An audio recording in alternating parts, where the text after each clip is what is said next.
Okay, so good morning. This is the convening of the Massachusetts Gaming Commission.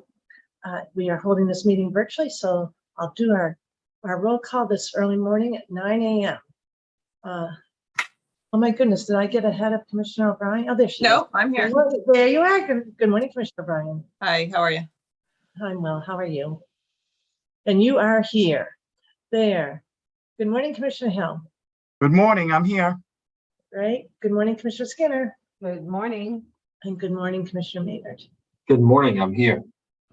Yes, thank you. And today is October 19th. It's public meeting number 482. Just a note on our agenda that we will not be addressing item number 11 with respect to a human resources division and personnel matter that the interim executive director wants to bring forward. They're going to plan on doing that perhaps on November 2nd instead. We'll turn right to you, Commissioner Maynard. I know we're going a little out of order today on your minutes. Thank you, Madam Chair. Yes, we are going to discuss the August 30th, 2023 and the September 12th, 2022 executive session minutes, but those will have to be addressed in executive session.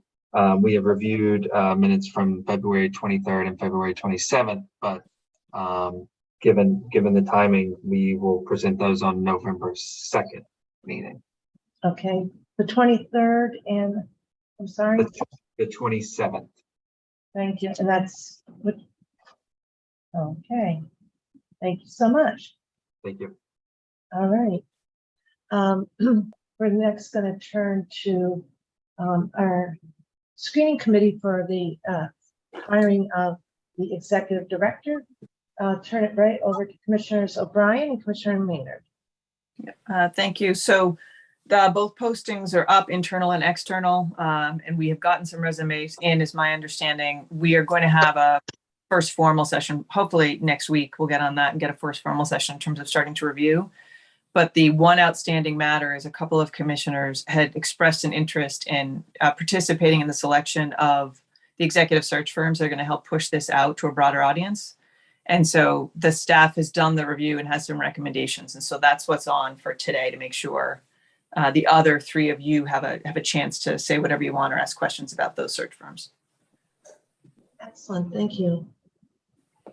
I don't know if Benice was going to take the lead or Derek. Yeah, I guess I'll get the party started and Okay. Benice can drive us home.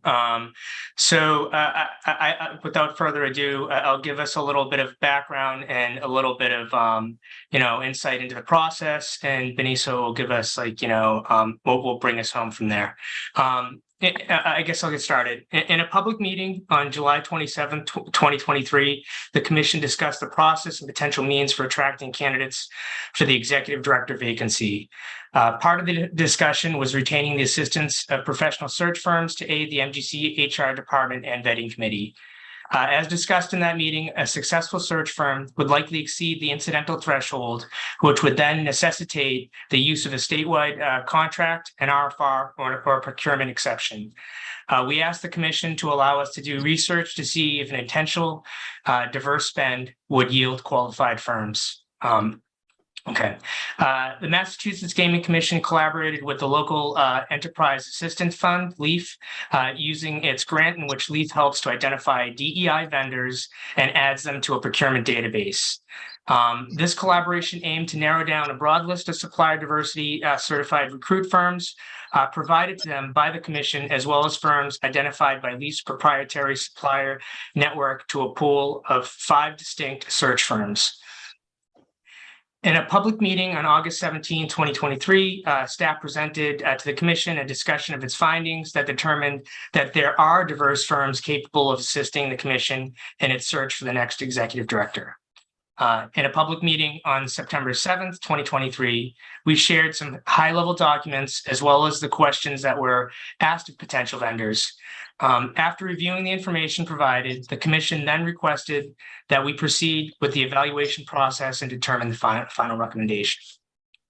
All right, so here's the evaluation process. The 5 executive search firm candidates for outreach were Centum Search, LLC Gums Partners, MH Group LLC, Renaissance Network Incorporated, and U.S. Professional Services Incorporated. The team created a new set of questions specifically to gauge the level of interest and suitability of the 5 candidates search firms prior to meeting with them. These questions can be found, we created a matrix of the questions that we created and use those to compare and extract high-level notes. The questions cover a deeper level of description of the recruitment and sourcing process, the willingness of search firms to not be sole source, the willingness to work on a contingency fee basis, their general recruitment reach, whether it's regional, national, and international, and their specific recruitment strategies for acquiring diverse candidates. The team next enlisted the help of Jacqueline Canet to help with the logistics for outreach and coordinating the interview process in a tight time frame. All 5 candidates were successfully scheduled for interviews and provided the evaluation questions in advance of the meetings. The noted responses, the noted high-level responses from these interviews, will be discussed by Beniswa, and I'm going to pass the mic to her right now. Yeah, so after Jacqueline set up the interviews, we sent those questions in advance, so it gave them an opportunity. So it gave us an opportunity to actually see their responses. We actually only received, I believe, 1 or 2 responses from that, but it was okay because we went through all the questions when we met with those individual search firms. The first search firm that we were recommended, Gums Partners, they actually self-selected out, so we didn't have to pursue them any further. We met with the first search group that we met with was the Renaissance Group, and they are a traditional executive search firm. They have a lot of experience with regards to sourcing talents for C-level suite organizations. They were the highest priced out of the 5 or the 4 that was left. However, they would only do retainer. They would not consider the contingency basis. And so we rejected them based on that. Then we met with Symptom Search, and Symptom Search is the newest of the 5 agencies. However, the person in charge of the search, she has more than 9 years of experience in the field, so she's very qualified, and she has help companies hire for executive level positions. We were concerned with the number of years she's been with that company, but because of her past experience, we felt that she was their firm was a good candidate, and they had basically the best pricing out of the 5.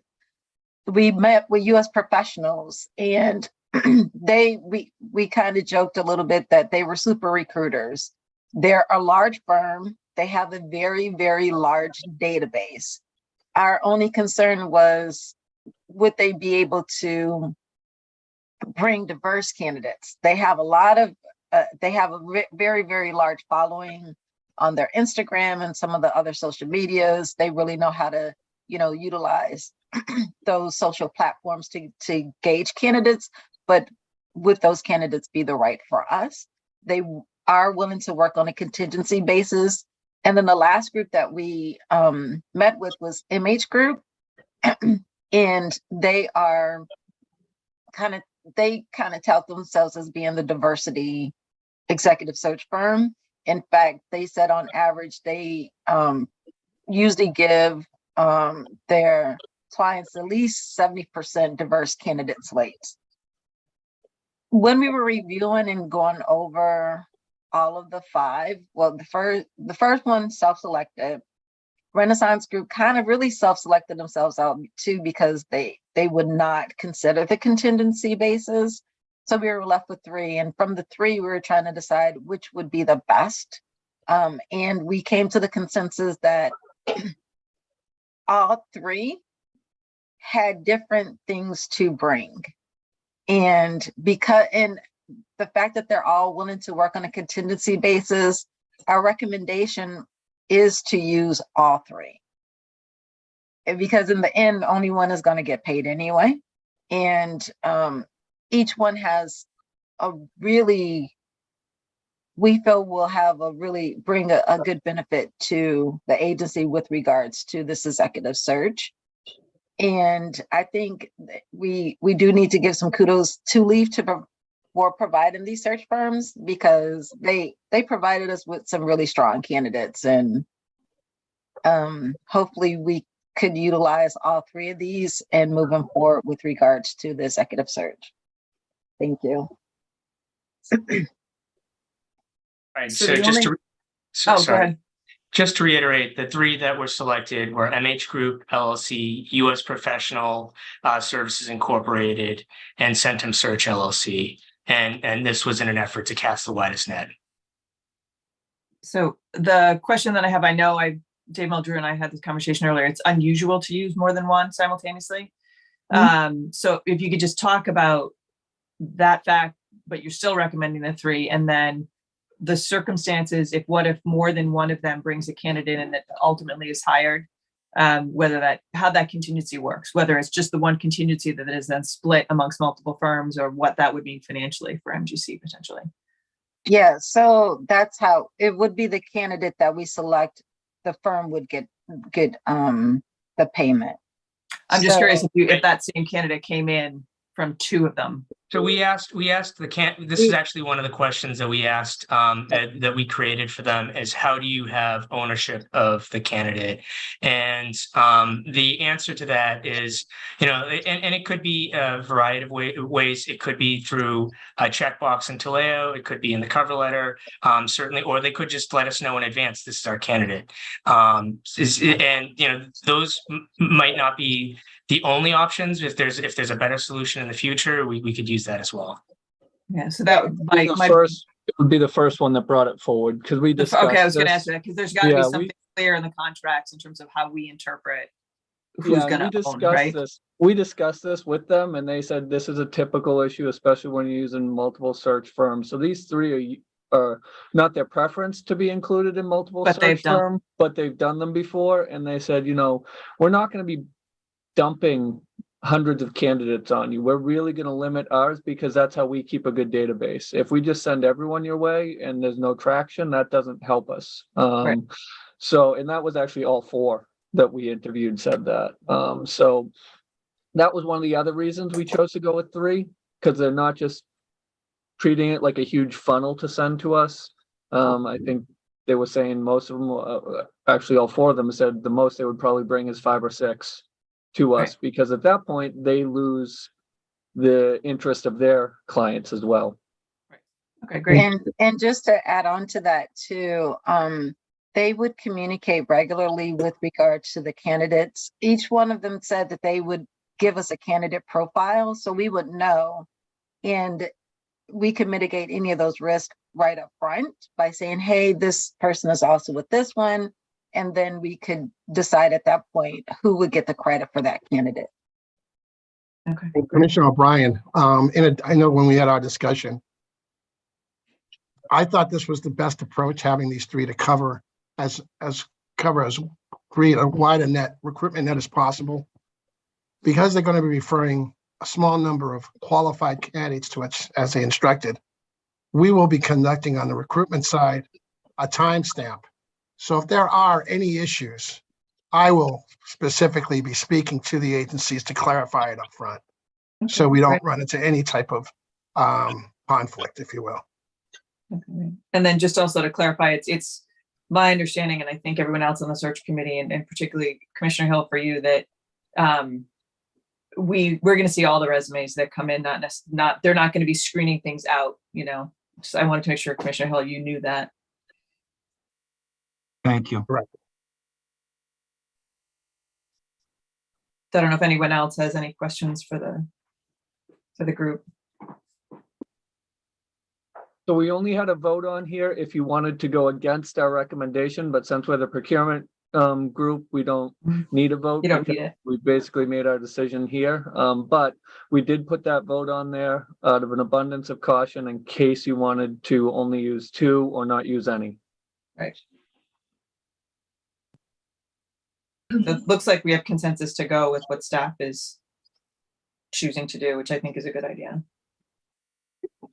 I want to thank John and Beniswa for the really thorough presentations. Very helpful today. Thank you so much. Thank you. Thanks, guys. Thank you. All set then, John? Derek? All set. Thank you. It was excellent work by John and Beniswa. Made it very easy for me and Dave to come in and just well, Jacqueline also made it easy for us to come in, listen to the discussions and make selections. So They were all the outstanding. credit goes there. Yeah, Absolutely. They were outstanding. I bet it was interesting too. it was. Not a bad assignment. Very, very helpful and really. And it's an intentional diverse spend. We only are selecting minority and women-owned businesses. So That's consistent with our commitment, and so thank you. And thanks, Derek, for really being a guiding light on that effort. All right, and I know, John, you're bringing all that every day to your work, so thank you. So then we are turning to item number 4, and this is with respect to our screening committee for the IED director position. And that I'll turn to Commissioner Skinner and Commissioner Hill. Good morning again, Madam Chair. So I have to say from the outset, this is not on, it should not be on for a vote today. You have in your packet the job description as it currently is with the Human Resources Department. The goal is to work to revise that and update it. I got a little tripped up in this process because I had in mind the process that Eileen and I, Commissioner O'Brien and I undertook in connection with the executive director job description review, but that was under a different posture. There was not a subcommittee set up to review that, and it was before we had established the subcommittee for the interim executive director. So in order to not run afoul of the open meeting law,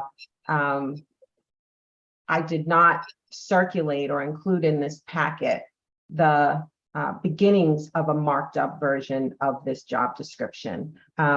So it is my intention today to circulate what I have begun to mark up to the rest of you for feedback and some additional edits.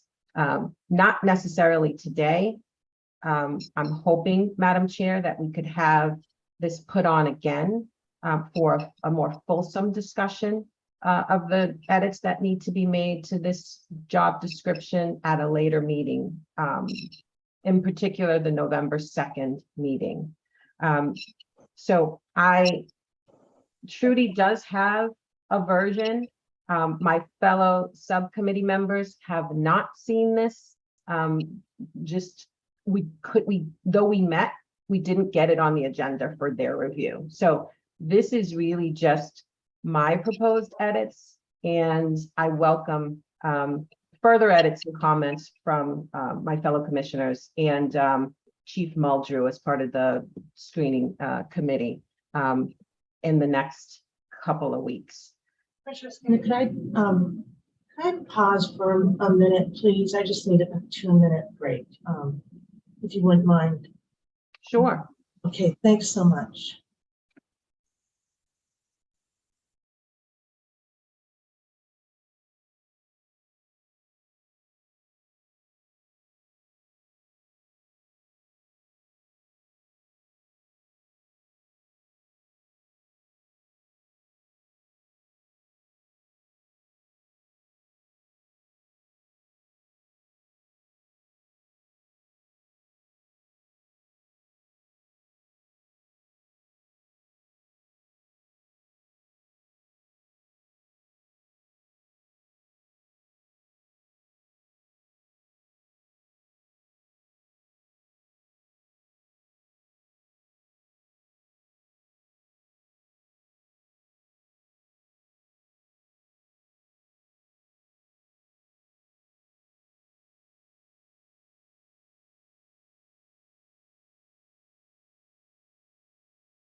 Thank you.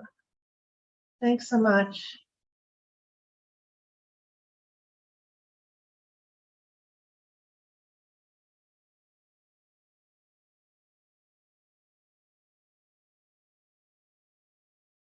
So, Commissioner Skinner, I just wanted to make sure I was clear on something. We do have in our packet a document, but it is not does not contain your red lines, and that's the distinction.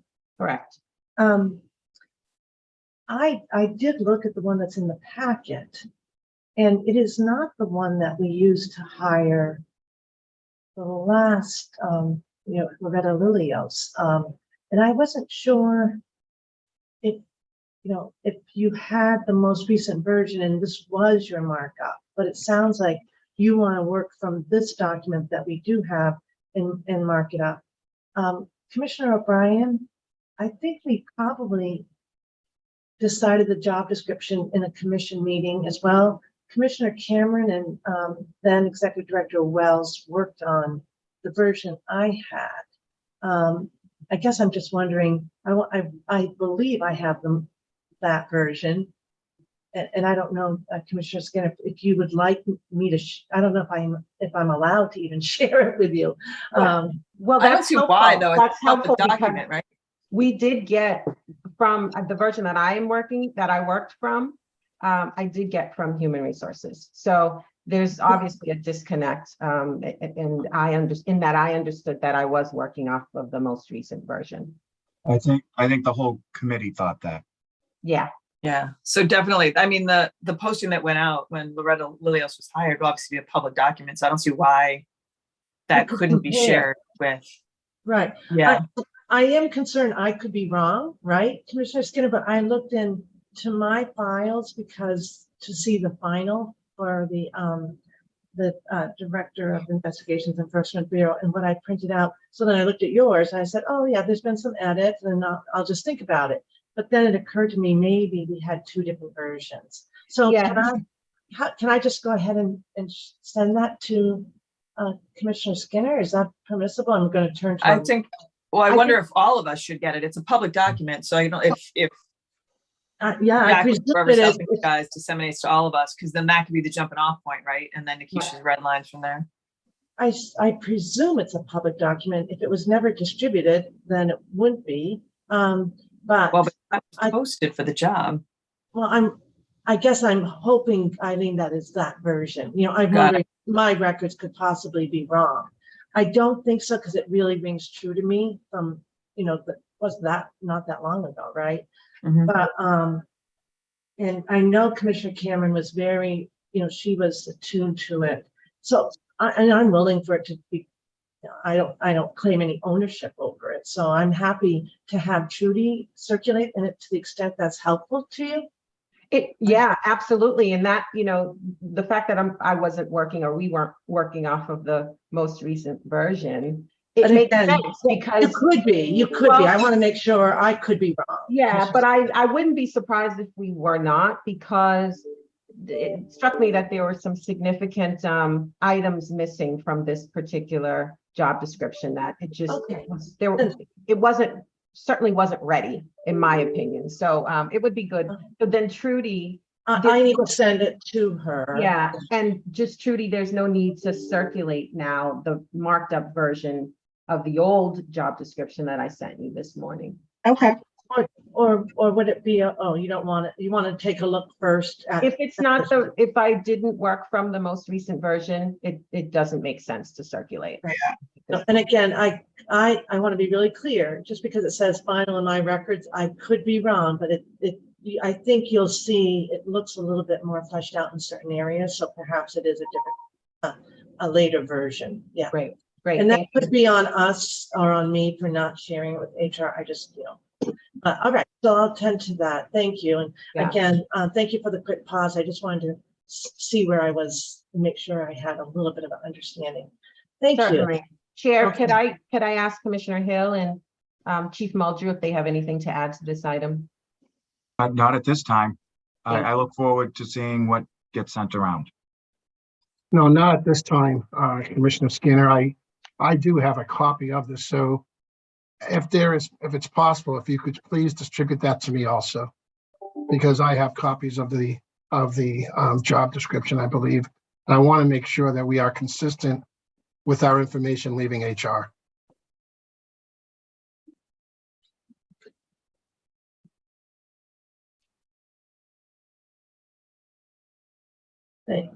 Thank you.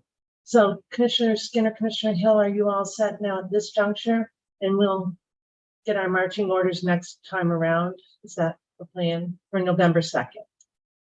So process-wise, Madam Chair and Commissioner Skinner, I just want to make sure that I'm understanding what is going to happen in the next couple of weeks. So we're going to have Trudy send this around, the newest, what we think is the newest version.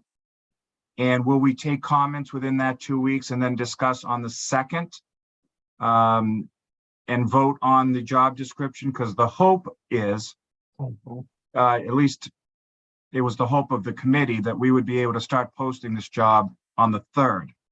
So I just want to make sure with what we're doing that we're meeting that goal, or will we have to meet again after the 2nd to ensure that we have the product that we want?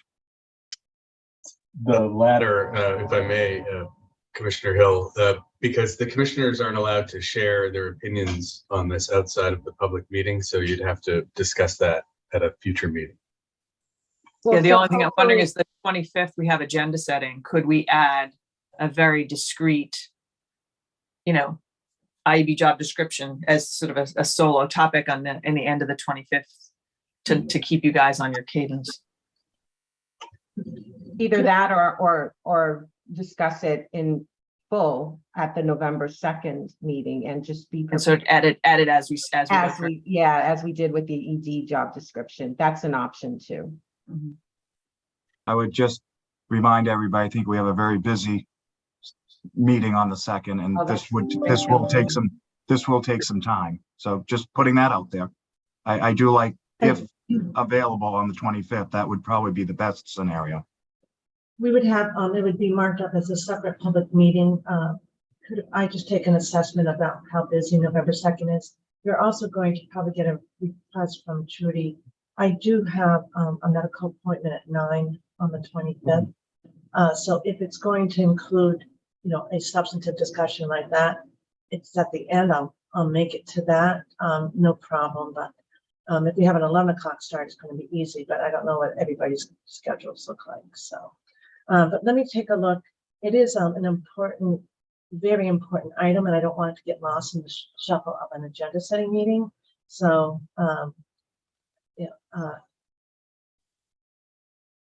but I'm hearing you, Commissioner Hill, as we look right now at a busy day. So I did find in looking at the files that Director Wells, Executive Director Wells made all the red lines to it might be the earlier version, I can't tell. May I send the red line version? Would that be helpful as well? So you see Karen's thinking.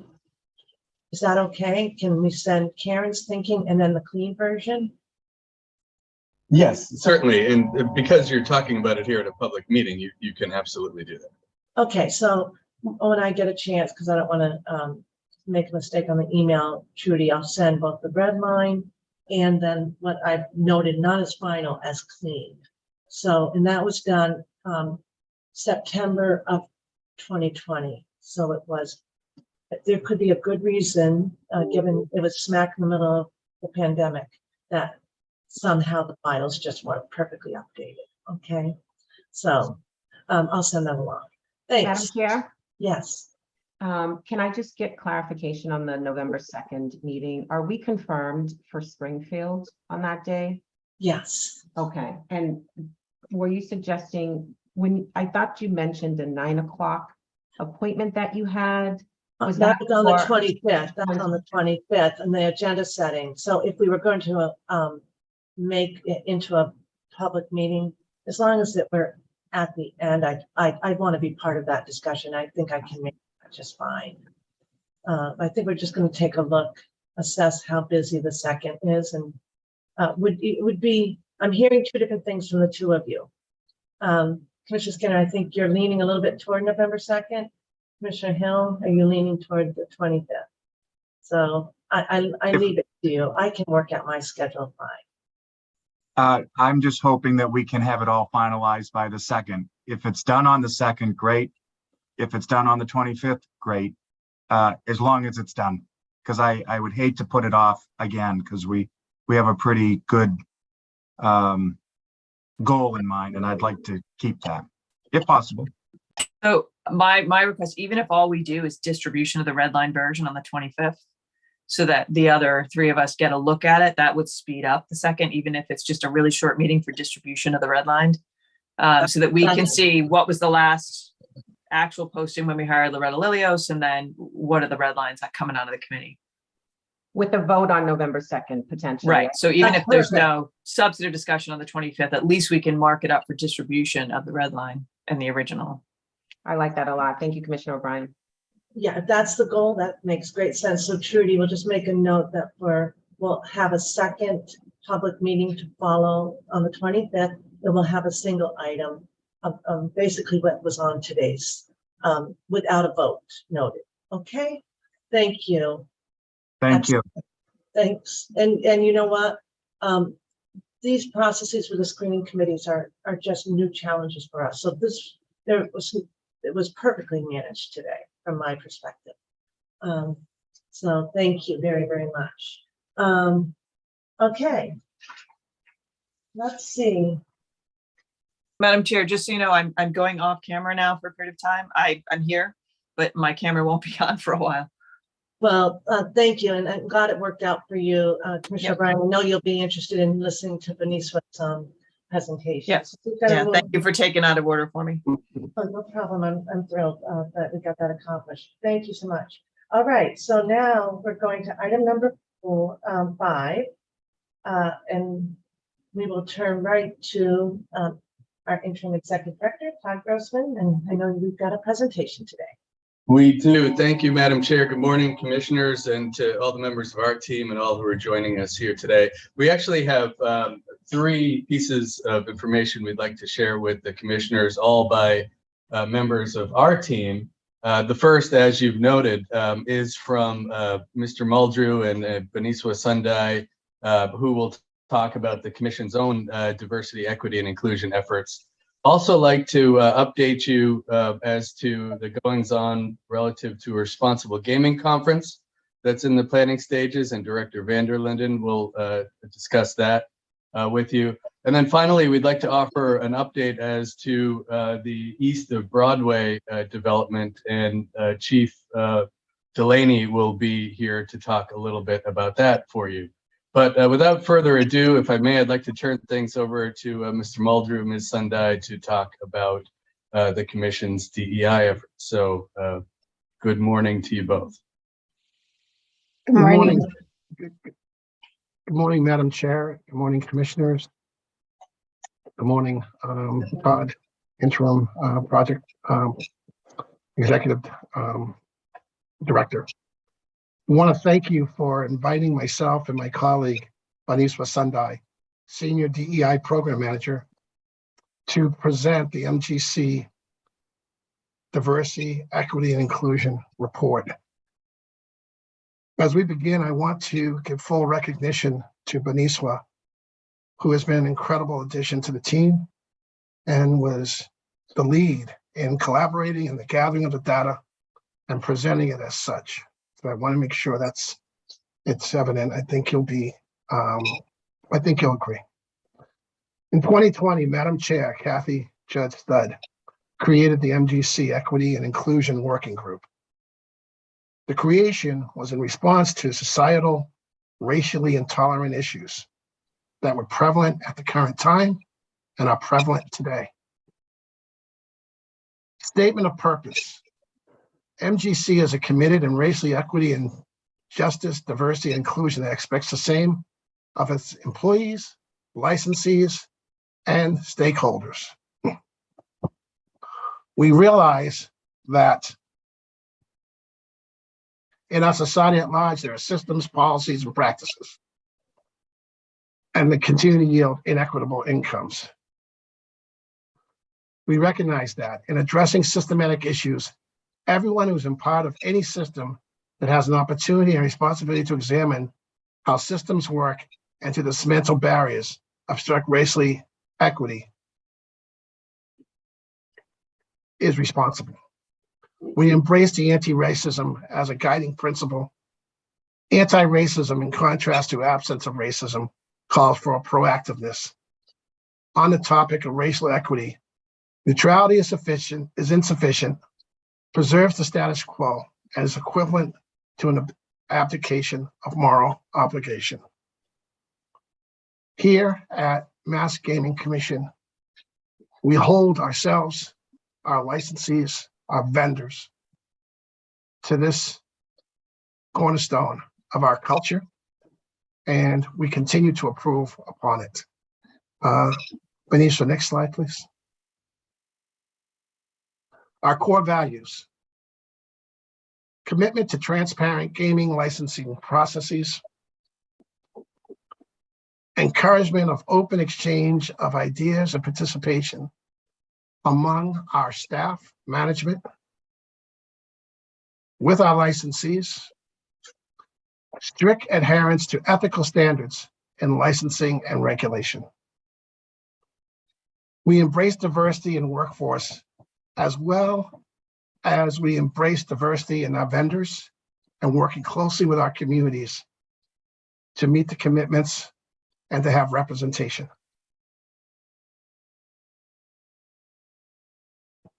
So I'm gonna jump in for the rest of the presentation. So it was really good for us to Madam Chair, not to only establish the Equity and Inclusion Committee, the group, and to have our statement of purpose, to have our core values, but then we needed an action plan. We needed goals to shoot for. And this slide really speaks to those goals. First, it's all based on our cultural transformation, fostering an inclusive agency, having training internally.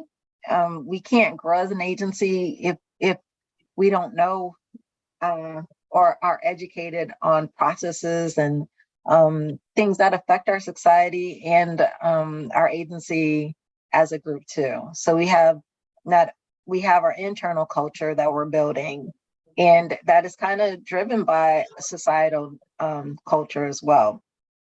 So we will be establishing a culture committee. We're working through that now. We have to put some systems in place in order to get that set up.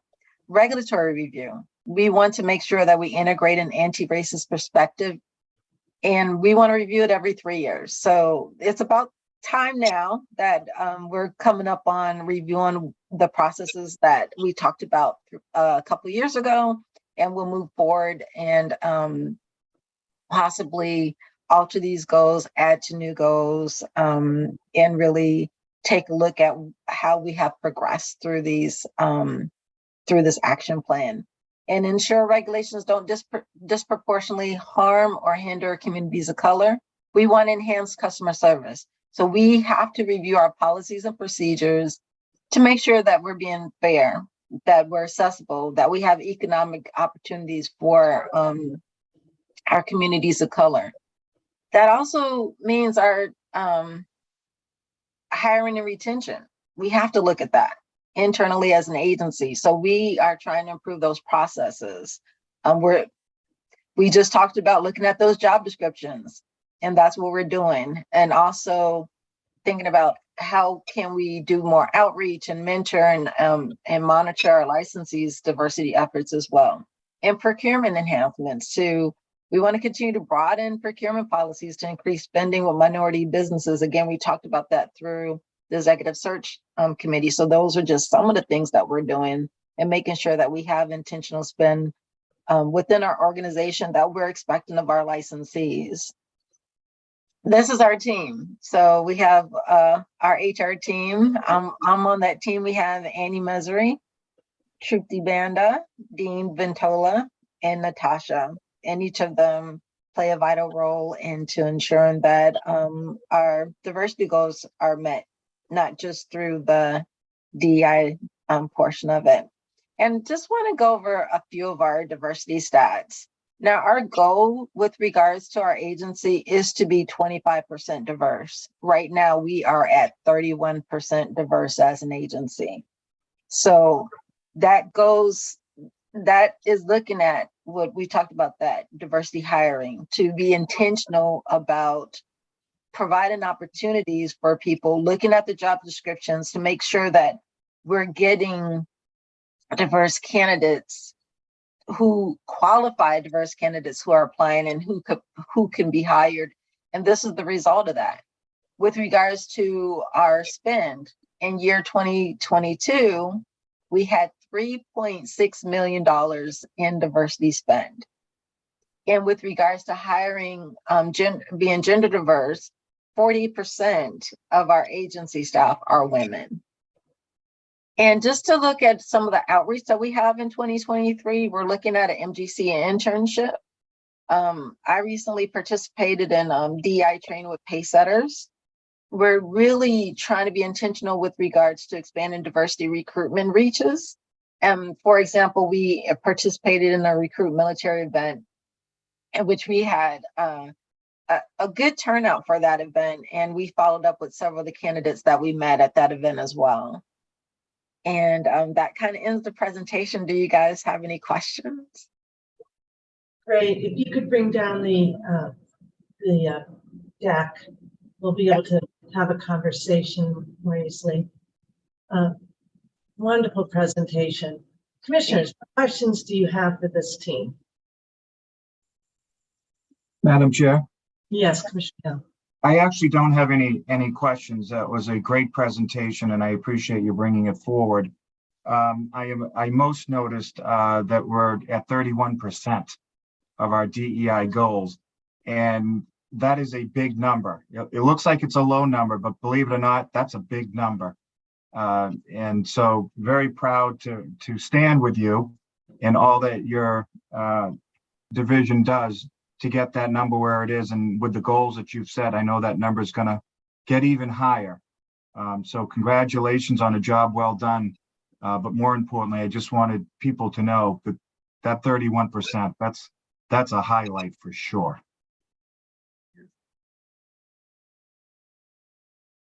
Other questions for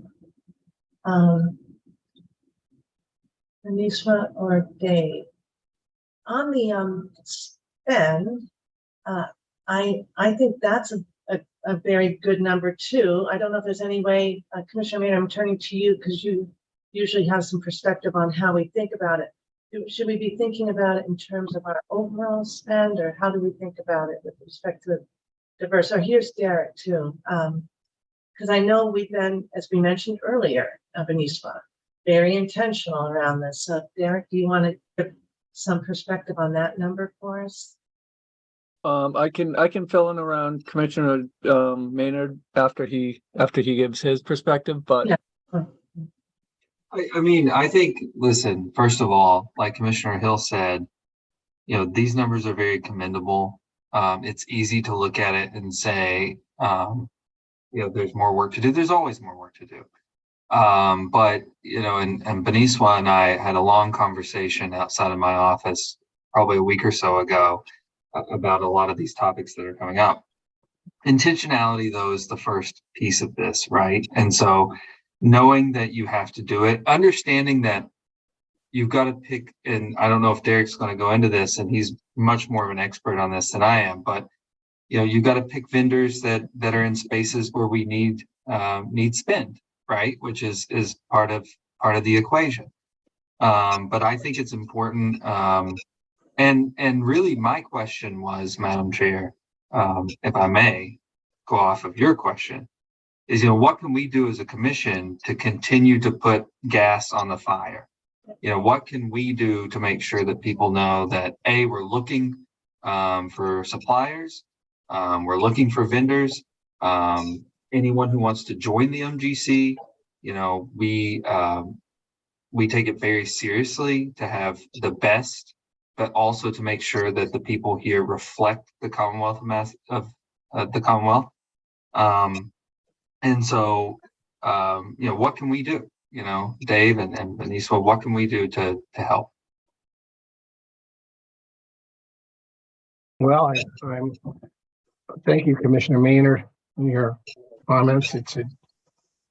A lot of this initiative began both honestly before myself and Benicio arrived. So we're continuing an ongoing effort. But to answer your question, what can MGC do and what can we do? As we present ideas, and with my background from what I've seen, it is only successful if it starts from the top down. It can't go from the middle, can't come from the bottom. It has to come from the top down. So as we present thoughts and we collaborate among everyone, staff and employees, staff and executive management, and we present ideas, your open minds, your ability to figure out and help us assist in how to execute and just be willing to implement or provide recommendations for us to implement, that goes a very long way. Because once that happens, we have a culture and everything cascades down. So that would be my thought. And just to add to that, it's about educating. If we have to do a lot of educating internally, that DEI is part of everything that we do. And people tend to separate it and they only tend to think about, gender or ethnic diversity, but it is part of everything we do. And once people start understanding that, when I'm in finance, how did that affect me? Or if I'm in HR, how does that affect me? And when we start thinking about those things and how all those things are interconnected and interrelated, people still have a fear of DEI, and that fear will go away. And we can only do that by continue to be intentional, by educating people, and to continue to build culture within the agency. Beautiful. Commissioner Skinner. So I echo Commissioner Hill's sentiments, but I'm going to go against the grain just a little bit. I think overall, those numbers are fantastic, but the devil is in the details. How can we drill down on the categories of diversity, race, ethnic, in both that 31% number and the 48% number, disability or veterans?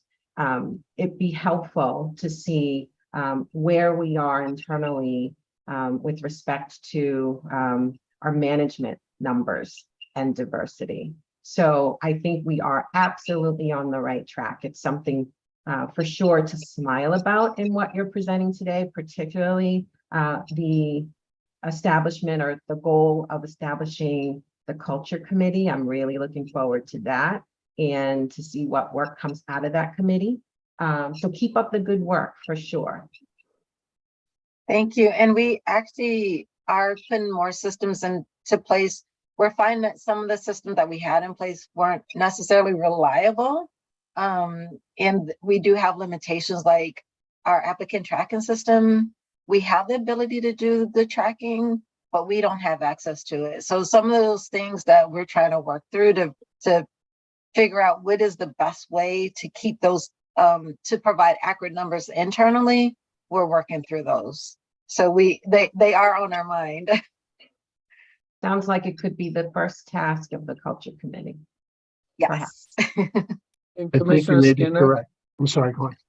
Commissioner Skinner, you bring up a great point. The 3.6 million number that we reported for FY22, there are targets within there, those numbers for both diversity, small business, so diverse vendors, women-owned vendors, minority-owned businesses, veteran-owned businesses. And we missed the veterans target in 22, and I think we just barely made the other two targets. FY23, we were much more intentional in these. So the more reporting we do on this, and I think Bernice was holding our feet to the fire, right? The more reporting we do on this, the more digging into the numbers is how we get to more of these intentional procurements. Our veterans numbers are still lagging That's a hard spend for just about every state agency. We were able to exceed our benchmarks in both minority and women-owned businesses for FY23, so that was great. And we're way over on the small business, Massachusetts small business side, which we have been year over year over year. So you're right. It's digging into those numbers and continuing to drive. And I think part of what Dave and Beniswa said is this program started, but they're really digging their teeth into it and holding us all accountable at this point. Thank you for that response, Derek. But I want to take this time an opportunity to remind everyone of the recognition our procurement team got from the SDO, the Supplier Diversity Office. So, that is not to be taken lightly. I recognize and appreciate your identification of a couple of shortcomings there, but I think overall, we should be proud. And we work hard at it. It's not an easy, Absolutely. It's not an easy area to change what you've traditionally done. So it's hard. Well, I'm very, very pleased with where we are, and I think all of us recognize, we've used the word intentionality. We do require reporting from our licensees on these issues. It's good for us to hold ourselves accountable, as you know, Derek, on reporting. And today is a great start. These, as Commissioner Hill points out, 31% exceeded our goal of 25%.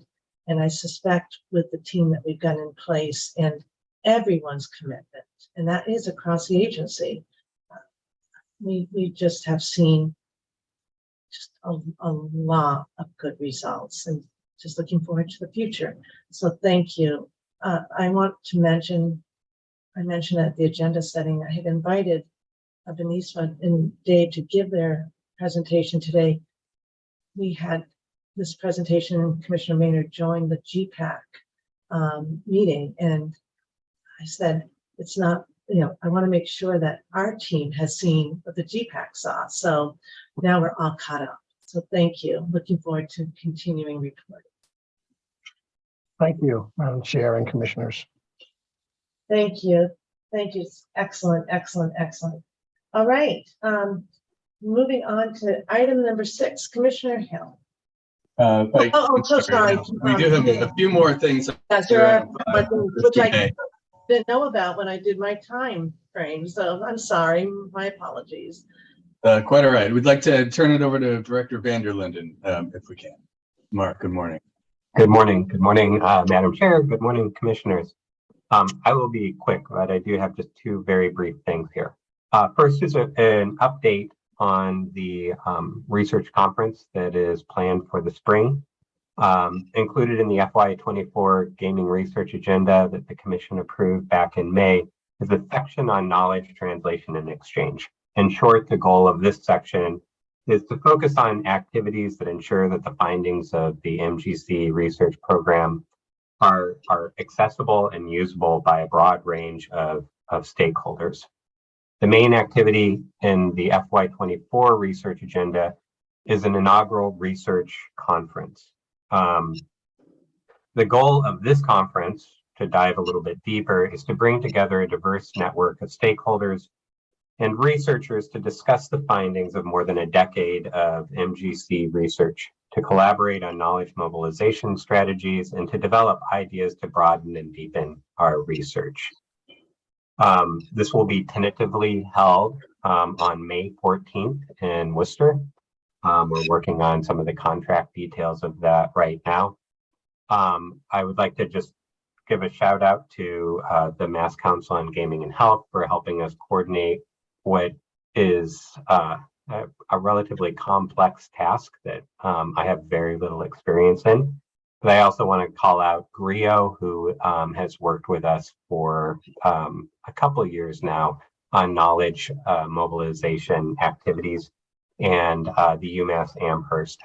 They will be showcasing some of the research that they've done over the past number of years at the conference. to extend it beyond the borders of Massachusetts, we've also been in discussions and received support from members of the New England Consortium on Problem Gambling, including those individuals from Connecticut, from Rhode Island, Maine. We've also had conversations with New Hampshire and Vermont about this as well. So it's moving along. It is admittedly more complex than I was anticipating, but we are working on it. Any questions about the conference? There's just one other 20-second thing that I want to mention. Director Vanderlyn, and was Ms. Gonzalez involved because she came on with her video, or is that somebody else? I'm sorry. Yolanda. I'm sorry. Yes. Oh, Yolanda is a member of our Game Sense team. I know. I just wondered. I wondered if you wanted to introduce her, because I see gallery. You are probably seeing speaker, so I just wondered if you wanted to introduce her. Well, I think she was just excited to join for the next presentation. That's okay.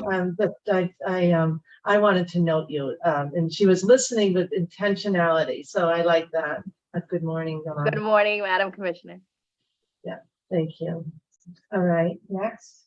And then just really briefly, I do mention the request for information that is currently posted on the ComBuy system.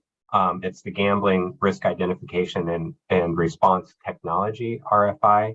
Purpose of this RFI is intended to give the Commission information from knowledgeable parties so that it may advance our understanding of currently available technology capable of identifying or assisting in identifying risky gambling behavior and response options in the context of both casino and sports wagering. This RFI has been posted now for probably around a month or a month and a half, but it closes tomorrow. I'm very excited to receive those responses, to review them and share them with the Commission. But again, this RFI is posted on ComBuy and will be closing tomorrow. Thank you. Thank you. And you have Chief Delaney? Yes, thank you. And thanks, Mark. Appreciate it. And it's been a little while since we talked about the East of Broadway development, so we wanted to just check in and give you a quick update. Nobody better to do that than our own Joe Delaney. So let's turn it over to Joe, and the floor is yours. Good morning, Joe. Thanks, Todd. Good morning, Madam Chair and Commissioners. As you probably recall, back in the spring and the early summer, we were working on this project, trying to figure out exactly what we wanted to see for an application and so on. And back in the middle of July, we sent a letter to Encore with that list of information that we were looking for. And of course, what we need to do on this is we will eventually need to amend the gaming license, amend the operation certificate, and amend the Section 61 findings. But of course, since that letter went out there, it's kind of gone a little bit quiet on the project, but there has been some recent activity that I want to give you an update on. So since the spring, this project has been in the MIPA process with a draft EIR, a final EIR, and actually on this Monday the 16th, MIPA issued their decision on the final environmental impact report. And that decision is requiring Encore to do some additional work on a few areas. So they will have to do a supplemental final environmental impact report. And the key issues, as you might imagine, revolve around traffic. So it's really parking and traffic. Some of the agencies, MAPC and MassDOT, have been pushing back a little bit on the amount of parking that's being provided. They like to see parking limited somewhat so that people use public transportation. So that's an issue that still remains. And there are some other issues around the general traffic mitigation, the mode shares. How are people going to get to this facility on what platform? And then also some of the transportation demand management items are still questionable. There's a few others too, but those are the big ones. And you also might have seen that last week, the city of Everett approved the plan for this project, which is one of their many approvals that they need. This is not uncommon in a project like this. There are multiple permitting paths that a project like this has to take, from us, from the state, from MIPA, from the city planning board, zoning board, conservation commission. There's many approvals, so it's not uncommon for something to be working in parallel. But now we have not seen an application has not come to us directly yet to consider this. So we've been in contact with Encore. I've called over there a couple of times just to see what the status is, and at those points they weren't ready to submit to us. So we'll keep in touch with them, and obviously we'll let you guys know as soon as we know when they'll be coming in with an application. And then once that comes in, there will be a little bit of a process that we need to do. We're going to have to put together an internal team here to review those plans and so on, and then ultimately bring them to the commission for your consideration. But that's essentially where we are now. So things are moving, although you haven't seen much lately. Things are still progressing. Madam Chair. Yes, Commissioner. Joe, can you just answer me this question in regards to the MGC's responsibilities in this particular subject matter, which is the traffic and parking? I know we have a little oversight when it comes to the parking, and we can certainly advocate what will be there, what public structure. What you said, though, during your presentation, a red flag went up for me, and that was the fact that they've gone back. I think you said MIPA has gone back, and others, to talk about the traffic and pushing people to public transportation. And what I've seen over the last couple of years since COVID, locally in the city and other places across the nation, is these good plans that want to push people to public transportation are good in thought, but once the plans are laid out, they don't always get the results that they wanted because people don't trust public transportation. So when I see that people are trying to be pushed to public transportation and I see people not using public transportation, a red flag goes up in regards to a plan that people think might work, but then ultimately don't. And then we come back and we get criticized because the traffic is so bad. And in this case, around the casino. You could pick the casino, you could pick the Boston Gardens, you could pick any place you want where there's a lot of traffic. Do we have any oversight when it comes to the planning, or is that totally between Encore, MIPA, and the city of Everett and the state in this Yeah, case? it's really Encore, it's MIPA, it's MassDOT, and the city are the primary drivers of these things. In the first when we permitted the big facility, the original facility, we spent a lot of time ourselves through consultants primarily, and this was before I was here, looking at traffic and other things. We had kind of an army of consultants looking at a whole lot of different things. But we did have consultants that were looking at traffic and design and a whole lot of other things. We don't have that now. But I think the notion is really it's the state agencies and the city that drive what this mitigation is.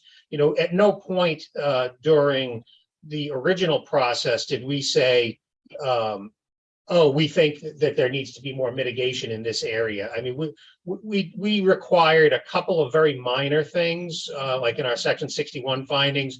There were a couple of communities that felt that they were going to be more impacted by traffic than MIPA thought they were going to be, and we required that when they do their monitoring that they do some traffic counts at these intersections. So we tinkered around the edge, I guess I would say, in the original, but by and large the mitigation was driven primarily by MassDOT. I know, Madam Chair, if I could continue, during the public hearings we had with the citizens of Everett, the traffic kept coming up as an issue to us. But I'm hearing we really don't have any oversight of that. It needs to go back locally and state. But it's a red flag, Joe. I don't know how or if we need to address it, but I just know from experience, as I know you have in your past career, it's a great thought, but then when it becomes, realized, it didn't do what we hoped it would do, and then the traffic's still going to be there anyways. Right. So it's just a concern, Madam Chair, and through you to the other commissioners that I have in regards to this project. Thank you for giving me a minute or two on this. Any other questions for either Joe or Mark on these matters? Okay, thanks, Todd. Thank you, Great. Commissioner Hill. All right, then let's turn to you, Commissioner Hill, on item number 6. So a very quick report. I have nothing to report. Thank you. We'll be looking at legislative matters over the next couple of weeks, convening that working group. Thank you, Commissioner Hill. All right, turning now to item number 7, Todd, in your capacity, I think, as General Counsel. Yes. Good morning once again. We have our whole team assembled to walk through these regs. Caitlin Monahan is on hand, Mina Macarius is on hand, and I will turn this right over to those guys. Good morning to you. Good morning, everyone. Today we have 5 regs for you. I will just overview what they are very briefly and then turn it over to Mina and Annie, who are going to help walk through them more specifically. So the first 2 regs, 205 CMR 219 and 231, are up for a final vote today. 219 relates to temporary licensing procedures, and 231 relates to the renewal of a sports wagering license. Then we'll move on to 205 CMR 258, which relates to sports wager operator secession. So that reg covers situations in which an operator is going to shut down in the Commonwealth. And there could be multiple reasons for the shutdown. It could be because of a bankruptcy. It could be because they just, don't want to operate in the Commonwealth anymore. But that sets out the process that the operator would go through. And this is a brand new reg, and you'll be seeing this for the first time today. After that, we'll get to 205 CMR 238.12, and that does relate to the cessation. There's an amendment to that reg that we'll be proposing, so those 2 will be taken together. And then finally, last but not least, we'll get to 205 CMR 2.0, which relates to racing meeting licensing. This reg, the commission has discussed the concept of this reg before, in particular with regard to amending the application for a new racetrack in the Commonwealth. And so this is the reg that goes along with that. And we're asking today for a conversation about this reg, but not for a vote, so that we can get feedback, make any modifications that the commission would like, and then bring it back for a vote in very short order. So with that, I will turn this over to Mina. Thank you, Caitlin, and good morning, Madam Chair and Commissioners. So as Caitlin said, the very first reg we have up here is 205 CMR 219. That clean copy is on page 20. That reg came before you last on August 24, and then went back out for public comment. In the normal process for adoption, it's back for final review. We did not receive any comments. The changes from the prior version of the reg to the one that's before you today show up on starting at page 26, but these are changes you already discussed in August and approved in the emergency regulation. So this is just to remind you what the changes were. Largely, as you may recall, those changes had to do with the timing of temporary license renewals, given that we are about a year in now, or approaching a year in on licenses. So that's really it for 219. I'm happy to go back over anything we talked about then, but there is no new changes proposed. Commissioners, questions for Mina?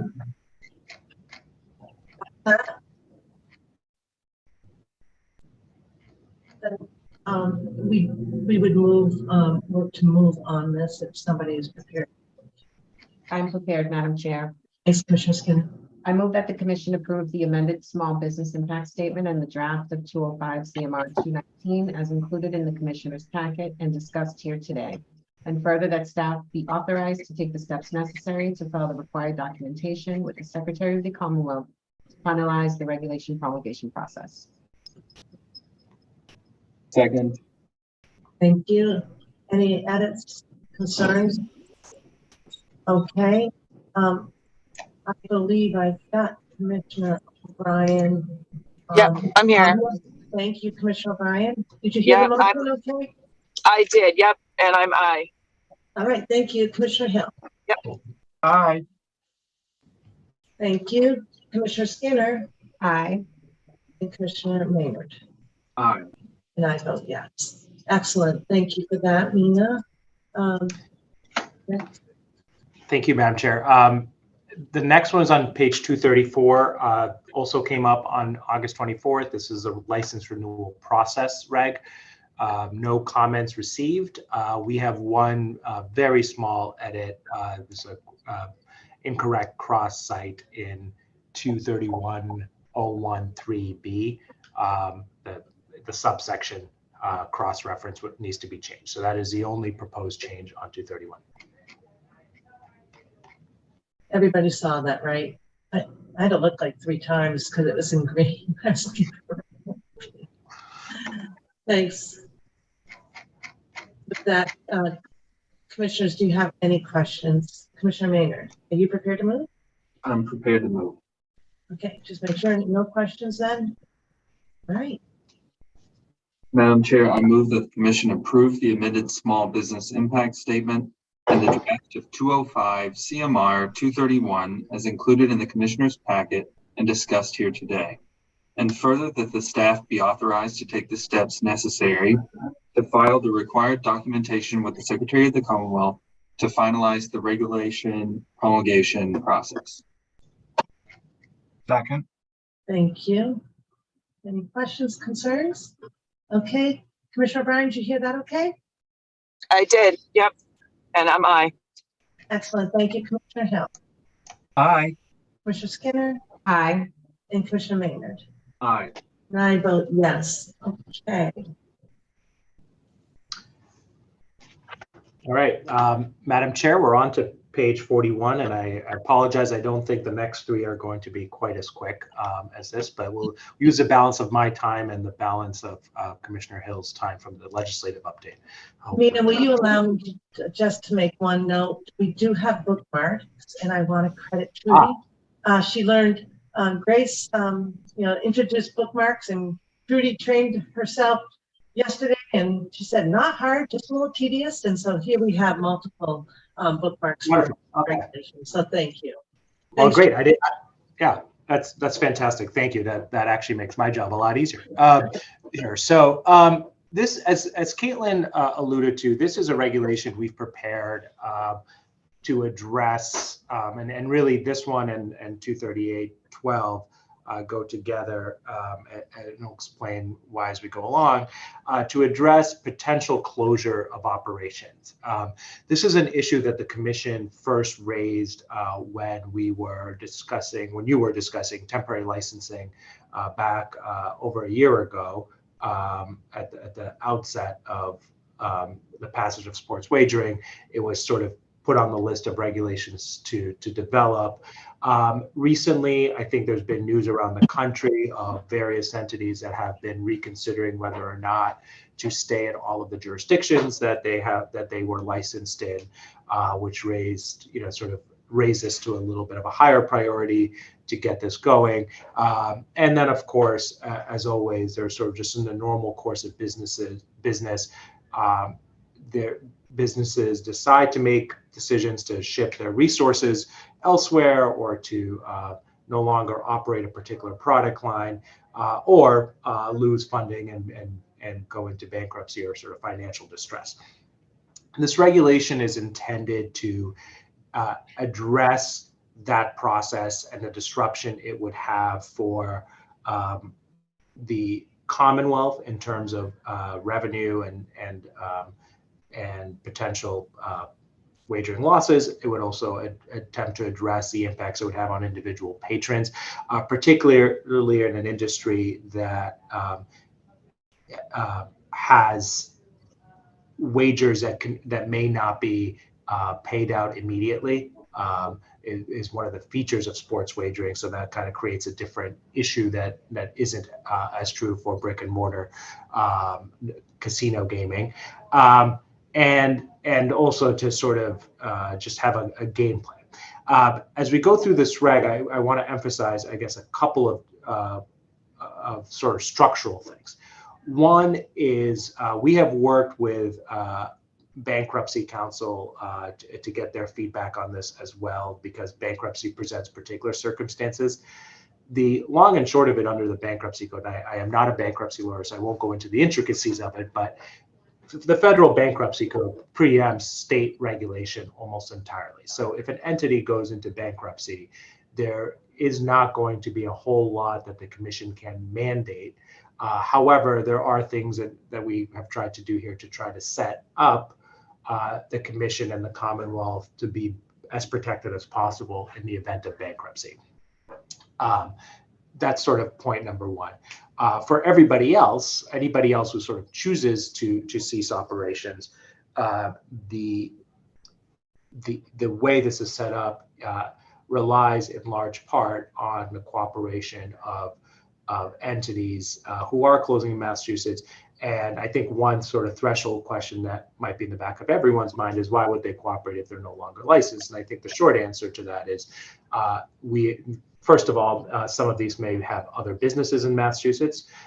They may continue to be sports wagering licensees elsewhere. And so just like the commission and the IAB talk with other agents, other states and other jurisdictions, when you're doing your licensing, the record of how an operation wrapped up and whether it was done appropriately and safely and with protection for patrons and the Commonwealth could impact their licensing elsewhere. So we're sort of relying in part on that.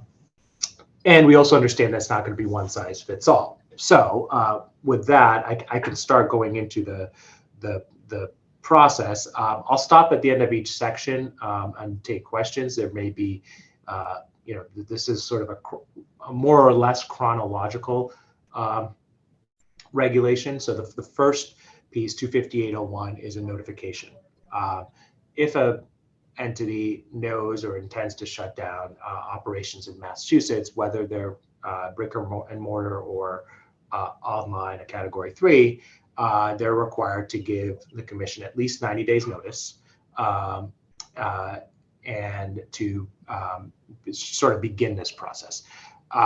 This is intended whether it's either permanent or indefinite. So if they're saying we just need to take a break from this particular jurisdiction, et cetera.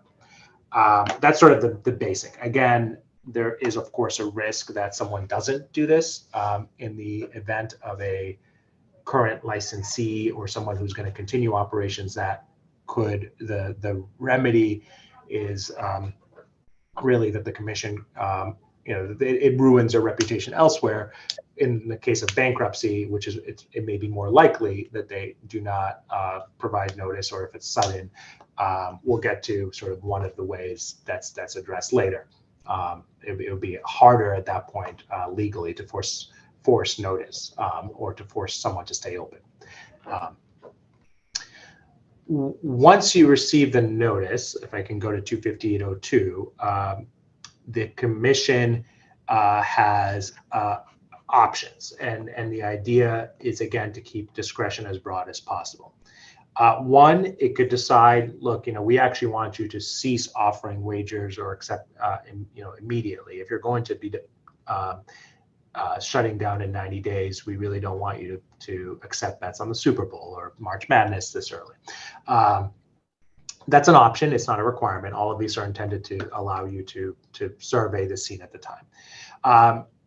Borrowing from the process under the gaming regulations, you can appoint a conservator or receiver to manage and operate the business. So essentially, if they no longer have the desire or wherewithal to operate, you can appoint someone or an entity to sort of take over the operation through that. And then a third sort of catch-all is really any other action you deem necessary to protect the best interests of the Commonwealth.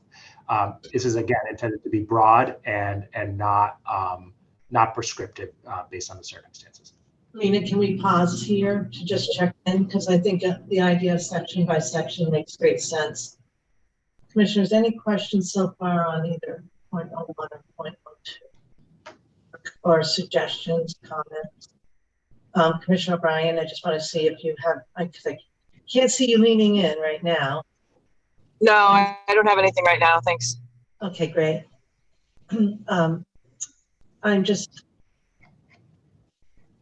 I probably at the end of the day, it may not matter, but on number 3, the catch-all, would it be okay to add something to protect the integrity of sports wagering and the interests of the Commonwealth? Generally, somehow, as to protect the integrity of sports wagering in the Commonwealth and the just advance the interest generally of the Commonwealth. Do you see what I mean? Versus just on integrity. Sure. Yeah, I think that's a change that we certainly could make. Yeah. Thanks. I think that the intent is to be that broad, but yes, and really, I think it's borrowing from the statutory language. But really, anything that you could do under 23N to protect, within your jurisdiction, you would be able to do here. Okay, good. Thank you. 25803 is kind of the meat of what happens next. Again, this is in the ideal world, and also and the emphasis on a communication between the commission and the operator. With or very shortly thereafter, within 5 business days of providing the notice of intended cessation, the goal is to provide the operator provides the commission with a plan of how it's going to wind down. That includes a few things, and the intention is to protect the different affected parties. One is, how are you going to distribute unredeemed wagers of winning wagers? How are you going to refund or otherwise address return of pending wagers that will be decided after you shut down? How are you going to return funds that might be sitting in someone's account? That they have set up in the Commonwealth. How are you going to close accounts? How are you going to satisfy any outstanding debts, including excise taxes? I will note we have checked with Bankruptcy Counsel on excise, on the taxes that are paid to the Commonwealth. Those would be considered the type of state taxes that take priority after federal taxes under the bankruptcy code. I won't pretend to tell you exactly where in the priority order, but they are much higher up than an unsecured claim of a creditor. So that's the good news, and there is a bankruptcy protection there that we didn't have to build in separately. In all of this, by the way, I should mention all of these sort of how you're going to do this process. One suggestion that was very helpful in our survey of internal staff from Director Band was to make sure that they provide us dates of that can be communicated out to the public and to patrons of, if you're going to redeem bets, this is a date you need to do it by. Accounts will be closed on X date, so that there's clarity to the public as well. And then G, which is the one that links to 23812, is a description of the letter of the balance and status of the financial assurance mechanism that the commission could then access to pay any patrons who don't get paid before. So pausing on this for a second, and then when we get to 238, we'll talk about it in further detail. Already, under 205 CMR 238, the internal controls, the commission requires a financial assurance to be put in place for a reserve amount that is equal to sort of pending and unpaid wagers. And sort of to make sure that if you're an operator, you have enough funds to pay the bets that you took in. The current regulation sets a few different ways that can be done. It can be done as a cash set aside. It can be done as a letter of credit. It can be done in a few different forms. We've talked with Derek's team. We've talked with bankruptcy counsel about this at length. And the suggestion was for at least that portion of unpaid wagers that, as opposed to operating expenses or otherwise, that you need for the reserve, a letter of credit is the easiest and most secure method for the commission and the Commonwealth to access. A letter of credit is typically issued by a bank on behalf of an operator. It is issued to, it will be in this case issued to the Gaming Commission. And if certain preconditions are met, such as cessation of operations, or you don't need to go back to the operator to get the money, you go to the bank to get the money. It's essentially like having an insurance policy to turn in or a bond to turn in. However, and my understanding from Derek is there's actually been some interest in the operator community in using that mechanism more than others, more than holding cash on all wagers, because it doesn't tie up liquid assets as much. It sort of is it's like buying an insurance policy. There's a sizable cost to it, understandably, but there is at least it frees up cash on hand. This is one, we are proposing, as Caitlin mentioned at the outset, the cessation reg to go in through emergency, but 238.12 in the normal course, and that's partially because we'd love the feedback to make sure that this is something that folks can do, and that their finances work out that way. And I saw Derek pop in. I'm happy to take questions. Stop here and take questions. And Derek, I don't know if you have anything to add to that.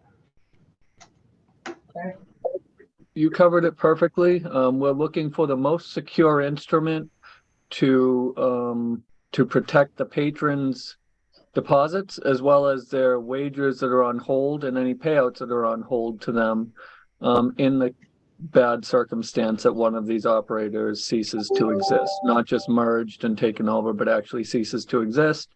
And we are very thankful that A&K was able to work with outside bond counsel and outside bankruptcy counsel on this to come up with the most secure process, because the operators have said it's a big inconvenience to tie up all of that money that other financial institutions would generally be using without having to go out and take a loan. So having this is I think beneficial to the patrons as well as to the operators to secure their funds.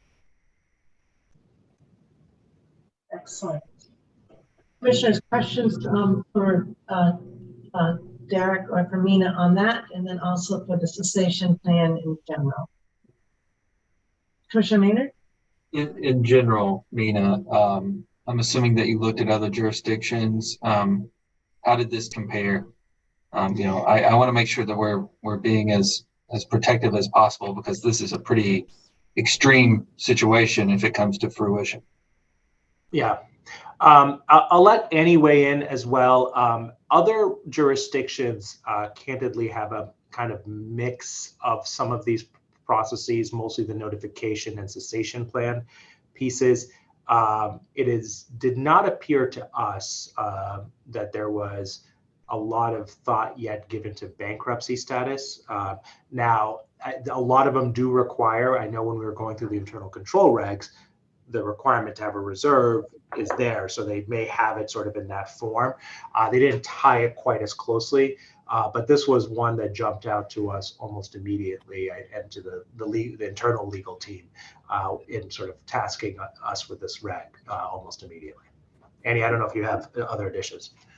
Good morning, commissioners. Commissioner Maynard, to address your question, we primarily looked at Colorado, Nevada, and Louisiana to see what they do with their cessation process. We fleshed out what we found in those other states. Those other states had something that was more general, like notify the commission and tell us what you're doing and sort of just more keep the commission informed on the back end. We fleshed it out to have a little bit more checkpoints to make sure that sports wagering operators are developing a plan, they're submitting interim reports, and that they're also, in constant communication with the commission to make sure that everything is going according to plan. The other states were a little bit more of the approach of just let us know and we'll see what happens. We did take from Nevada and Colorado, as Mina will discuss later, the surrender of license, such that when cessation does occur, the way that cessation becomes effective is when the sports wagering operator surrenders their license back to the commission, and any vendors or other parties that received a license solely in connection with the sports wagering operator is also required to submit those licenses. We also did draw from Louisiana the requirement that sports wagering operators retain records sufficient to conduct audits following cessation. So the basic framework was sort of pieced together from other states, and then we fleshed it out to sort of make sure there was a process from beginning to end, and also to include just sort of more checkpoints to essentially make sure that nothing goes astray, or if something is going unexpected, the commission is kept informed and able to sort of put guardrails on the process. Thank you, Annie. I really appreciate that explanation. Of course. Commissioners, can I just follow up on your reference to Director Ban? I'm not sure. I think I understood it, but when I reviewed this, I was channeling Commissioner O'Brien. You'll appreciate this. Channeling our former colleague Bruce Stebbin, saying we want a communication plan, and he would say that particularly around the casino business, and in this case, if we could incorporate that. I don't know if I missed it. I hear that Director Ban may have indicated it, but I know at the end of the reg, there's some steps where they have to publish to the public, but I'm just wondering if we could have them, while they're notifying us, that they also take the measures to let their patrons know. So what do you think, Lita? Yeah, so Madam Chair, I think you gave me a good segue for the next two subsections here. And again, we can certainly look at these and embellish on that point. What I was getting at is in the plan itself, when they give you the initial cessation plan for review, they'll propose dates. Here's what we want to give patrons, 30 days to redeem, et cetera. Now, if they come in with dates that are a bit unreasonable, patrons will have 2 days, otherwise funds will be lost. You want to be able to, in step 2, approve or deny, make comments, put conditions on it, and modifications to the plan. So that's at the bottom of page 42, subsection 2. And then subsection 3 is once the commission has done that approval, and we wrote or its designee here, by the way, because some of this may be moving very quickly to give the commission that flexibility, but leaving that in the future for the commission to figure out. For number 3, then they also need to provide you a notice form, and essentially to communicate out the steps that patrons need to take to address uncollected winnings, closed accounts, et cetera. We could modify that to be notice of cessation and a communication plan. Something like along those lines would make perfect sense here. And so you just, I guess, part of their cessation plan, you don't want to include them telling us their communication plan. That's kind of what they could. I mean, like at the same time, I guess, is your plan, is the reg right now, as I'm reading it, and I may be misreading it, is it, there's going to be a lot coming to us, and then at a certain point after that, they're going to be having to give notices to the patrons. And I'm just wondering, should they be giving more communication up front to the community at large?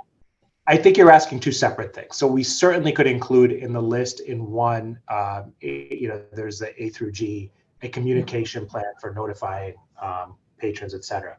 What we are trying to avoid is if their initial proposal is, we're going to tell patrons they have 3 days to collect their wagers and get out of here, and then they flood the airwaves with that. We don't want that message getting out before you approve it. So that's why, the plans need to be approved into, and the communication plan needs to be approved in subsection 3 before they put out that notice. That's why we didn't envision simultaneous notice, but I do agree with you. We can certainly add an item.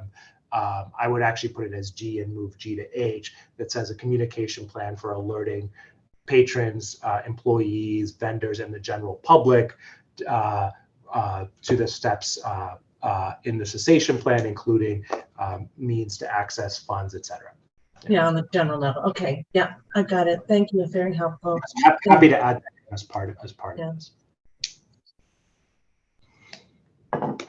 Commissioner O'Brien, just checking in with you. Anything you want to add right now?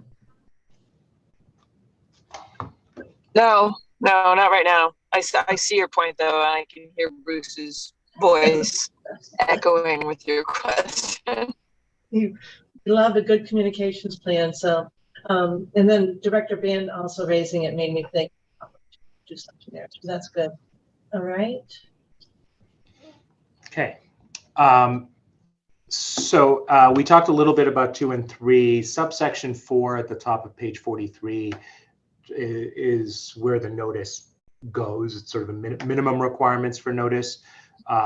In addition to sort of normal on the website, newspaper, conspicuous location in a sports wagering area, or on the platform, notice has to be provided by email to all patrons for which the operators have an email, which for any of the mobile platforms will probably be really any patron. So this is again in furtherance of that, although this would not be the only thing, but just as a minimum. Any questions, commissioners, on this? Okay. 25804, Annie alluded to earlier.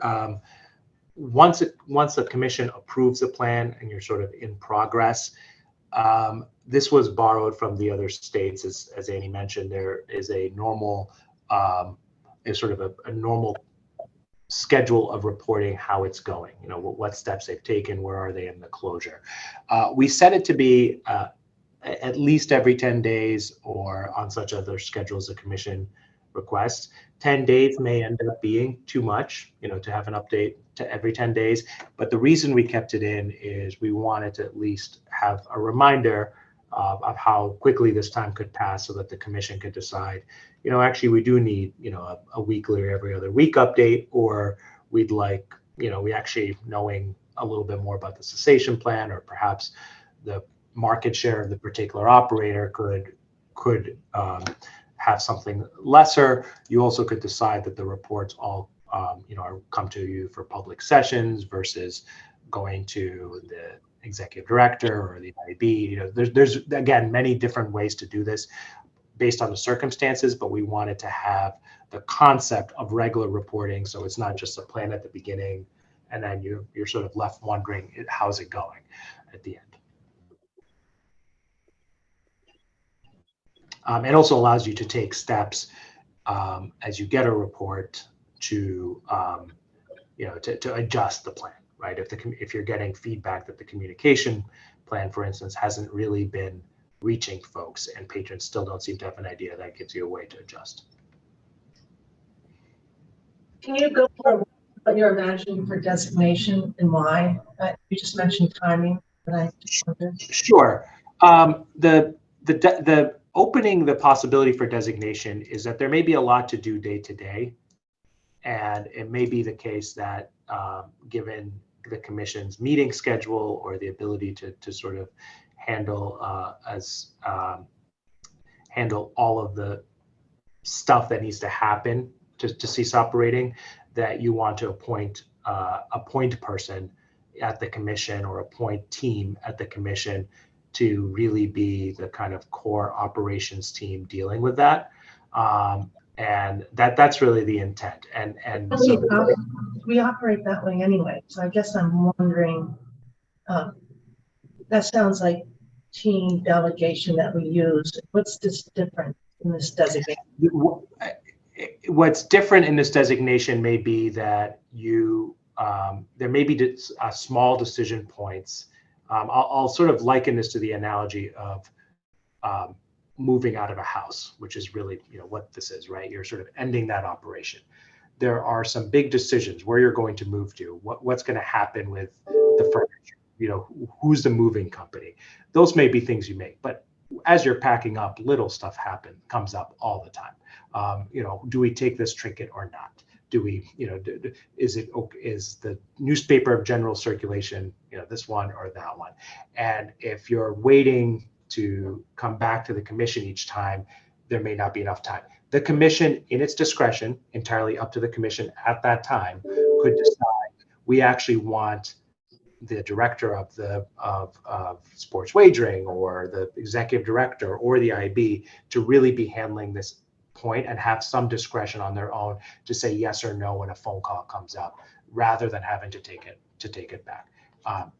Again, it's not a requirement; it's an option built into it.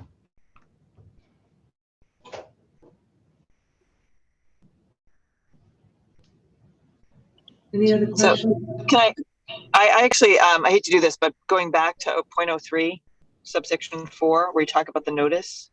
When it talks about putting it on their platforms, websites, etc., should we also be specifying any associated social media platforms, or is that covered by how you've written it? It's not covered by how we've written it. We said, because we're saying website, we could add and social media platforms. Because I just feel like if there, that might push it out a little better in terms of getting it out. No, happy to add that to sub item B, Commissioner O'Brien. Okay. Thanks.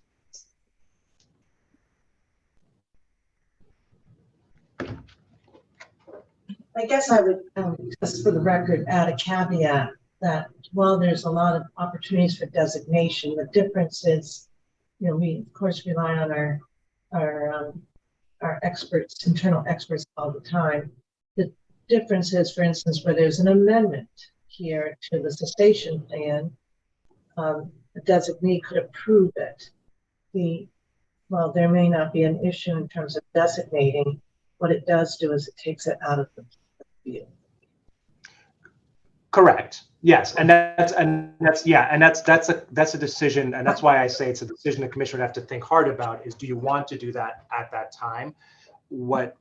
Because those amendments may be happening really on the fly in short order. And what I guess I want to press is that we are, just a reminder to this commission, we are very nimble, and to the extent that these important decisions, like amendment to the plan, I suppose if it's very trivial, then it wouldn't necessarily, but it just means that this designation process would take parts of this discussion out of the public view, and I just am reminding myself of those implications of what that might mean. It might be favorable to the operator, but not necessarily favorable to the public. So just noting that. But this would, Madam Chair, I appreciate the point you're making. And so this would just give us, right, Mina, the ability to designate someone at that time. Correct. So we could, yeah, go ahead. So we could weigh the situation. If it's something that's really, really bad, the operator is closing under extremely bad circumstances, then maybe the commission chooses at that time not to designate anyone and just meet every day, if that's what it takes. If it's a normal circumstance, perhaps just a business circumstance, maybe someone's appointed, but we would make that decision. This reg would just say the commission would make that decision at that time, right? Correct. And what we're trying to do, and the reason to the Madam Chair, to your point, how is this different than other regs? Why include it here?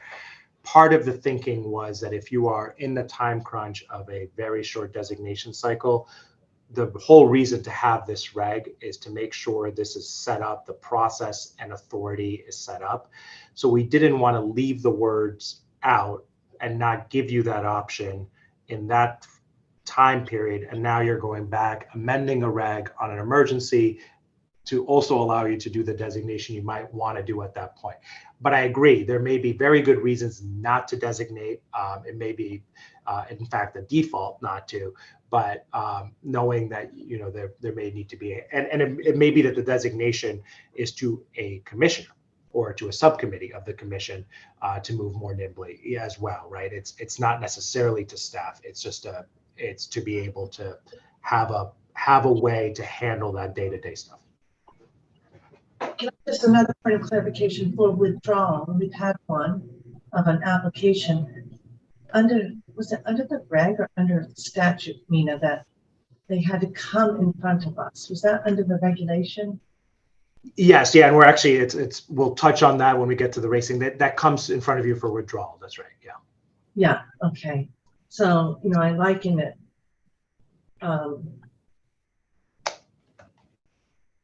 I understand there are many, many, many, many more steps to cessation. Okay. All right.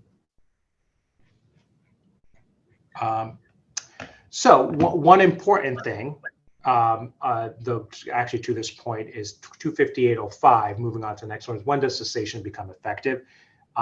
They have to tell you, we've done everything we're supposed to do, and kind of come back and say, can we close now?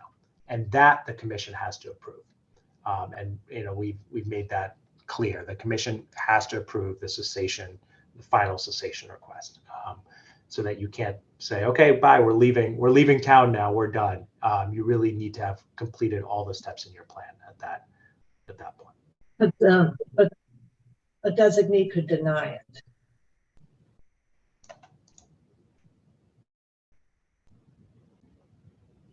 Number one, no, I'm reading it wrong.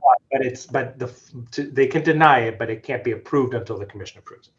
So if the designee that you've designated has a plan in front of them and says that's absolutely ridiculous, you haven't fulfilled these steps, they would say, no, you're not done. You're not ready to close. But the commission would have to do the final approval. Yeah. The designee can't do the final approval. I understand. I'm assuming that your answer is that it's those steps that the operator would take are very, very black and white, so that a designee would, like, if they deny it, there's no judgment involved. Just that, or that the commission has decided to trust that whoever that designee is with its judgment at that moment. Yeah. Approval would have to come to the commission. Correct.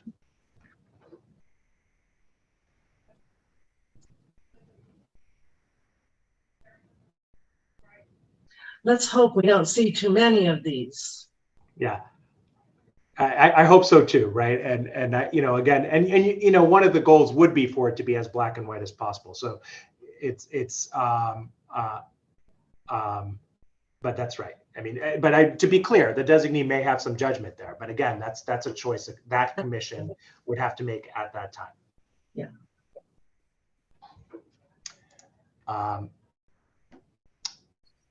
So the next section, 25806, Annie also alluded to.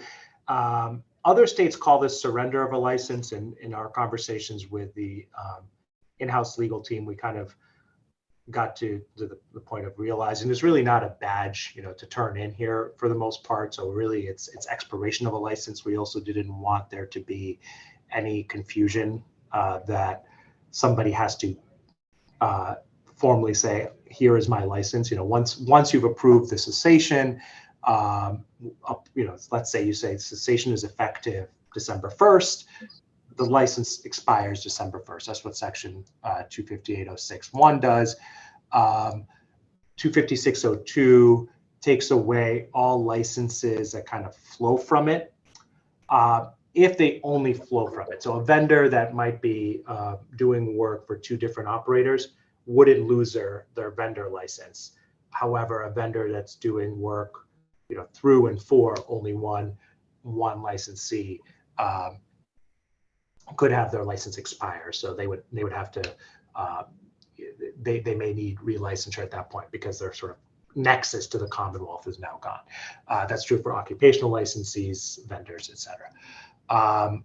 That's also true for tethered Category 3 licensees if to the extent you no longer have that.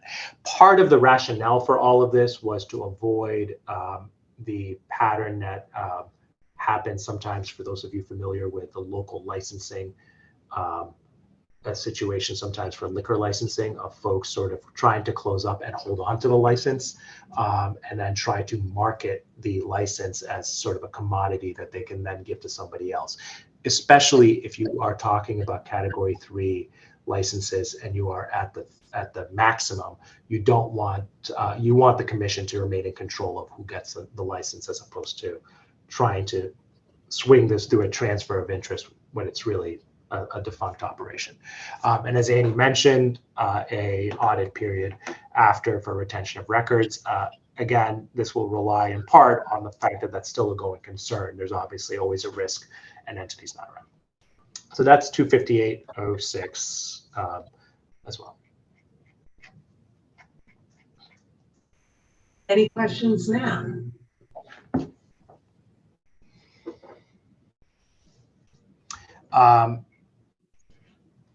If none, I'll go to 25807. This is the bankruptcy related provisions. So these were drafted with good help from folks at Veraldana who assisted us on this. The bankruptcy provisions have a couple of things to point out here. Essentially, it's sort of coordination between the bankruptcy process and the and your cessation reg. It sort of points out that the commission may really have a reduced role because the bankruptcy court is going to be driving what happens with the company, but you may still the court may be asking for receivers or conservators to take over some of the business. This leaves a sort of an explanation of how they come back to you for licensure if needed. There may at that point be a need to sort of have two separate entities, one sort of managing the financial books of the entity that's appointed by the bankruptcy court. There may still, however, be a need and room for a separate conservator or receiver from the commission side. That's what this really contemplates. The last part of this is probably the most important, and that's 23812 that we'll get to, which is the letter of credit that we talked about before.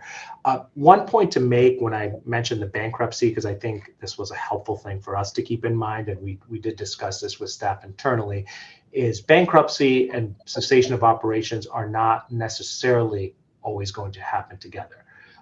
Under the bankruptcy code, there are ways, and we see this all the time with stores and retail establishments, for businesses to declare bankruptcy, but to remain operative as they restructure and reorganize. We decided against trying to address that in this regulation. It's addressed in really the sort of full suite of the commission's regulations on sports wagering. The commission cannot order someone to shut down or take back their license because they filed for bankruptcy and want to reorganize. That's not allowed under federal law. However, if due to the fact of their bankruptcy or the relief they're seeking from the court or what the court orders, they no longer can meet the conditions of their license. They no longer can keep a reserve, or they no longer can operate security at the level they're supposed to. That may be a basis to revisit their license, to either amend it, to revoke it. So that would sort of be handled throughout the other regulatory processes. And in our conversations with the IEB and Derek's team, I think that the team was confident that the regular reporting you get from entities and sort of about their financial wherewithal on a regular basis would be how you address those issues, and it would flow through other regs. So we didn't want to confuse things by putting it in here. This is really bankruptcy and ceasing to operate, not bankruptcy for the sake of reorganization.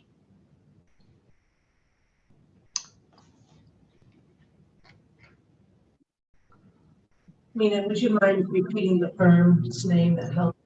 So it was Veryl Dana, principally Tom Bean at Veryl Dana. Questions on the bankruptcy provisions? We're going to circle to the other 3812. Yes. In terms of steps forward, Commissioners, I'm going to check in with Commissioner O'Brien just one sec. Commissioner O'Brien, anything you want to add on the bankruptcy or anything else?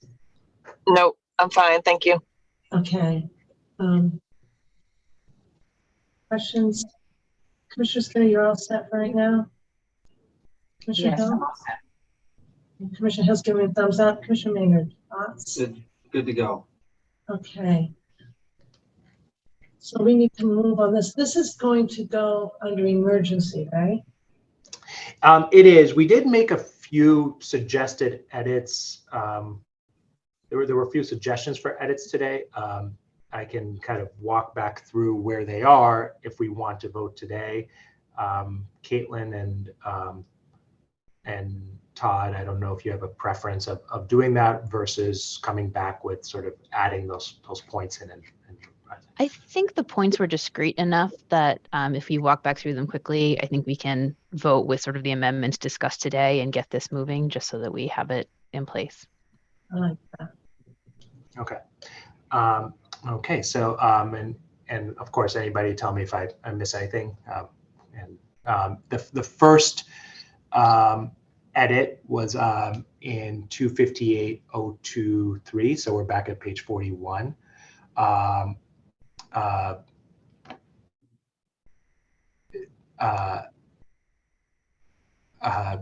Just to add that general, Yeah, right, exactly. So I was going to add at the end, it would say, take any other action deemed necessary in discretion to protect the integrity of sports wagering in the Commonwealth or otherwise protect the interests of the Commonwealth. Does that work for everybody? Just get some nods, okay. In 258.03, we would bump G to H and add a new G that says the sports wagering operators plans to communicate the cessation plan to the public, patrons, and vendors, including applicable timelines for cessation.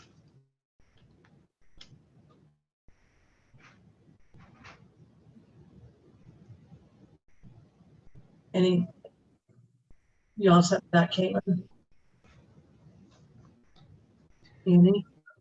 258.034 B, we will add before the semicolon, this is about the notice being published on the sports wagering operators website and social media platforms.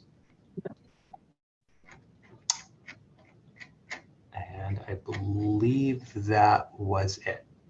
Yeah.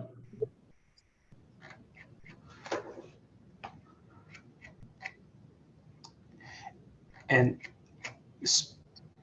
so, Madam Chair, I do think this is ready for an emergency vote. Would it be helpful to see 238 first or not? Because that's going to happen in a different course anyway. So, I'll take your lead. Want to just flip right over to 238? Why please? Just so you can see what's going to be, what we're proposing would be in place and what won't be in place today. Cross-reference, yeah. Mm-hmm. Yep. So the good news is 238.12 is already on the book, so there won't be a need to change cross references just yet.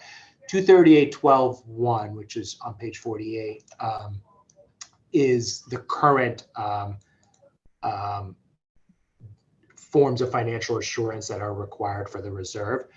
We changed one little word. It said the reserve may be in the form of cash equivalents, etc. For the whole thing, but then added a proviso that the amount intended to cover sports wagering liability, which is really that sort of the winnings or pending wagers, must be in the form of or backed up by, because you could do both if you really wanted to be super careful, an irrevocable letter of credit approved by the commission and which may be drawn by the commission in the event of cessation in accordance with 205. So without this, the commission, if let's say that you decide ultimately not to approve this section, you would still be able to draw on whatever financial assurance mechanism is there. There would just be a risk that if the cessation is happening in a bankruptcy, really it's the biggest risk. The reserve may be tied up into bankruptcy, and so you may not be able to access it right away. Oh. And I should add one other just note on this, why this is only covering the sports wagering liability, not the rest. In our conversations about this with bankruptcy counsel and our sort of thinking about bankruptcy, the sort of first step was to think, who are we trying to protect with the letter of credit? The taxes, the money that flows to the Commonwealth, as I mentioned, has a protection outside of bankruptcy and would, regardless of how cessation is done, be an enforceable tax that the Commonwealth can get back. So that's sort of step one. Vendors and employees have a variety of complicated, and I really hope I don't get detailed bankruptcy law questions on this one, protections for how they get paid if a company goes bankrupt, including whether they're, and they really will differ based on how, if they're secured creditors, unsecured, whether they had a lien in there as a contractor or not, et cetera. So what that left as sort of the hole in the protection are patrons, the folks who have no real contractual, direct contractual relationship, but are customers. And there is a sort of legitimate question of to what level should that protection happen. And so this is why we're doing that, recognizing that if the whole reserve has to be in a letter of credit, it may be exceedingly expensive to do and difficult to get that letter of credit. We tried to at least carve it up to that amount. So that's the rationale for that carve out. Mina, I know I'm wrong on this. Will you just bear with me so that I make sure I understand it? So if you go back to the other reg and look at G references 238. It does. 238. Yeah, and then it seems to, and I thought I was just understanding that the letter of credit would not address outstanding taxes, but then I see A to F cited at the bottom, and that includes those taxes. So I'm just reading this wrong, right? No, you're not. But just to be clear, 238.12 is all the financial assurances that could be in place. So they might have more than, so they should have a reserve that has all of their obligations. If you amend 238.12, the portion addressing the wagers, the sports wagering liabilities, as it's being called, and what's called in 238.12, that portion would be a letter of credit, or an operator could choose to put the whole thing in a letter of credit. That's a financial decision we'll have to make. Got it. All right. So I'm just, so the two aren't that parallel. All right. Yeah. I see. See, it was helpful to do the trial for me, so thank you very much. You're welcome. All right. Okay. And this one, if I remember correctly, would be adopted by standard location. That is our proposal. So we would ask for emergency adoption of 258 with today's additional edits that we discussed, and the beginning of the promulgation process on 238, the change to 238.12. So we'll go out for public comment and have a notice period. Commissioners, questions? I asked mine first, sorry. Anything?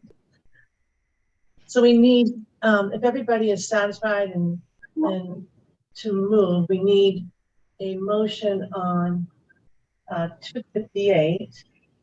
And I think I'm understanding that I don't have draft language in front of me, but would be subject to the edits discussed today. And then that would be pursuant to the emergency process.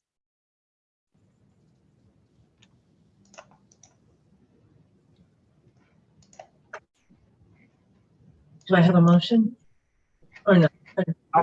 I would be more than, oh, I'm sorry, Commissioner Maynard, go ahead. I actually don't have a motion. I just had another comment, which was, even during this emergency period, we're open to comments from the public. So I just wanted to get that out there. Yeah. Thank you. Yeah. Okay, now Commissioner Hill. So we would get comments on this during this emergency time. Yeah, thank you. Yes, thank you, Madam Chair. And I just want to ask our legal team with the language or the an amendment that just says, as discussed here today, that would encompass all the comments and changes that were made. Is that an accurate statement? Yeah, absolutely, yes. So, Madam Chair, with that said, I would move that the Commission approve the small business impact statement and the draft 205 CMR 258 as included in the Commissioner's packet and discussed here today. I move that staff be authorized to take the steps necessary to file the required documentation with the Secretary of the Commonwealth by emergency and thereafter to begin the regulation promulgation process. I further move that the staff shall be authorized to modify chapter or section numbers or titles to file additional regulation sections as reserved or to make any other administrative changes as necessary to execute the regulation promulgation process.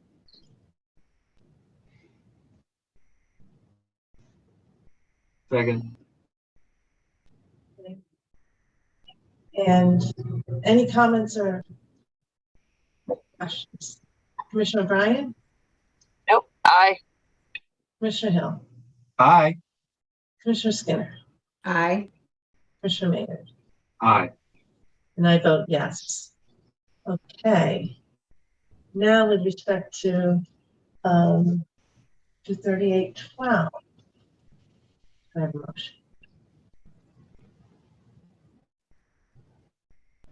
Commissioner Skinner? I move that the commission approve the small business impact statement in the draft 205 CMR 238.12 as included in the commissioner's packet and discussed here today, and that staff be authorized to take the steps necessary to file the required documentation with the Secretary of the Commonwealth to begin the regulation promulgation process. I further move that staff shall be authorized to modify chapter or section numbers or titles to file additional regulation sections or reserved, or to make any other administrative changes as necessary to execute the regulation promulgation process. Second. Thank you. Any questions on that motion? Edits? Okay, Commissioner O'Brien? Aye. Commissioner Hill? Aye. Commissioner Skinner? Aye. And Commissioner Maynard? Aye. And I vote yes, 5-0. There we go. Well done, Nina. Thank you so much. And thank you to Annie. Really helpful. On our next on our agenda is the race meeting licensing regulation. I had carved out a break for us for 10 minutes. We are just about 10 minutes behind our time schedule. Commissioners, are you in need of a quick break right now, or do you want to continue? Quick break? Madam Chair, a quick break would be great. Okay, then let's return at 11:20. All right, and we'll get started with our racing. Nina, are you all set? I will be doing racing as well today, so you're great. stuck with me for another couple of minutes at least. So. Okay, then you're all set. Thank you. Thank you, Annie.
Okay, Nils, I think we're all set to take the screen down.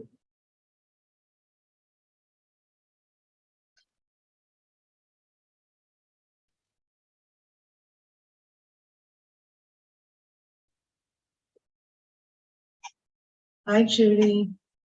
Good to see you. Hi, good morning. Good morning. Good to see you. Good to see you as well. Okay.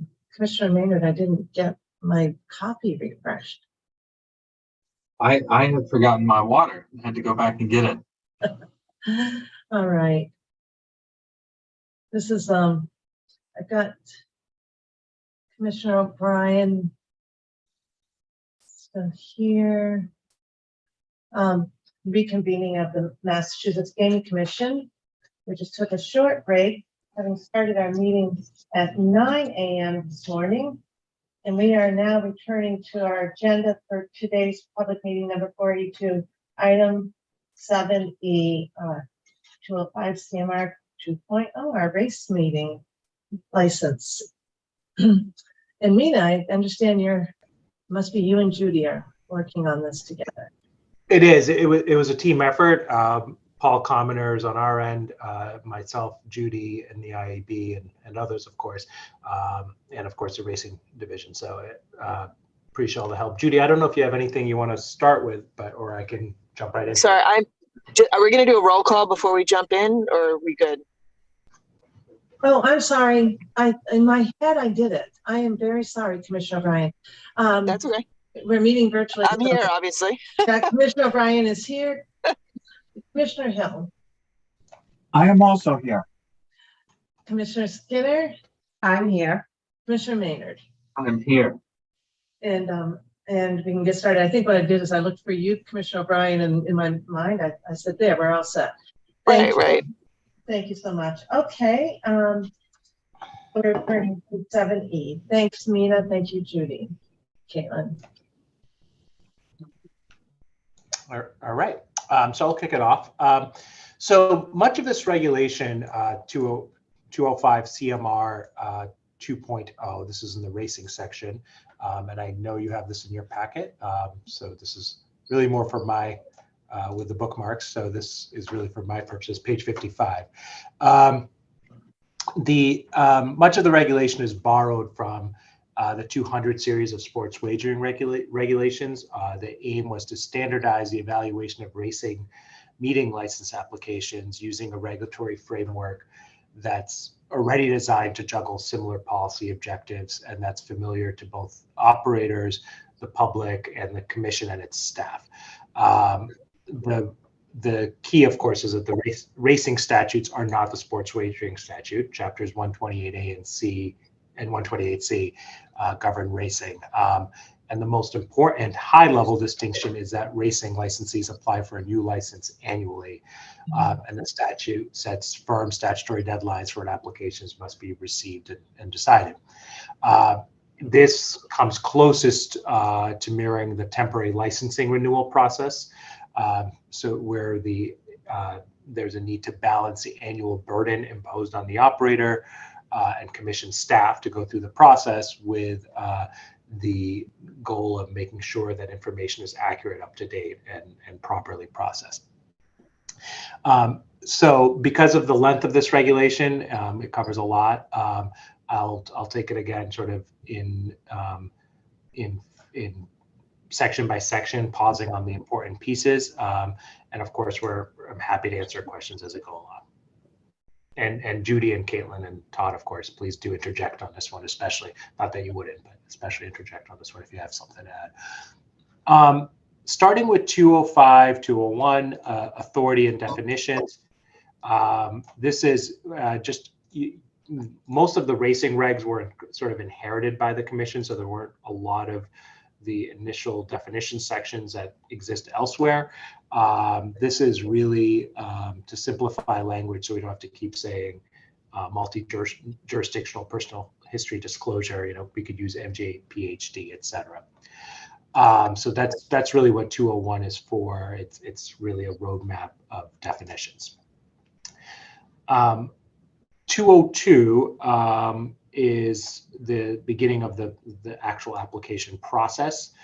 2021 says that an operator has to submit the application materials by their deadline. The list of required materials begins in 2021A. You'll see throughout this language, it says if the applicant is not currently a licensee. When the applicant is already under the jurisdiction of the commission and is already a licensee, the process is a little more limited. They need to update on new qualifiers, new disciplinary events, and so forth. So there isn't a need to rescope the entire list of qualifiers every single time, as long as they remain a licensee. However, if they let their license lapse, their obligation to keep up to date, they also lapses, and so therefore you would need to treat them as a new entity. The remaining materials, 2021B, and so on, are sort of your typical things: the application form, the licensing fee, certified check, and a bond payable. Many of these come from the statute itself, so not a whole lot of discretion on our end in terms of how you do it. 2022 addresses the sequencing of submissions, and here we're trying to address a sequencing problem for applicants who aren't licensed. You would need to have, especially the work of the IAB, would need to scope who needs to submit BEDs, MG, PhDs, Massachusetts supplements, etc. And so the idea was to have the scoping survey done before those things come in, and then to have the material submitted later. So that's sort of a sequencing issue that was addressed here. But to protect kind of the commission's resources and of staff time and money and so on that's spent, 205 CMR 202C makes the applicant attest that they intend to finish what they started and agree to cost recovery if they don't go through the application process. So it's a little bit of a protection to avoid someone taking a shot at it, starting up the mechanics, the machinery of doing the review, and then pulling out of it. 2023 is the application form itself, or sort of a description of the application form, I should say. Every applicant has to submit these, but you might need different things from different types of applicants. So there's 3 subsections. In 3A, this is every applicant. This is basically stuff they need by statute to submit. And so you really don't have, again, much discretion on that. 3B is for applicants who propose to operate at a track where they previously have it operated. These should be fairly similar to what we've done in the last year, plus on the racing license application. So this is sort of codifying or capturing that here. And then 3C applies to applicants who need to fill out a scoping survey, the BEDs, MG, PhDs, etc. The main requirement is that the applicant acknowledge if the materials are received by a certain time, are not received by a certain time, it may be held against them in the process. This is in large part because of the firm deadline for the submission of application materials by statute. There's not a lot of flexibility. So because we can't really give a firm deadline for the receipt of the materials, we can make sure applicants understand that has to do, that it may be factored into their licensing. The dates were all and sort of timing, submission process, all of that was discussed, and we're very thankful for a lot of good conversations between legal, A&K, IAB, and licensing throughout this process. And of course, all of these add the catch-all each time that you may ask for such other information or certifications as the commission may require. So the applications do not have to be stuck in time. If there's more to add, the commission can add that on the application form. Any questions there?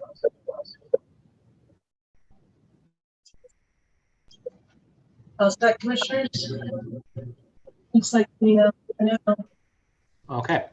205 to CMR 203 is evaluation of applications and the decision. It's heavily based on 205 CMR 218 on the sports wagering side.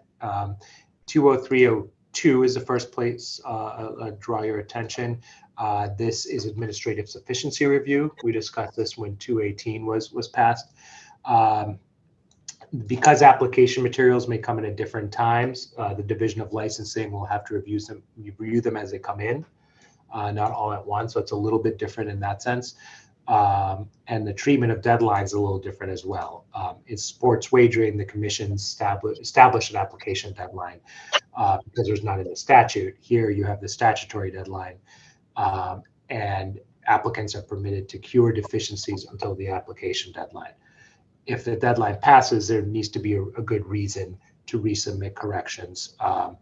So again, it's sort of a push to try to get things in early to allow review and to try to get cures. It sort of gives them an incentive that they get to freely amend their application or freely supplement their application before the deadline, but after they would need to go through the process for asking for permission to do that.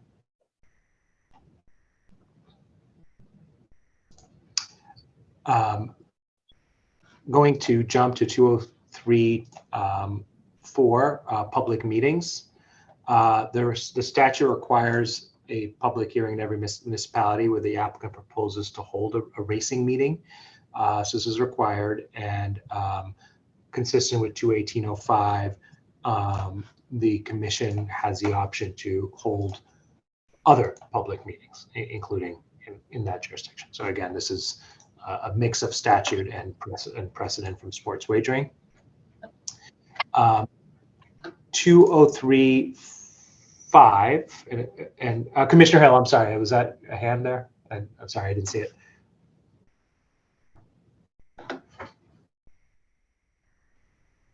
Commissioner Hill, are you all set? I see you. I think he's all set. Okay. Go ahead. Sorry. So 203.5 is gets into the sort of evaluation of the application. The framework is again parallel to 218. Many of the specific factors, however, differ. Some are the statutory factors in Chapter 128A, and others are based on other parts of 128A Section 3. Others are elsewhere in the statute. There's also a few drawn from more general provisions are drawn from sports wagering, licensing, gaming licensing, et cetera. All are, in our view and based on our review of this, in the scope of what the commission may consider under statute, but they get at different aspects of these considerations. So it's intended to be coming at many of the same things in different ways. 203.5B, I'll note the application review must take place in adjudicatory hearings. There are pluses and minuses to that approach. And so, Caitlin, I don't know if you have anything to add there or Sure. Judy. Yeah. I can jump in on this. So this is a difference from the sports wagering temporary license process, where, as you know, the temporary licenses are discussed in public meetings and decided in public meetings. There are a couple different reasons why we are proposing that these happen in adjudicatory proceeding rather than public meeting. One, and perhaps one of the most important, is that there are no protection. So 23N, as we know, has Section 6I, which allows the commission to go into executive session for information that, paraphrased, relates to business practices or trade secrets, that kind of thing. There is no such protection for racing. And so that means that to the extent you have an applicant that needs to talk about their business plans or trade secret or confidential or what information they would like to remain confidential, we don't have that ability. And so that is one of the main reasons why we are suggesting doing this in an adjudicatory hearing. It also has been the process by which we have reviewed applications, at least for the last few years. These have been done in an adjudicatory hearing. And so those are the main reasons I would say why we are suggesting that here.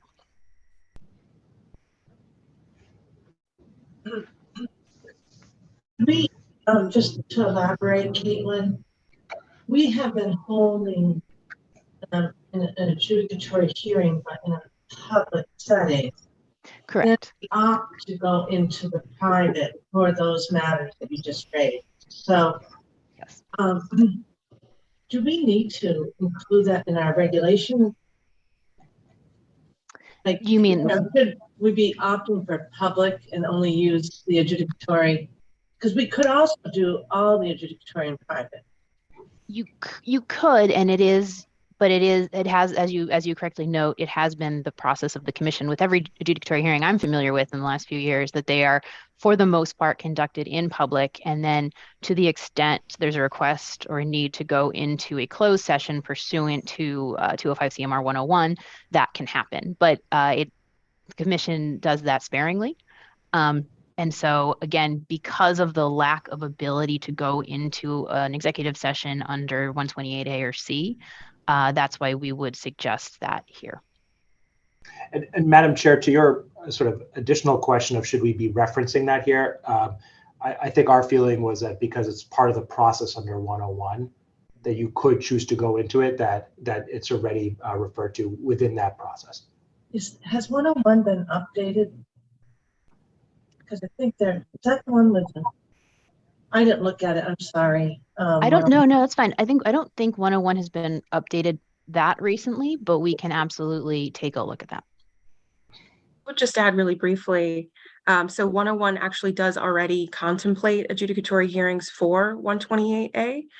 And so within 101, and I'm referring here, I think it's 101 section 7, allows the commission to convene an adjudicatory hearing in public and then ultimately elect to close the proceeding at the discretion of the commission or at the request of the applicant. So it's kind of already baked within this regulation. Maybe the one that, because we went through this process, Commissioner O'Brien, I'm not sure, Judy, if 101 has a reference to a public meeting versus hearing. We don't need to get into it, but it's been on my to-do list. Todd is nodding. Yeah, so, I'm sorry, Madam Chair. I think I know exactly what you're referring to. That's either in 116 or 115. I can't remember the exact site that talks about suitability hearings under Chapter 23K. So it's a little bit different than this. Excellent. And we do have to get to that, but yes. Thank you. Yeah. Okay. Thank you so much. Good.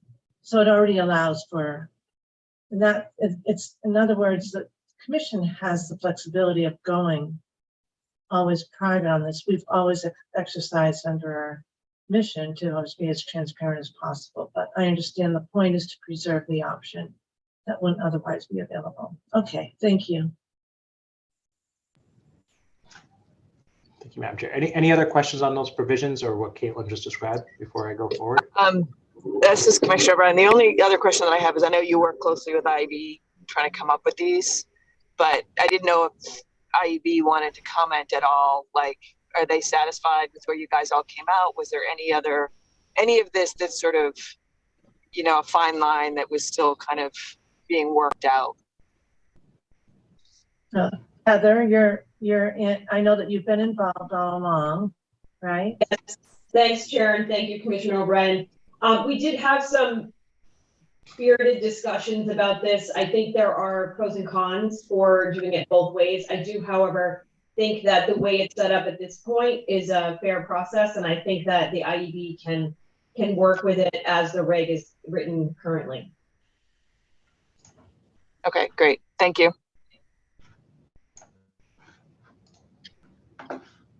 Okay. Thanks. All right, thank you. So, Madam Chair, the next section is 205 CMR 203-6 here. That's the determinations on the application.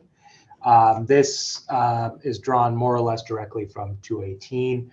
The 6B, the sort of durable suitability doesn't have a direct parallel in the 200 series. What it's doing here is ensuring the commission has made a recent enough suitability finding within the last 5 years for durable suitability, or last year for temporary suitability. Again, this is sort of balancing the licensees that have been ongoing, licensees versus ones that might be starting anew.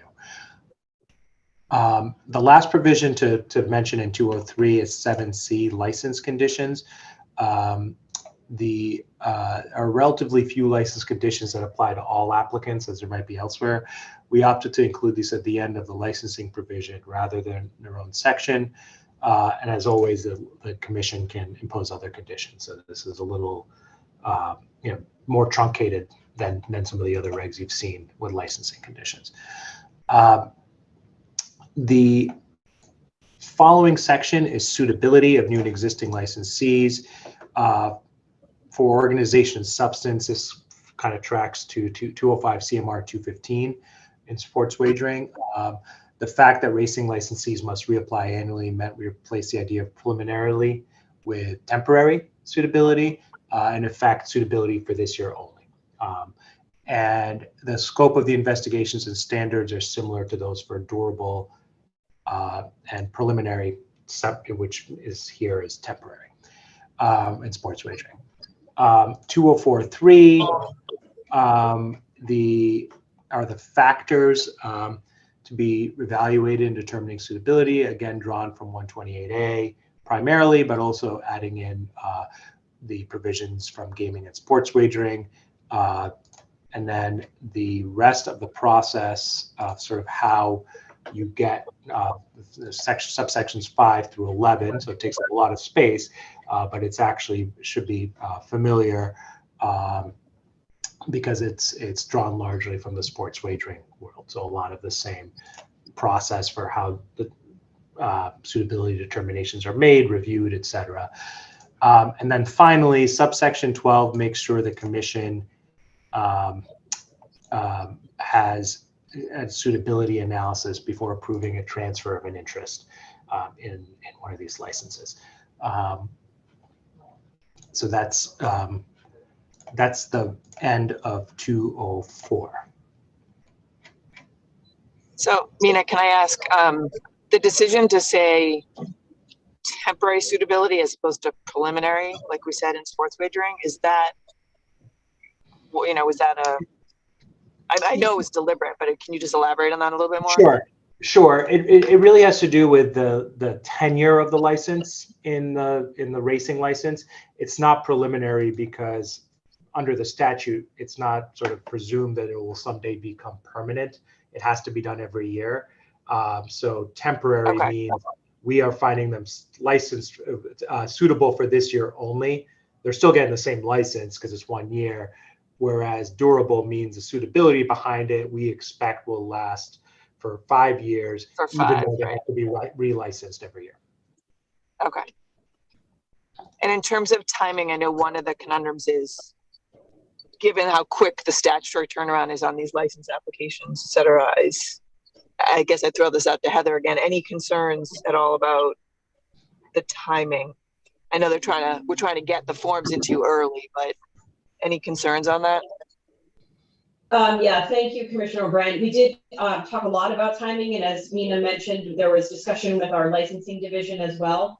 I think the way it's structured now, it will sufficiently address those concerns, particularly with the dates for the scoping survey coming in May, or at least being cleared by May, and then another date in August. And certainly, Mina, feel free to correct me if I missed anything there, but I do think that based on our kind of communications about it and our analysis of it, we think we should be okay with it.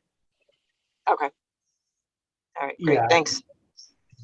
Commissioner O'Brien, the only thing I would add there is I think it is, I just, to be clear, because I know the commission has waited on this in the past. It is, I think, as good as we can do under the circumstances handed by the statute. That doesn't obviate the need for perhaps more time, but so just in case anyone else is listening, it's not fully solved here. Great. Okay, thanks. No problem.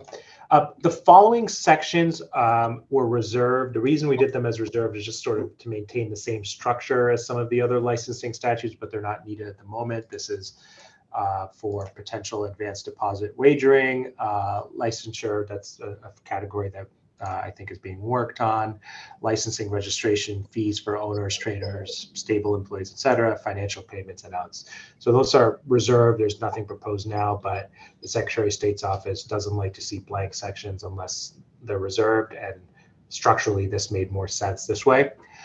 208. Well, and Mina, let me just jump in for 1 second here. And I will just note that, you know, it is intentional. We wanted to bring these sections to you now related to the applications, get the feedback, get these in process, and then we'll move on to these sections 05, 06, 07. So they're coming, just not at the exact same time. Right down the track, they're coming. The 208 is a cooperation section. It mirrors 212 and the similar provision in the, I believe, 112 in the gaming and sports wagering licensing process. So this is the sort of typical, if you're going to apply, you need to cooperate with the commission and its staff and IEB, get us your stuff, get us your licenses. Their failure to do so comes with consequences, including potential denial, suspension, et cetera. 209, 2.09 mirrors 213, and this is back to withdrawal of applications. Again, if you're going to withdraw an application, there are limited exceptions for when you can withdraw without commission approval. Otherwise, the commission will have to grant withdrawal. There's also the issue that was mentioned above, that if you start and withdraw, you may be subject to having to pay some of the costs for the review if that's started. And so that, I believe, is it for this racing. Rick. Caitlin, can you remind me, is this, this isn't pursuant to emergency? Well, so there's a good point actually to talk about next steps. So because this is new and long as a reg, we wanted to bring it to the commission today for discussion to see if there were any major changes or additions or subtractions that you wanted. So that's hopefully the conversation that we'll have now. We would like to then bring it back to you in very short order, so in November. And at that point, we would ask to move it by emergency. And the reason for that is that we have been told that there is potentially a new racing, an applicant for a new racing license that may want to submit an application as soon as Q1. And so we would like to have this reg in place for that if that happens. So that is why we are doing that now. And I will also note that the racing regs come with a sort of slightly different procedural mechanism for putting them in place. It's largely the same, except we have to send it up to the legislature for the legislature's review for, I think, 60 days. Judy can correct me. So it actually extends the timeline for doing it by the regular process by a substantial amount of time. Right, Caitlin. Commissioners, it is a long reg, and it's very helpful to go through it. Commissioners, I don't know if you have all your questions now. Commissioner Skinner, I see you leaning in. Just a process question, please. Would this regulation be posted on the website in the meantime, Caitlin, or public comment? Okay. Great question. I should have mentioned that, and Alex had also mentioned that too, as something that she'd like to do. After today, we will get it up on the website and we will have it there for comment in the interim before we bring it back for what would be hopefully a vote by emergency in November. So, and again, I would anticipate the November 16th meeting. So there would be about, at least 2 weeks for comment that we could then internalize and bring back to you on the 16th.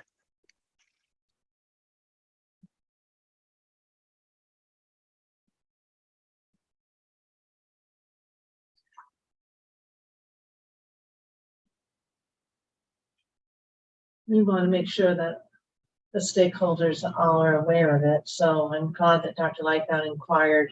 I'm sure she'll be proactive too, to make sure that folks, go to the website. Or there she is. Yes. Yep, I already have notified him that it was going to be on for just a first view today. Good. And Thank that you. I expected that there would be a public comment period, but that, I'd let them know after the meeting.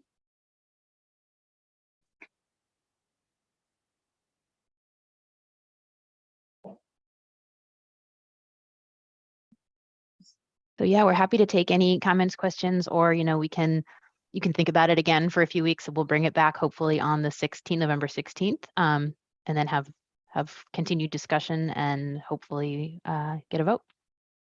Commissioners, any questions that you want to address now that would be helpful for the process? Few were answered as we went along. Commissioner O'Brien, are you all set for right now?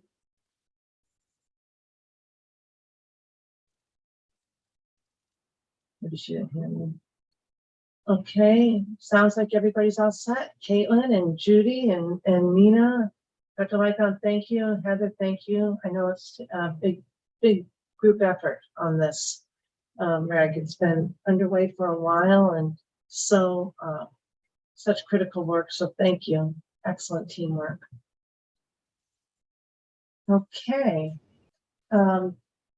Nina, are you all set then? This is just a pause. You keep getting me. I am done with presenting things, but I believe, Caitlin, you've asked me to stay at least as long as I can for the next item. For the next item, yes. And So, Oh, sorry. I was just saying he's here for backup for the next item, but then we'll release him. thank you. Well, I was just asking, are you all set with racing? Yes. We rarely let you loose without some kind of a thing. All right. Then commissioners will move on to item number 8 on our agenda. This is going to turn to interim IEB Director Hall, and I guess it's back to Caitlin. Good afternoon, Chair and Commissioners. Thank you. We are here to talk about the ESPN and Penn relationship, at least preliminary discussion about it today. And with that, I think for just to kind of set the framework, I'm going to turn it over to Caitlin. Thanks, Heather. So yes, there's a couple of things that we'd like to do today. First, we want to walk through the potential processes for the Commission gathering additional information regarding the Penn ESPN deal and any next steps the Commission may need or want to take regarding that deal. And then once that process has been determined by the Commission, it would be helpful to get information about exactly what the Commission is looking to receive from Penn so that that information can then go be gathered and brought back for discussion, likely at a future meeting. And so with that, I will start by just reminding everyone that on October 2nd, Penn Entertainment presented information to the Commission about its new partnership with ESPN. And per the presentation, Penn intends to rebrand the Barstool Sportsbook to ESPN Bet. They've represented that there will not be changes to Penn's ownership structure or management, and that Penn will remain the owner and operator of the sportsbook. So ESPN is as a branding and marketing partner. Based on that conversation, the Commission asked us to outline the process for Commission review and approval in a situation when an operator with a temporary sports wagering license, such as Penn here, has a substantive change in its business. And then, of course, more specifically, what steps must or may be taken with regard to the Penn ESPN deal in particular. So because this is the first time we're discussing this, I think it would be helpful to talk through the general processes first, and then we can talk about Penn specific processes. So in general, if there's a situation where an operator with a temporary sports wagering license has a substantial change in its business, there are 2 methods by which additional information about that change can be collected by the Commission. The first would be under Chapter 23N, Section 6G, and 205 CMR 212.011. Both of those sections empower the Commission to require operators to provide such documentation or information as the Commission may require to demonstrate that the operator continues to meet the requirements of this chapter and the rules and regulations of the Commission. The regulation clarifies that the Commission may request additional information and documents throughout the application review process. Now here, because Penn is in a temporary, or really any operator in a temporary, with a temporary license is still going through the application process. Additional information can be collected. It's still subject to the application process, and it would still be subject to 23 and Section 6I, which we just talked about in our last session, the section that allows protections for certain type of sensitive materials. The second way that the commission can collect information would be through amending a license application. So depending on the scope and the timing of the changes, the commission can request that the operator amend its application pursuant to 205 CMR 211.0110. And that's the regulation that you actually used once. You used way back when an operator didn't get its application in, or a potential operator didn't get its application in by the deadline, and the commission used that mechanism to extend the deadline. And so that is a regulation that you absolutely can use. And I think there are probably two situations when you would use that. One would be when there's a short miss in a deadline, something closer to the date of the application process starting. And then also potentially if the changes to the application are so significant that you would actually want an entirely new application or a heavily redlined application.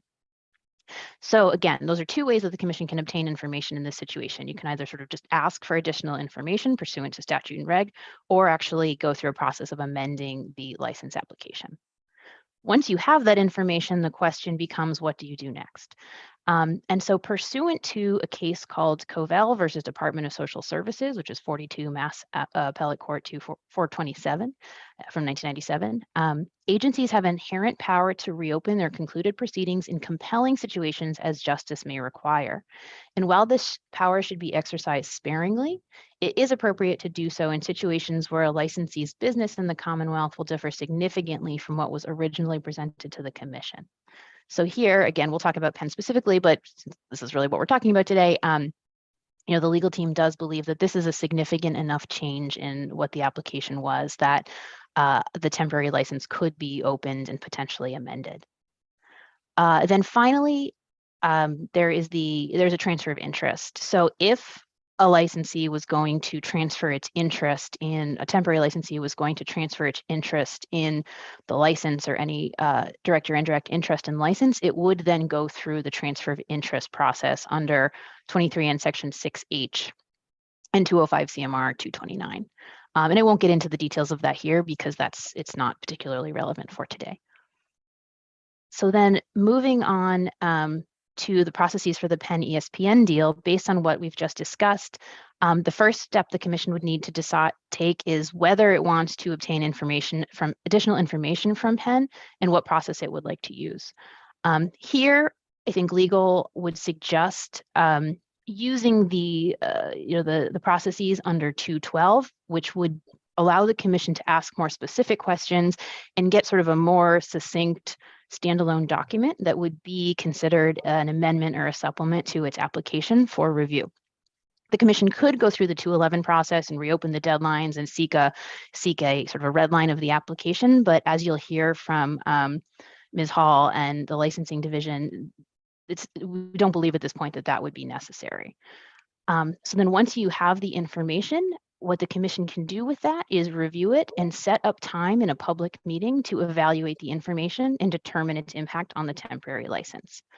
So based on that discussion, the commission can decide to amend the operator's license, including the conditions on the license, or not. It could say, no, you can move ahead as you are. But the one thing I will note that it's important to note is while the commission can amend a license and the conditions in a public meeting, which was what was done originally, it could not revoke or suspend a license in that forum. Again, that doesn't seem like the process that would be going forward here, but in that situation, you'd need to use the processes outlined in 205 CMR 232.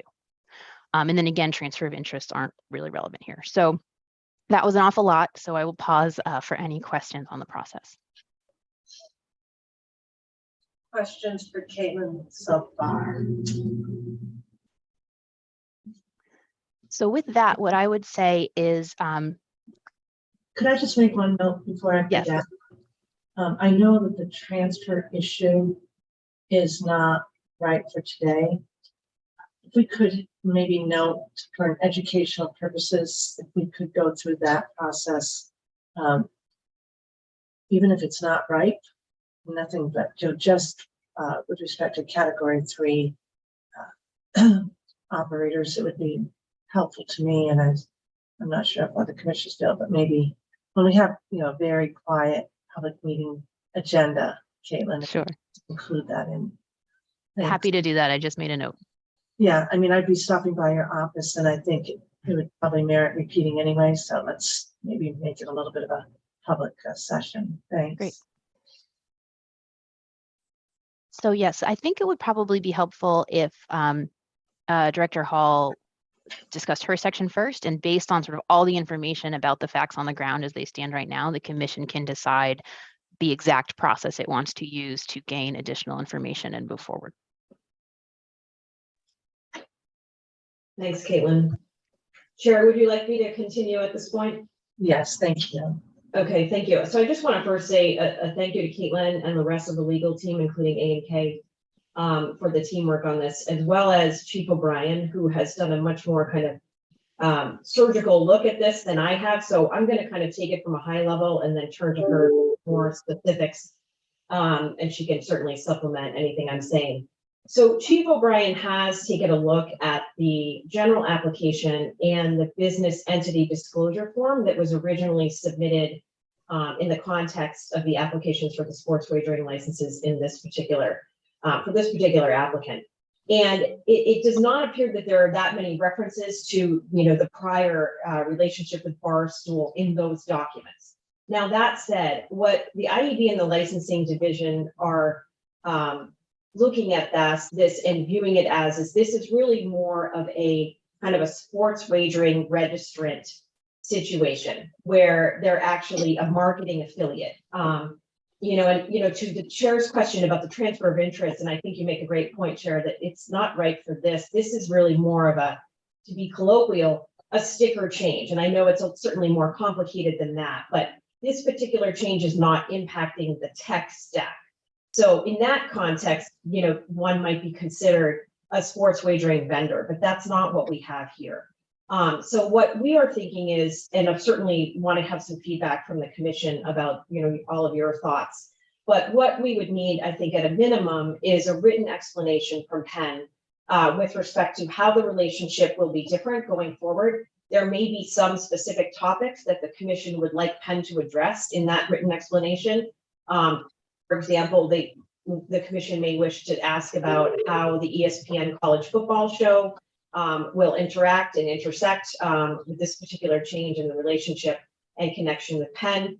And I do think that it will depend on kind of what the commission is looking for in terms of their own submission. I have communicated with Penn's Chief of Compliance, Christopher Soriano, and they are ready and willing to provide, whatever information that the commission would like coming out of this meeting. So I think, and to follow up with Caitlin's point, I think our goal for today is to hear from you all as to what you would like, and then go forward from there. So I also, before I turn it to the commission, I also want to just make sure with Kara that I haven't missed anything or misstated any of it. No, I think you captured it nicely, Heather. Thank you. What I also just want to add too is that ESPN Enterprises, Inc. Actually anticipated being a marketing affiliate for a number of entities. When we were originally having the discussion about level of licensure for marketing affiliates and things of that nature. So ESPN Enterprises, which is a subsidiary of ESPN Inc., is actually currently registered as a sports wagering registrant. So that's one item that I just wanted to add. Thanks, Kara. Any questions, feedback from the commissioners? Commissioner O'Brien, are you hearing this okay? Yeah, I am. And so the comment that I had, I alluded to this when Mr. Soriano was in front of the commission the last time, which is this licensee is a little bit different in that their branding is tethered to a completely separate pre-existing entity that they have attached themselves to. And so this is a rebranding, third-party marketing affiliate. There's different ways to conceptualize it. And some of the questions I'd be looking for, if this is if we're driving into sort of the meat and potatoes of this is, you mentioned the college football show, and then also how they're going to be drawing lines. You cannot have someone obviously who works for the entity and then is also recommending specific bets, right, that are going to be on their platforms and that sort of thing. And so this was, something they navigated with Barstool. And I'm curious to get sort of the same information as it relates to the new branding relationship with ESPN Bet.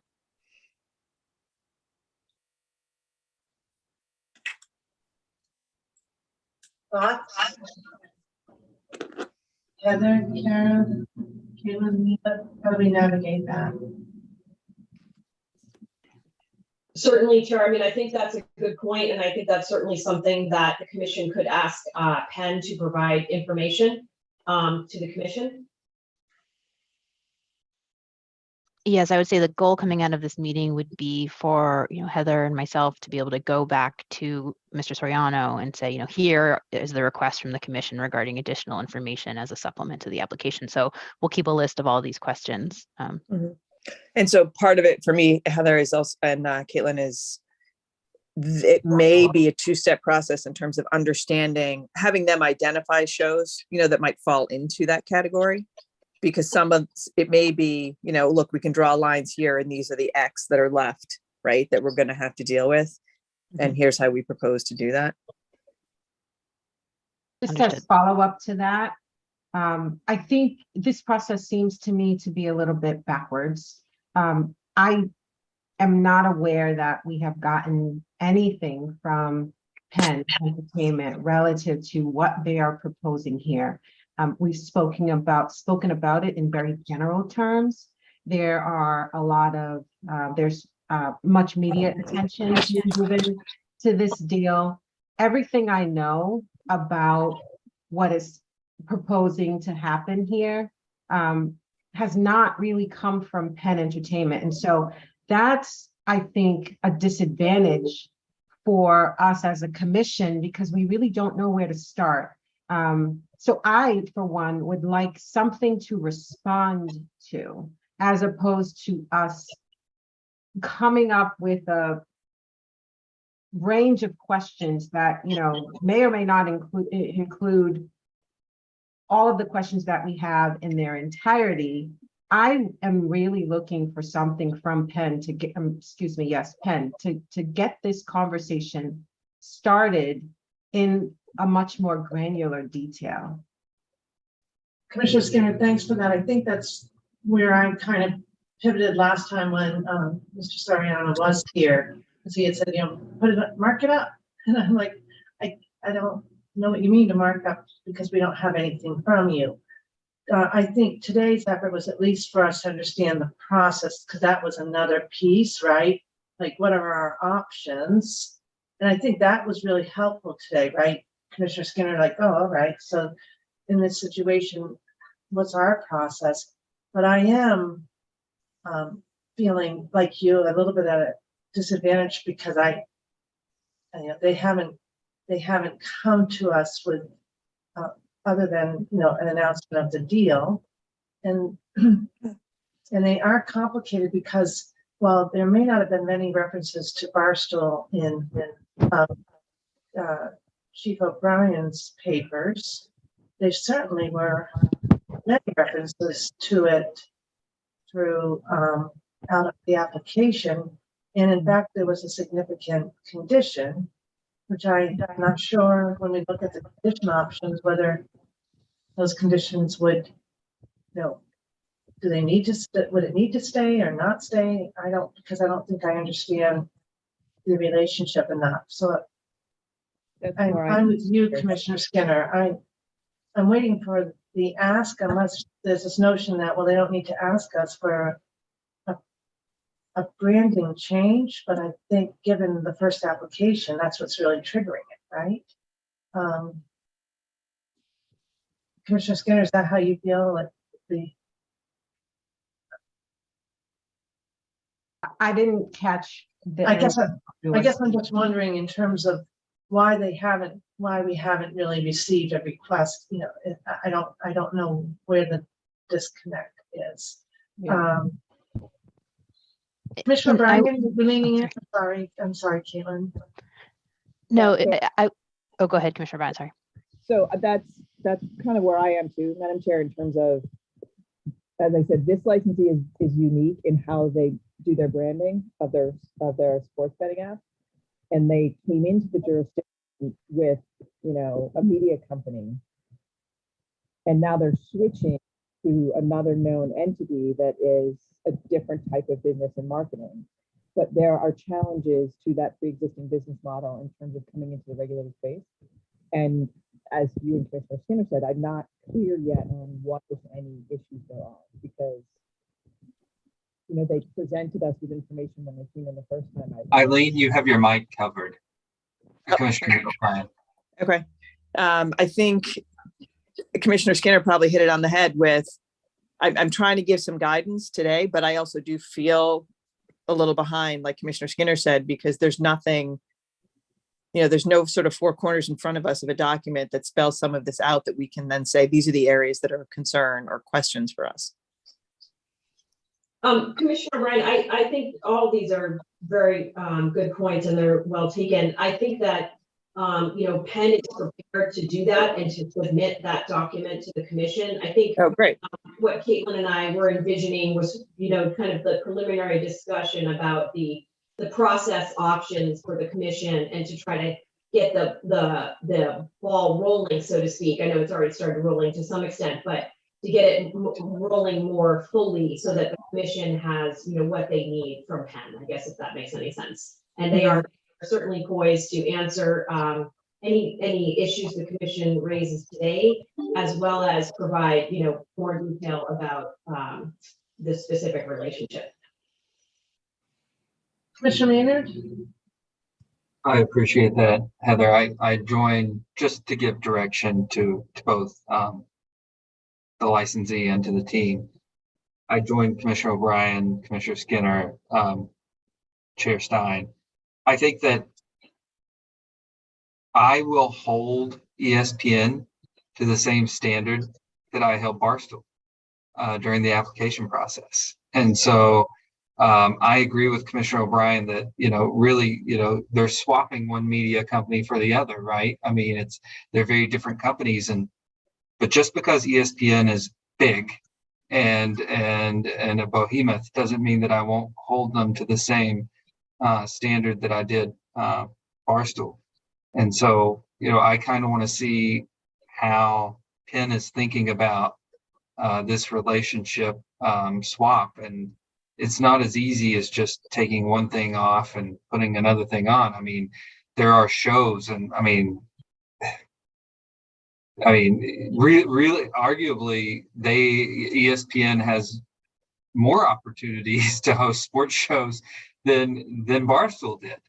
And so, knowing how that relationship works is very important to me going forward. But I think my main piece of advice would be, don't treat them any different.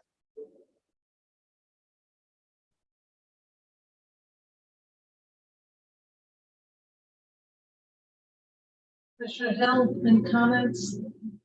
I think Commissioner Maynard just covered what I would have said, so no more comments at this point. And I guess just to make sure we're being fair, we're saying questions and concerns. There may not be any either. We just don't have enough to react to. Is that fair? Because I think we're all trying to surmise what it's going to look like. Right. I think Commissioner Maynard summarized it well, though, in that they are substantial in terms of the breadth. And so we can see there are some questions we already have, but we don't know sort of how to categorize them and what the scope is. That's right, the scope, right. But I agree with his sentiment that it's the same kind of relationship that they had when they first came in and applied.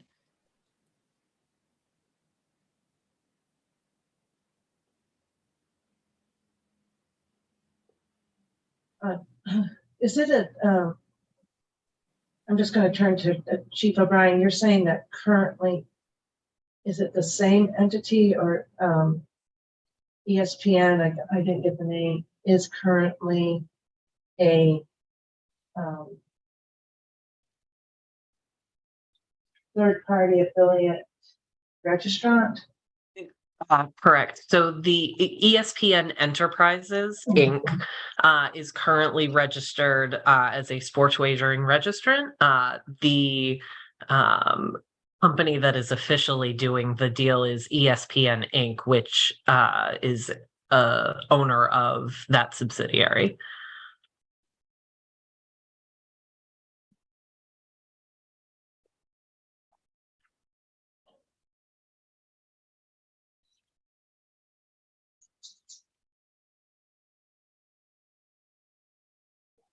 Have they has any other jurisdiction dealt with this yet?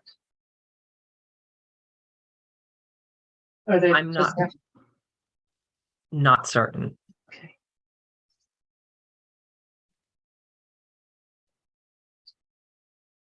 Thank you. Questions for either Interim Director Hall or Chief O'Brien? So to Commissioner Maynard's earlier point, we really hope we're trying to be helpful to you folks on getting back to Penn. I think they've heard the process, the options that are available, your guidance on those options, and then we need something from them. Right. And what that something is, do we need to be more precise right now for you? I guess there's no guidance from a regulation, Yeah, that's that's why we have a little bit of a chicken and the egg problem. Is what do they need to submit? What do we want to request? And so I think based on this conversation, again, the commission can request additional information and documents throughout the application review process. So what I'm hearing at this point is that the commission is requesting a detailed explanation of the relationship with ESPN, including but not limited to some of the questions that were raised. For instance, explain how the college football show is going to work. How will you draw lines so that entities who are employees of ESPN are not recommending specific bets? And then anything else that pursuant to their review of the regulations and the statute, they're going to have to put lines in place for or take special steps for. So I think that, please feel free to jump in, but I think that's enough to take back and request that information and then bring that back to a meeting in November. I'm cognizant of the fact that there's, in the public, we've been hearing that they're aiming for a November switch. All that said, I think, it'll be up to the commission to make a determination if it's okay to move forward with the switch in Massachusetts. I thank you, Caitlin. And I think that while we're all here, it probably makes sense if we can set some kind of a time frame that the commission is expecting Penn to get back. So if possible, Chair, I think it would be helpful just to give that kind of parameter as well. Well, the time frame is a little tricky too, right? They have not switched over, so it's still varsity, right? So there's complexities on that. And we need to understand that when you use the word switch, that is an important piece of it. And I think that's part of why we might be struggling.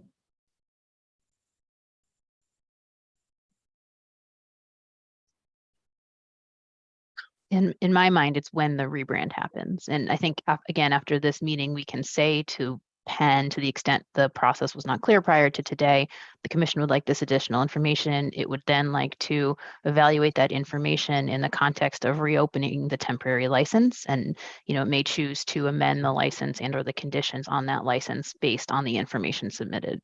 And at that point, once any amendments happen, and of course, there's also procedural things they have to do, right? To the extent they need to change their internal controls and get that approved, to the extent they need to change House rules. I'm not sure how much of that will apply, but there are procedural mechanisms they will also have to go through before any switch can be flipped and the new branding can be used. In Massachusetts, anyway. Barstool, did we treat them as a third-party affiliate registrant? Good question, Chair. We actually did not, because in that particular relationship, and Kara can correct me if I'm missing anything here, they were actually a subsidiary of Penn because of the full ownership. So they were not actually registered as that. They, as you all know, they were registered as a non-gaming vendor, but that was much prior to when the commission was looking at the sports wagering applications. That's an important distinction, right? And I know you've mentioned that there won't be an ownership issue, but when we say switch, it's really not apple to apple, right? That's right. There's a different control issue. Of course, under our reg, every one of our licensees is held responsible for content, including branding content and et cetera. It all starts with the operator, but it is just a distinguishing factor. But this entity would have to go through a licensing process of sorts with Chief O'Brien, ultimately. So it's not going to be necessarily a switch. Right? I think that's what we're envisioning, Chair, is that they would have to go through the sports wagering registrant process as a marketing affiliate, but of course, with guidance from the commission. And that is, that is a kind of a, I don't know how to phrase it. It's a different process than if we were looking at them as a qualifier. We are not looking at them as qualifiers at this time. And that's based on ownership issues, but I guess maybe a question that's underlying here, it's the activity issue. Is it truly a third party affiliate? So I'm asking these questions just to sort of trigger what kinds of details we'd be looking for from the operator, from Penn. I think that makes sense. And I think once we get the document from Penn, we'll certainly evaluate that, and as well as the commission, and come back and have further discussion on it as well. And I think it would require, back to where we were the last time we saw them, is to understand the cessation of the Barstool relationship, timing on that. Because I don't know if there's overlap. And Commissioner Skinner, you, I think, raised that last time. The timing issue is so important.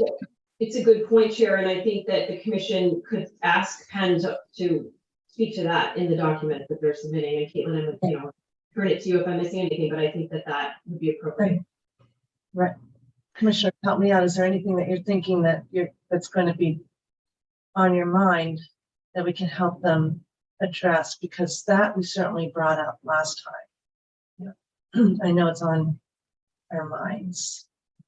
Anything else? Again, it's very hard to react to Commissioner Skinner's earlier point. And Chair, just by way of update, I did just get a message from Mr. Soriano indicating that they could submit something as early as next week, if that works for the commission. November 2nd is our next public meeting, the one in that's getting longer in the agenda, Commissioner Hill. But let's see if that's a possibility, commissioners, if we could add that to November 2nd. It happens to be in Springfield, but that doesn't matter so much. Commissioners, are you okay with that, or would you rather roll it to the later one? Yeah, I am, and I'm thinking more about what Caitlin said earlier. It just set in my head, which was, when the change happens, I'll use change instead of switch. Yeah. But I think it's got to be before, because we're kind of in this situation where we're in between worlds, and what if they go forward and there's something there that we just totally don't want them to go forward with? So I'm sitting here thinking I think we have to do it before. I don't know. As soon as possible. That's my answer. Oh, okay. And I would say, again, based on this conversation, I think relatively clear. Tell me if you disagree that the change should not happen in Massachusetts until the commission reviews this information and decides how it is going to act on the temporary license. I have seen in the news November 20th floating. I don't believe we've heard that date from Penn specifically. My only concern, we can definitely do it on the 2nd if that's what the commission would prefer. It's very tight for getting the information in, evaluating it, turning it around, but it could be done. Also, we just want to make sure that Mr. Soriano and anyone from Penn could be in that meeting, remotely, however it's going to work, because it is out in Springfield. I mean, I think the sooner they get us the information, the better, but in terms of marking it up, it's a little bit hard to say until we see what they submit too. Could we see it at the same time the staff sees it? Sure. And then, I mean, I don't know, we don't typically do that, but I'm just thinking of procedurally, like if this had to go into an executive session in Springfield, would we have to clear the room, that kind of thing, because it's it's a different type of meeting. But that's my only thought on that. We could, of course, also add a different day, right? That week or the week after for a meeting on this subject. I think we're planning on an executive session in Springfield, but so those logistics shouldn't drive the decision. I think it's better like how prepared we will be. We could also consider a separate date. I hate to add to the schedule, commissioners, but if you thought that it was warranted a 1-hour special public meeting, I would be okay with that. If Springfield doesn't feel quite right, November 2nd feels too soon. I shouldn't say about Springfield. Commissioners. Otherwise, we're, November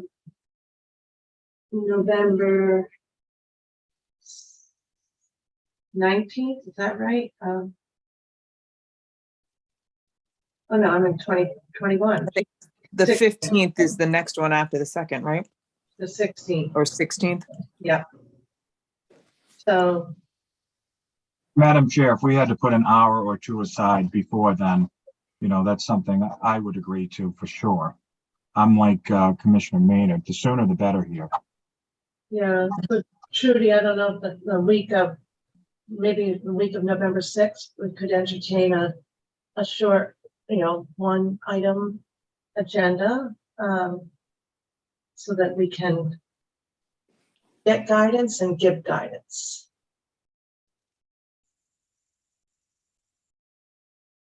She doesn't have to decide now, just generally, commissioners. Are you amenable to that, or would you just rather roll it to the 16th? What did you see about November 20th, Caitlin?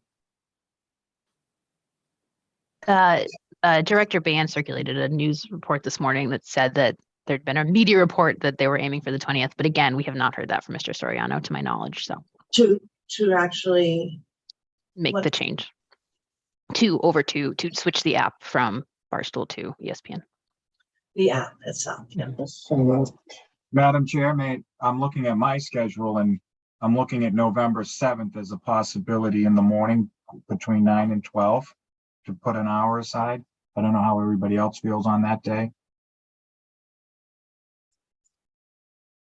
Just as a quick update, I understand that Penn could be available on the 2nd and also during the week of the 6th. And it may not be exactly, the same people that we've talked to before, but they will make people available if the commission decides to go forward with that separate meeting during the week of the 7th, or I should say the week of the 6th.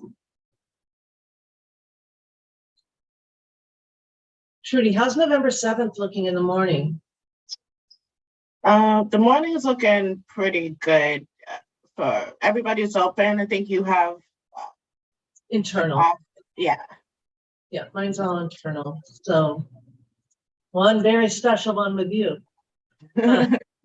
So I could be freed up, and then Detective Lieutenant Leo and I can rearrange something. That's good. So, yeah, everybody's available. So yeah. A 9 or 10 o'clock start, we'll figure that out. How's that sound, commissioners? Okay, I've got one thumbs up. Commissioner O'Brien. Yep, that works. Okay, Commissioner Skinner, did that with you? That works for me. Commissioner Maynard. Works for me. Yeah, I think that's the best way to do it. Thanks. Thanks, Trudy. Thanks, Commissioner Hill, for getting the ball rolling. All right. Is that anything else we can do to help Caitlin or Heather? This has been really helpful, Chair and Commissioners. I think this was kind of what we were looking for today, is to try to get on the same page about next steps. It is a different circumstance, so we're, kind of evaluating and trying to do the right thing as we go. So it's really helpful to have the commission's input. We appreciate it. All right. Okay, well done, Caitlin. Thank you very much for the guidance, very helpful. And now if I can find my agenda, that takes care of item number 8, right? We're all set for now. It is 12:30, which puts us back on the timeline we circulated. Is it lunchtime, commissioners? And then we would turn to Chief Delaney at 1. Followed by the Game Sense quarterly report. Sounds good. Sounds good. All right. Joe, I'm sorry, but we're going to break for lunch. Thanks so much, everyone. That's fine by me. Okay, we'll convene back at 1. Thank you.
Okay, Mills, thanks.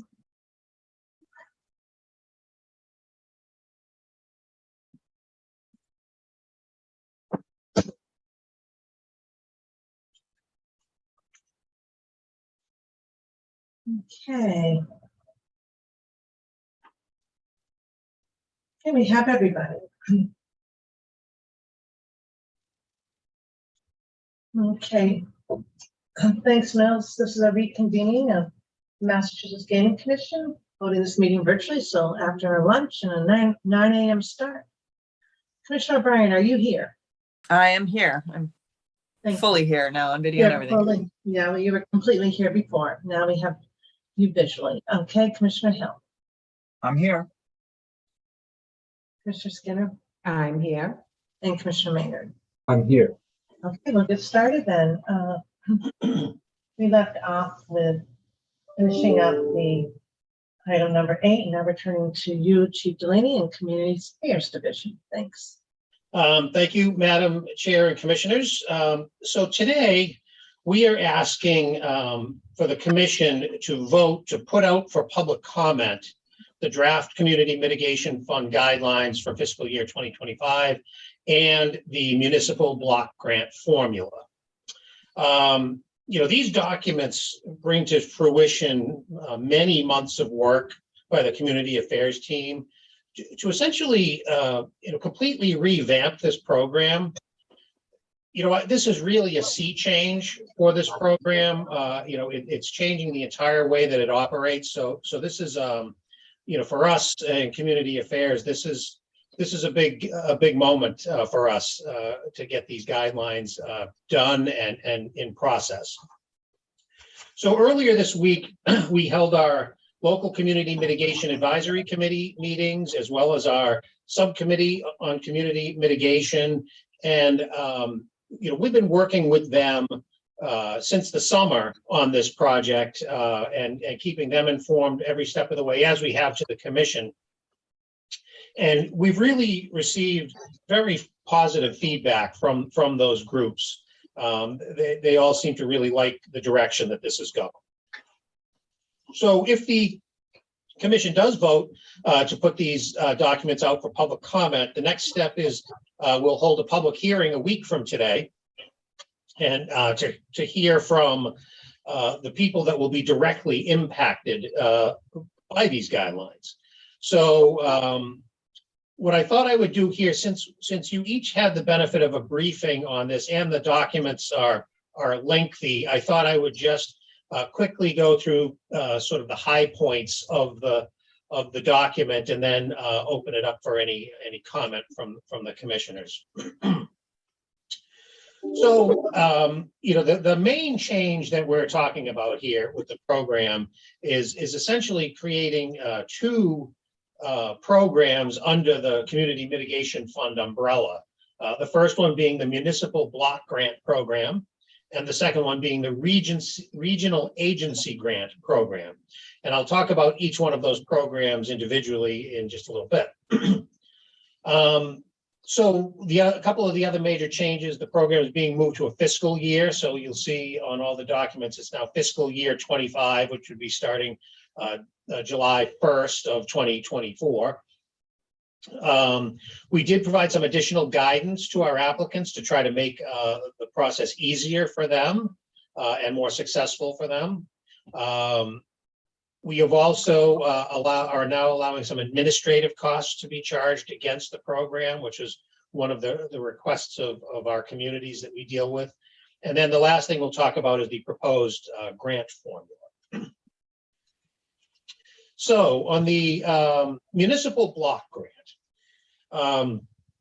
the guidelines outline who the eligible communities are to participate in that program. And essentially, they are all of the communities that have been eligible since the start of the Community Mitigation Fund. And as you said, because this is a block grant, the way that the money goes out to the communities is through a formula. So we've developed a formula that we'll go into a bit more detail in.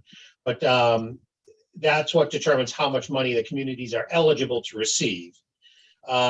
Similar to previous years, we have 5 categories of grants. We have community planning, public safety, transportation, gambling harm reduction, and specific impacts. And the only major change in those is in the transportation category, we combined both our transportation planning and our transportation construction together in that one category. One of the big changes for our communities is that we will only be accepting one application per community. Previously, a community might submit 2 or 3 or maybe even 4 applications for different types of projects. In this proposal, the communities will have to get together and decide how they want to spend their money amongst those categories that we just went through, and submit one application to us, which will be due, as it is always, on January 31st. And in this program, if we do not receive an application by January 31st, the grant amounts will be forfeited. That is one of the hard deadlines that is in 23K, one of the few, pertaining to the Community Mitigation Fund program. So, we will stress to our applicants, the criticality of that due date. So the regional agency grant, in the past, regional agencies have been eligible for funding, and we have funded a number of them. We've funded DA's offices, and we've done workforce grants regionally. And 23K does identify a number of regional types of entities that are eligible for grants. But for this first year of this split program, we're proposing to focus on 3 particular types of grants. One is a regional planning grant that would be eligible up to $250,000 for the regional planning agency that represents the community in which the casinos lie. So we have MAPC for Encore and PVPC for MGM and SERPED for Plainville. The second category of grants is regional public safety grants. These would cover the district attorney's offices, potentially the attorney general's offices, and any other regional public safety agency that's eligible for funds. We are proposing a cap of $100,000 on the DA's offices. We've done some significant outreach to the DAs that have not been participating in our program, and they are very interested in doing so. So we're encouraged by that. And then the third piece is our regional workforce development grants. We have up to $750,000 in each region, one grant for region A, one grant for region B. And, as the 23K outlines, that there are other agencies that may be eligible to come in for funding. And what we are asking is if any other eligible agency has a project that they want us to consider, to please contact us well in advance of the application deadline so we can have a discussion about eligibilities and availability of funds and all of those kinds of things. So as we mentioned before, one of the things that our communities and our applicants have said is that they would love to have some additional guidance from us. One of the most difficult things that the communities have is identifying the casino-related impacts and making that tie back to the casino. So what we've done for this year is that the commission itself has identified casino-related impacts. And we did that through a review of all of our research that we've done through Mark's team. We actually used a consultant that Mark uses to help us look at other jurisdictions and what kinds of things that they've been looking at. And our own just sort of internal research. And what we've done for each one of the grant categories, we've listed out what we agree are the impacts of the casino. So a community now or an agency only has to say, well, this is the impact that we want to address with our project, and they don't have to spend lots of time trying to dig up documentation of that. We agree that that is an impact of the casino. So the second additional guidance is we've also identified potential projects to address the impacts. There are some things that we've identified as eligible projects or projects that could be considered by the applicants. Again, we looked at some of the previous applications that we've had and projects that we've done, and talked with various groups and tried to sort of identify what are those types of projects that would address these impacts. And then the third thing that we provided for additional guidance is an identification of ineligible projects. We've had in the past, some communities come in and, they've spent all this time on an application and the project's really not eligible for funding. So we're trying to get that upfront as much as we can to help people out and have them not come in with something that wouldn't otherwise be eligible. A couple of other program changes. Again, we're going to be operating on the state fiscal year. That's something that should not be of particular note to our applicants and our grantees. Things will pretty much operate the way that they do now. It just helps us come into alignment with how the communities operate and how the commission itself operates. Another item is that up to 7.5% of the grant may be used for administrative expenses, up to a cap of $50,000.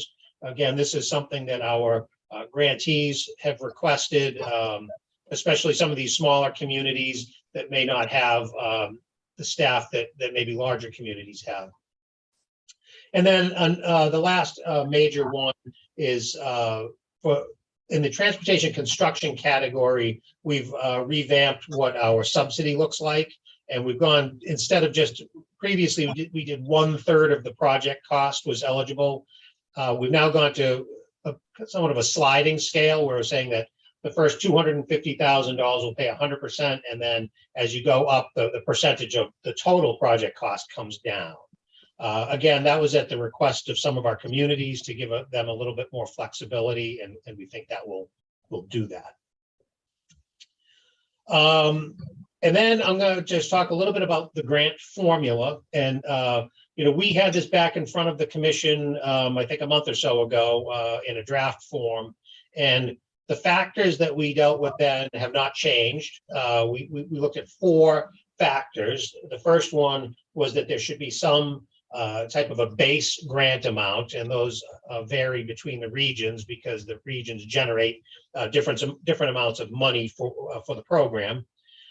We also agreed that those designated host and surrounding communities should receive additional funds because of that status. We do have other communities that are eligible for the program that are not designated as surrounding communities. So the thought was there that we should have some additional funds for those designated communities. And then the third factor is a portion of the grant funds is distributed based on the proximity to the casino, with the notion here that the further you are away from the casino, the smaller the impacts are. And we looked at a whole bunch of different factors here. We looked at maps, and we looked at physical barriers, and we looked at highway locations and other things to try to make that assessment. And then the last one is a portion of the grant funds are based on traffic impacts. And we generated those numbers using earlier traffic studies and trip distribution maps from the environmental impact reports and so on. And in the document that you have, we have the proposed grant amounts for each of the communities. One of the things that we did do here in the guidelines is we added a waiver. If any community has identified a project that might exceed the proposed grant amount that they're getting, they would be able to come in for a waiver request to see if we could fund that project for them. And the example that I use here is, say a community has their proposed grant is $350,000, but they've identified a transportation construction project that might otherwise be eligible for a $1 million subsidy from the commission. Well, clearly the $350,000 would not be enough to cover that project. So in that case, if they've identified a very discrete project that would exceed their allocation, they can come in for that waiver. And of course, in any of these, we have to look at how much money we have available to fund that, and we have to look at the eligibility of the project and so on and so forth. And we'll deal with each of those on a case-by-case basis. And then the total proposed grant amounts for this year, Region A is 11.5 million, Region B, 4.3 million, and the Category 2 facility, that's the Plain Ridge Park Casino, $500,000 for that area. And then the regional projects will be funded out of some unspent money from previous years. And okay, I think that is it for my presentation. So at this point, I guess I'll just open it up for questions or comments from the commission. Commissioners, I know we've had the benefit of a couple of sessions on this as well as 2x2s. Any questions for Joe and his team at this point? I know he's looking for an approval of to allow for public, go a green light so that you can put it out for public comments. This is marked up for what date? The 26th, a week from today. Right, a week from today, with written comments Till coming in the the following 30th, Monday. on the Monday, the 30th, yeah. Thank you for repeating that. Questions? Commissioner Hill. I have no questions, Madam Chair. I just want everybody to know the extraordinary work that's gone into this whole process. It's been a process that I think normally would have taken a lot longer than it has. They condensed it into a very short window to ensure that we could get this going for this fiscal year. So the work, I want everybody to know, it's just been extraordinary what they've done. Joe and Mary and Lily, perfect. And then I would just reiterate, Joe said at the beginning of his comments that he's met with the subcommittees on community mitigation and each area of the state. And I sat through a few of them myself, and there was really no negative feedback during those meetings that we received. I thought for sure, even with formula talk, that we would have some negativity toward us, toward what was being proposed, and there was none. Everybody was very, very positive about what had been proposed. We certainly may hear a different story once this goes out to public comment, but overall, what has been proposed has been received with open arms and appreciation, quite frankly, from the communities that we heard from. We thought we'd probably get some negative feedback, maybe from some of the bigger cities, and we didn't. And the smaller towns who are always been involved, they too were very positive in their comments toward Joe and his team once he showed everybody his PowerPoint presentation. So, Madam Chair, with that said, if nobody has any questions or comments, I certainly would be willing to make a motion right now. Commissioners, any questions other than I know we are all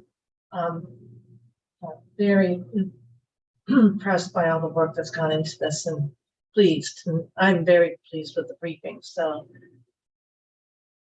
go ahead, Commissioner Hill. Move away. All right. So with that all said, Madam Chair, I move that the commission seek public comment on the FY 2025 Draft Community Mitigation Fund Guidelines and the FY 2025 Community Mitigation Fund Municipal Block Grant Formula as included in the commissioner's packet and discussed here today. Second. Any other questions? Commissioner O'Brien. Aye. Commissioner Hill. Aye. Commissioner Skinner. Aye. And Commissioner Maynard. Aye. And I vote yes, 5-0. There you go, Joe. Thank you very much. Stay tuned. Stay tuned. Yeah. Thank you. Excellent work. All right. And now, always a wonderful report to hear. Item number 10 from Research and Responsible Gaming. I'll have Director Van der Linden, if you'll introduce the folks, and Long is right there too. So thank you. Yeah, Long is here in the wings, so if we need him. Good afternoon, Madam Chair and Commissioners. It's my pleasure to offer you the GameSense quarterly report today. I see all of our team members from the GameSense team here, including Chelsea Turner, who is the Chief Operations Officer, Jody Neely. Hi, Jody. Director of Recovery Services, Yolanda Gonzalez, who we met just a little bit ago. She is a GameSense advisor at Encore Boston Harbor. And then finally, Anna Thomas. Hi, Anna. She is also a GameSense advisor at Encore Boston Harbor. So I'm just going to turn it over to Chelsea. Thanks so much, Mark. Really appreciate it. Phil Sherwood's going to run the deck for us today. Thank you, Phil. Good afternoon, Commissioners and Chairwoman Judstein. As always, really a pleasure to be here before you today and looking forward to talking about what we've been up to this last quarter.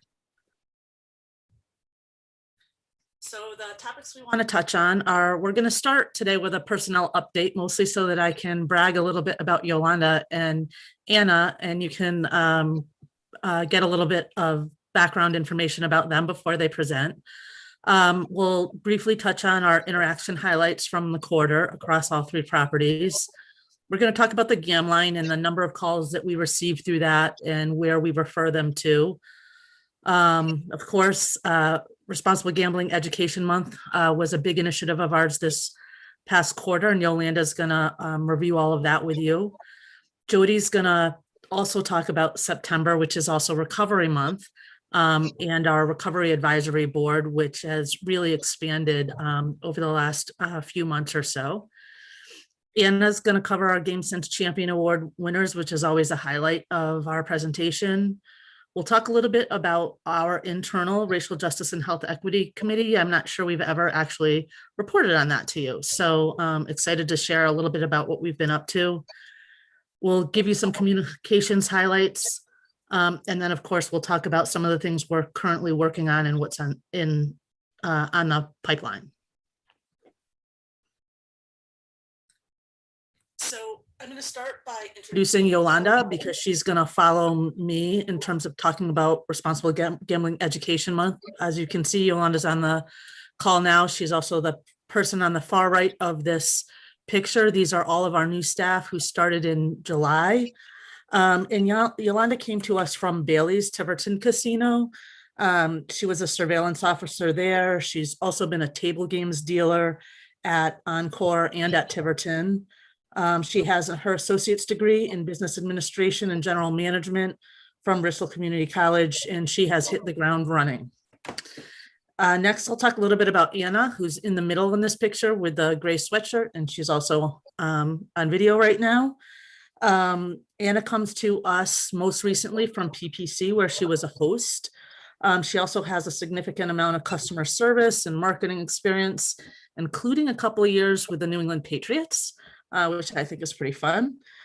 She's a graduate of Bryant University, and both Anna and Yolanda are members of our overnight team at Encore Boston Harbor. Also wanted to talk about Jolynn Taylor, who's on the left in this picture. She's our new GameSense manager for the overnight team. She has a wealth of gaming experience.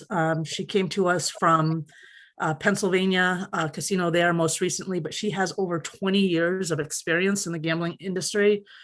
Her past positions include a floor supervisor, pit manager, table games trainer, dealer, and various other supervisory positions. She has worked in casinos in Pennsylvania, California, Iowa, and even at Encore Boston Harbor. The person on to her right is Larry Green. Larry is a retiree from Foxwoods. He has over 28 years of experience in the casino industry. He's supervised, supervised the operations, conducted conduct and game security of table games departments at Foxwoods.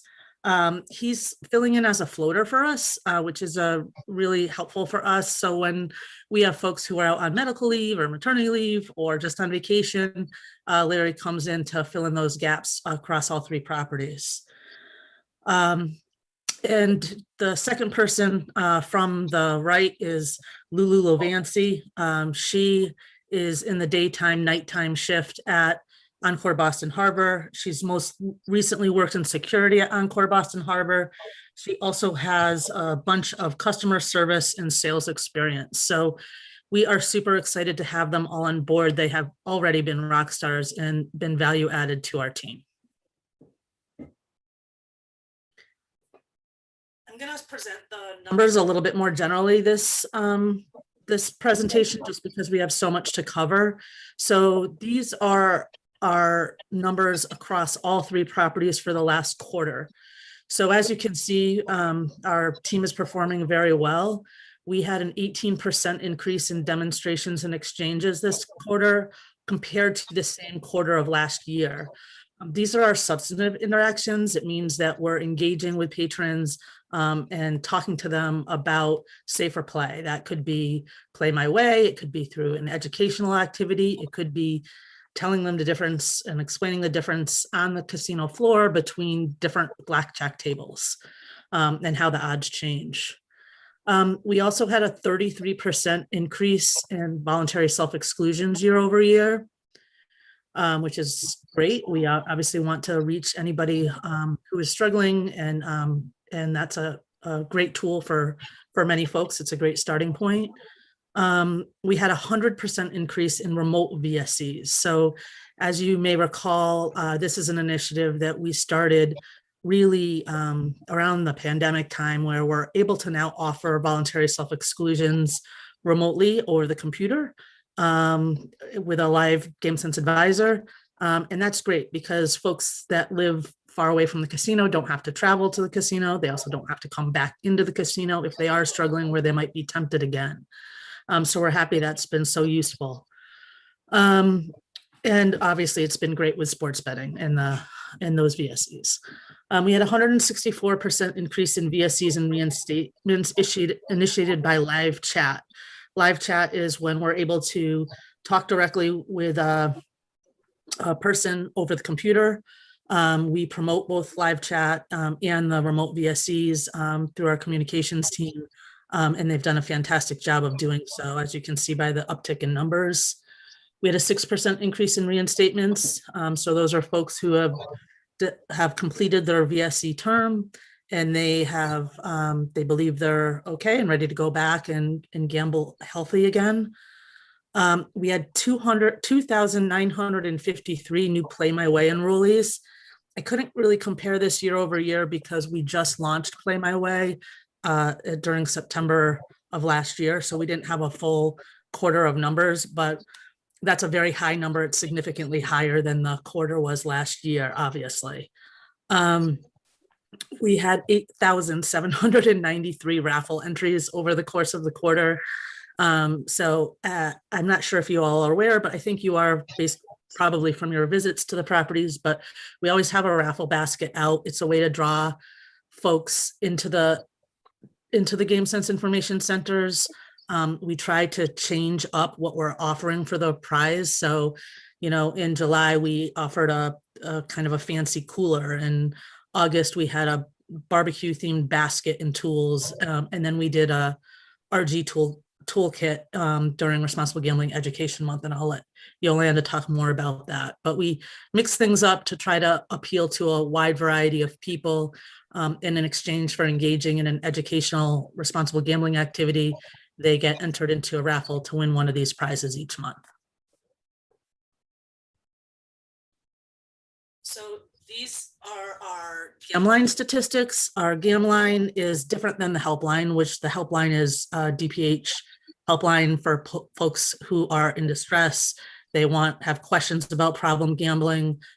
We refer people to the helpline, but the GamLine is a little bit different. So if you look at this and you're just looking at the top section here, you can see the first line says Siegel, that's Safer Gambling Education line. Those are calls that come into us that somebody might have a question about a sports betting app or how to sign up for a sports betting app. A lot of sports betting calls lately. Or it could be a question about voluntary self-exclusion or reinstatement. These are questions that, the Game Sense advisors can help navigate. The second option when you call the GAM line is to press 1. That's if you are struggling with your gambling, anything related to problem gambling, we're going to warm transfer you directly over to the DPH helpline. So you can see, if you look to the second sort of section down, you'll see 46% of the calls that came in were folks that wanted to talk with a Game Sense advisor about a variety of topics, and 36% of the calls that came in, we referred directly right to the DPH helpline. The third option is if you are struggling and you want to engage in an urge surfing meditation, you can press 2 and you'll hear a recording of one of our staff who worked with a social worker and a clinician to record urge surfing sessions, so that if you are feeling a craving to gamble, you can do this meditation. And research has shown that oftentimes by just simply listening to one of these, after about 3 to 5 minutes, your urge will subside. So we had about 6% of callers do the urge surfing. And then the next one is folks that want, oftentimes the daily numbers are, our old number is still out there on lottery tickets and stuff like that. And so if they want lottery, we give them the lottery number, of course, and try to be helpful. And the last option is if someone wants to leave a message. We don't get a lot of folks that leave messages, but we wanted to leave that in case somebody didn't want to directly engage at that time. We call back almost within an hour at the most. Those calls are answered very quickly. Usually they've been mostly about sports betting, at least in the last quarter. Next slide, Phil. At this time, I just want to kick it over to Yolanda, who's going to tell you about what we were up to during Responsible Gambling Education Month. Yolanda?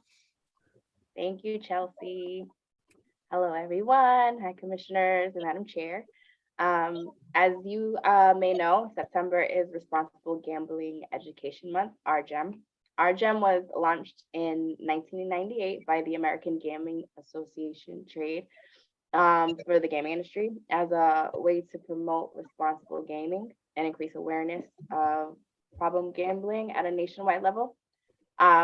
Since the first casino opened in Massachusetts in 2015, the Game Sense team has partnered with 3 mass licenses, EBH, MGM, and PPC, to engage patrons through educational activities and advertising efforts about responsible gaming. In 2022, the American Gaming Association decided to extend the Responsible Gaming Education Week to a full month, which now is Responsible Gaming Education Month, RGEM. The American Gaming Association announced different themes for each week of RGEM this year. Game Sense worked to complement these themes where it made sense. Our theme was Play It Smart from the Start. We focused on Play My Way and educating players about the various player management tools available to them inside the casino and on mobile sports betting platforms. Positive play and the lower risk gambling guidelines were also woven into these interactions. Efforts this year included promotional efforts inside and outside the casinos. We provided each property with digital materials that they could use both front of the house and the back of the house and through social media. We also ran new and refreshed educational activities at the Game Sense Information Centers. My favorite was the scenarios quiz, where we'd have on our back screen, we'd have like a little quiz saying, if you were on slots and you won X amount of money, would you pocket half? Would you leave? Would you take a break? And it was kind of a nice way to kind of interact with the players and give them safe tips.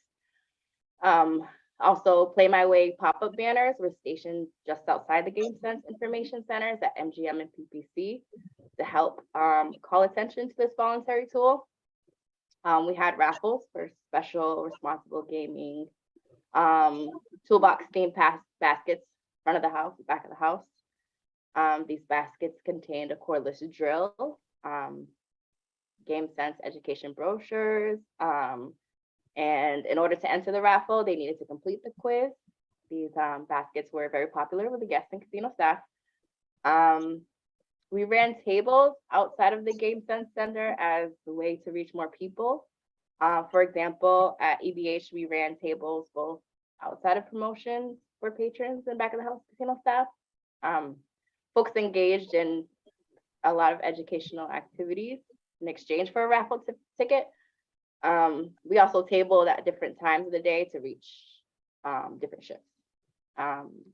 Additionally, we offered an internal incentive for the Game staff to encourage patrons at each property to sign up for Play My Way. And over the course of the month, any PPC Game staff who signed up 10 or more new patrons for Play My Way would receive a $50 Amazon or Dunkin' card or $25 gift card. The same rules applied for Encore and MGM, but these goals were a little different. 40 for new patrons at Encore day shift and 10 or more for the overnight staff, which I reached my goal. We also created and ran Special Mooncake, which you can see right here. Which is a very popular mid-autumn festival. It's popular in the Asian communities and cultures. They basically celebrate the successful reaping of rice and wheat or harvest. So the food offerings are made in honor of the moon. Folks that took this quiz received a small piece of mooncake. So these are the pictures on the side. They have really cool designs. So for our second slide, the most popular activity was Word Scramble, which engaged 386 patrons, followed by Jeopardy, which engaged 362. Our running tables at promotions and other areas proved their worth, reaching 1,364 people across all 3 properties. This does not include all the people we reached through Play My Way or educational activities at the Game Sense Information Centers. Our Play My Way incentive for game staff was not only fun, but it worked. So at EVH, we were up 63 Play My Ways sign-ups in September over August. 7 GSAs reached their goal. At MGM, we extended the incentive due to the cyber attack. So we don't know the numbers yet, but 1 GSA has reached their goal. At PPC, there were 37 Play My Way signups in September over August. All the staff at PPC reached this goal. So in total, 527 hours were dedicated to RGEM efforts across all 3 properties during the month of September.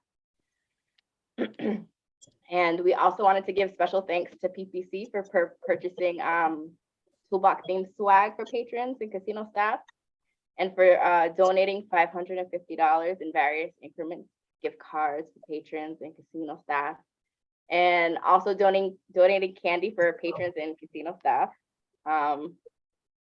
as well as MGM, who donated $200 dining gift cards for the RGM basket.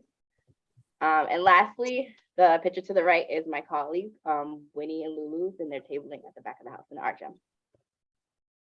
And that's RGEM. Chelsea, you just want me to go? Yes, please. Okay, hi, good afternoon, Madam Chair, Commissioners, and my wonderful colleagues. My name's Jody Neely. I am the Director of Recovery Support Services, which as some of you may know is pretty amazing considering where I was a few years ago. Some of you I don't know, I don't think I've met you, but it is a pleasure. And I'm going to talk about one of my favorite things, which is recovery. I am a person with 15 years of lived experience. My last bet was June 2nd, 2008. And I am honored to have been a part of the Mass Council in its various forms this is my 12th year. So it's pretty cool to be here. Thank you. So I'm going to talk a little bit about Recovery Month and what I do. I was able to get out on the road again this year. That's me in the white shirt. It says I am in recovery. I'm hovering under the Gandara Center, Hope for Holyoke and Springfield Peer Recovery Centers tent because it was really hot. And they let me stay there. And this is one of my favorite things to do, is to go to the peer recovery centers. There's a great one in Springfield. I know you guys, I heard of a meeting, you have a meeting in Springfield. It's called Valor. If you ever want to visit a peer recovery center, there's one right there.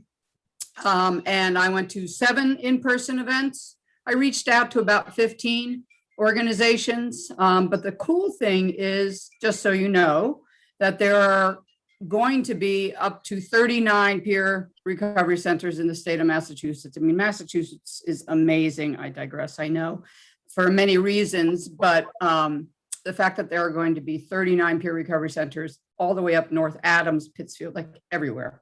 I don't know if I'll make them all before, I don't know if I'll make them to all of them, but I will certainly try one way or the other. Anyway, so, you know, Recovery Month is really important to me, because my work with the peer recovery centers, for those of you who don't know, is that they're mostly focused on drug and alcohol abuse, but I have been going there for years, raising awareness about problem gambling. Always well received. Everybody there in recovery, they get it. I only have to say like 3 warning signs and like, oh yeah, we get it. And it's just, you know, it's a little bit prevention and awareness raising, and it's really one of my favorite things to do. So the other thing I'm to talk about is the Recovery Advisory Board. I'm calling it Recovery Advisory Board 2.0, because we've had one for many of the years that I've been here. But we decided to revamp it and expand it, and man, have we expanded it. I can now call it, not officially, I guess, the International Recovery Advisory Board, just so you all know. We have 13 people, all with lived experience. 11 are gamblers and 2 are loved ones, but we consider them with lived experience because they've been living with gamblers in their lives. And they are all over the world, well, mostly Ireland, Wales, Oregon, Nevada, 5 from Massachusetts. Yeah, 5 from Massachusetts, and the rest are Oklahoma. And it's really wonderful. I mean, these are people that, many of them are in the field. Some of them are just people who've been with us for a while. One new guy we got, he was the first one to apply as soon as we put it on the website. He's from Eastern Mass. He's a sports bettor. He's only 4 years in recovery. And we have a wide range of people in different stages of recovery. They're all in recovery from gambling, but we have from 1.5 years up to 20. So, and all types of gambling, sports betting. I was a casino gambler, you know, like land, what do you call it? Brick and mortar casino, didn't have the online thing yet. And a slot gambler, but we have people who did online, and they did brick and mortar, and they did just sports betting, and they did just lottery. So we have everybody. And, you know, I want to let the commissioners know that this voice of lived experience is yours to consider if you need it. All right, these folks joined the board because we said we're trying to do this new thing and make sure that the voices of people with lived experience are out there, are available to be accessed. And so that's what we're doing. We've had one meeting in August. I knew all these people except the one guy who applied. And we are working with them. We're having another meeting next week. So that will be our second meeting. And they're really great people. So if you need that voice, you always have me, but you now have 13 other people who we can access. And I think that's all my points, Chelsea. Okay? That good? That's great. Thank you, Jody. All right. Thanks. Next, we'll turn it over to Anna for the Game Sense Champion Awards. Thank you, Jody, and thank you, Chelsea. Good afternoon, Madam Chair, members of the Commission, fellow team members of the Massachusetts Council on Gaming and Health, and all other guests who have joined us and are here in attendance today on this Thursday, October 19th, 2023. As Chelsea noted, my name is Anna Thomas, and I'm one of the newest hires at GameSense Encore Boston Harbor. I am honored to present you all with the recipients of the GameSense Champion Awards of Excellence for Quarter 1 of the fiscal year 2024. This moment is somewhat of a full circle moment for me. Just about 9 or 10 short months ago, I was in the similar shoes of the 9 champions as I received an award of excellence in customer service. At this time, I was working in the marketing department at Plainridge Park Casino, and I can attest wholeheartedly how gratifying and humbling it is to receive such praise and acknowledgement. I feel that in the casino industry, and perhaps all industries, it is sometimes easy to feel like your hard work and your efforts go unnoticed. To receive such a prestigious award from GameSense and the Massachusetts Gaming Commission provides a true sense of accomplishment and a reassurance that I feel we all deserve. GameSense is, by nature, an extension of the casino. Daily, we work hand in hand with the people who make up the fabric of these establishments. To receive such recognition from peers can mean more than a gift bag or more than a title. It can mean a support that feeds the soul and waters the seed of greatness. So with that said, I'm very pleased to announce the following 9 recipients of the GameSense Champion Awards of Excellence. The GameSense team worked together to select 3 employees at each of our respective properties who demonstrated an excellence and commitment to responsible gaming and who have successfully incorporated it into their daily roles. First up, we have Encore Boston Harbor. The first recipient of the GameSense Champion Award of Excellence is David Hernandez of Food and Beverage. David has shown countless times his eagerness to share responsible gaming with friends, coworkers, and patrons alike. Whether discussing budgeting, time management, or just taking breaks, he always encourages others to play responsibly and to leave when they're ahead. The second recipient is Juan Carlos of Win Rewards. Juan Carlos is always helpful to team members and has offered his translation services whenever GameSense needs them. Juan is well-versed in responsible gaming and has encouraged customers to come to GameSense for advice or if they are seeking help. And the final recipient of Encore Boston Harbor is Bryce Finley of Security. Bryce is always willing to lend a helping hand, directing guests to GameSense when needed. He is always looking out for the well-being and safety of the GameSense team. Bryce has even asked how to help and what is in our scope and to learn more about GameSense daily. So that concludes Encore Boston Harbor, and we're moving on to MGM. The first recipient of the GameSense Champion Award of Excellence is Andrew Bedecker of Table Games. Andrew noticed a player on his game who appeared to be sad and engaged the patron in conversation. The patron expressed concern about himself because he felt his gambling spending was out of control. Andrew and his supervisor then provided him with information on how to do a remote voluntary self-exclusion because the MGM Center happened to be closed for the night. Because of the actions of Andrew, the exclusion was completed and the guest was taken care of. The second recipient is Jonathan Terrell of Security. Jonathan is a passionate MGM employee who regularly interfaces with GameSense to ensure he knows what is happening and that we are taken care of. He is close to all GameSense personnel and is interested in what we do and wants to always collaborate with us so that we can do our jobs quickly and effectively. And the final recipient for MGM is Margaret Murty of Environmental Services. Margaret spoke at length with GameSense advisor Aisha about GameSense and what we do. She had many questions and was impressed by our role in the casino and how we can help customers stay safe and healthy. She was glad to learn more about the GameSense program so that she could help pass it on to guests. And in your right corner, you'll see a photo of Margaret Murty with MGM Springfield's president, Chris Kelly, and our GameSense advisor, Aisha Shambly. And to conclude the awards, we have PPC, last but not least, Lisa McKenney of Compliance. Lisa knows the importance of Responsible Gaming Education Month, or RGEM, for Plainridge Park Casino and GameSense. She took the initiative to communicate with the GameSense manager, Lynn, on the needs that led up to RGEM. She kept her team up to speed and provided gift cards for the RGEM baskets and co-branding swag items.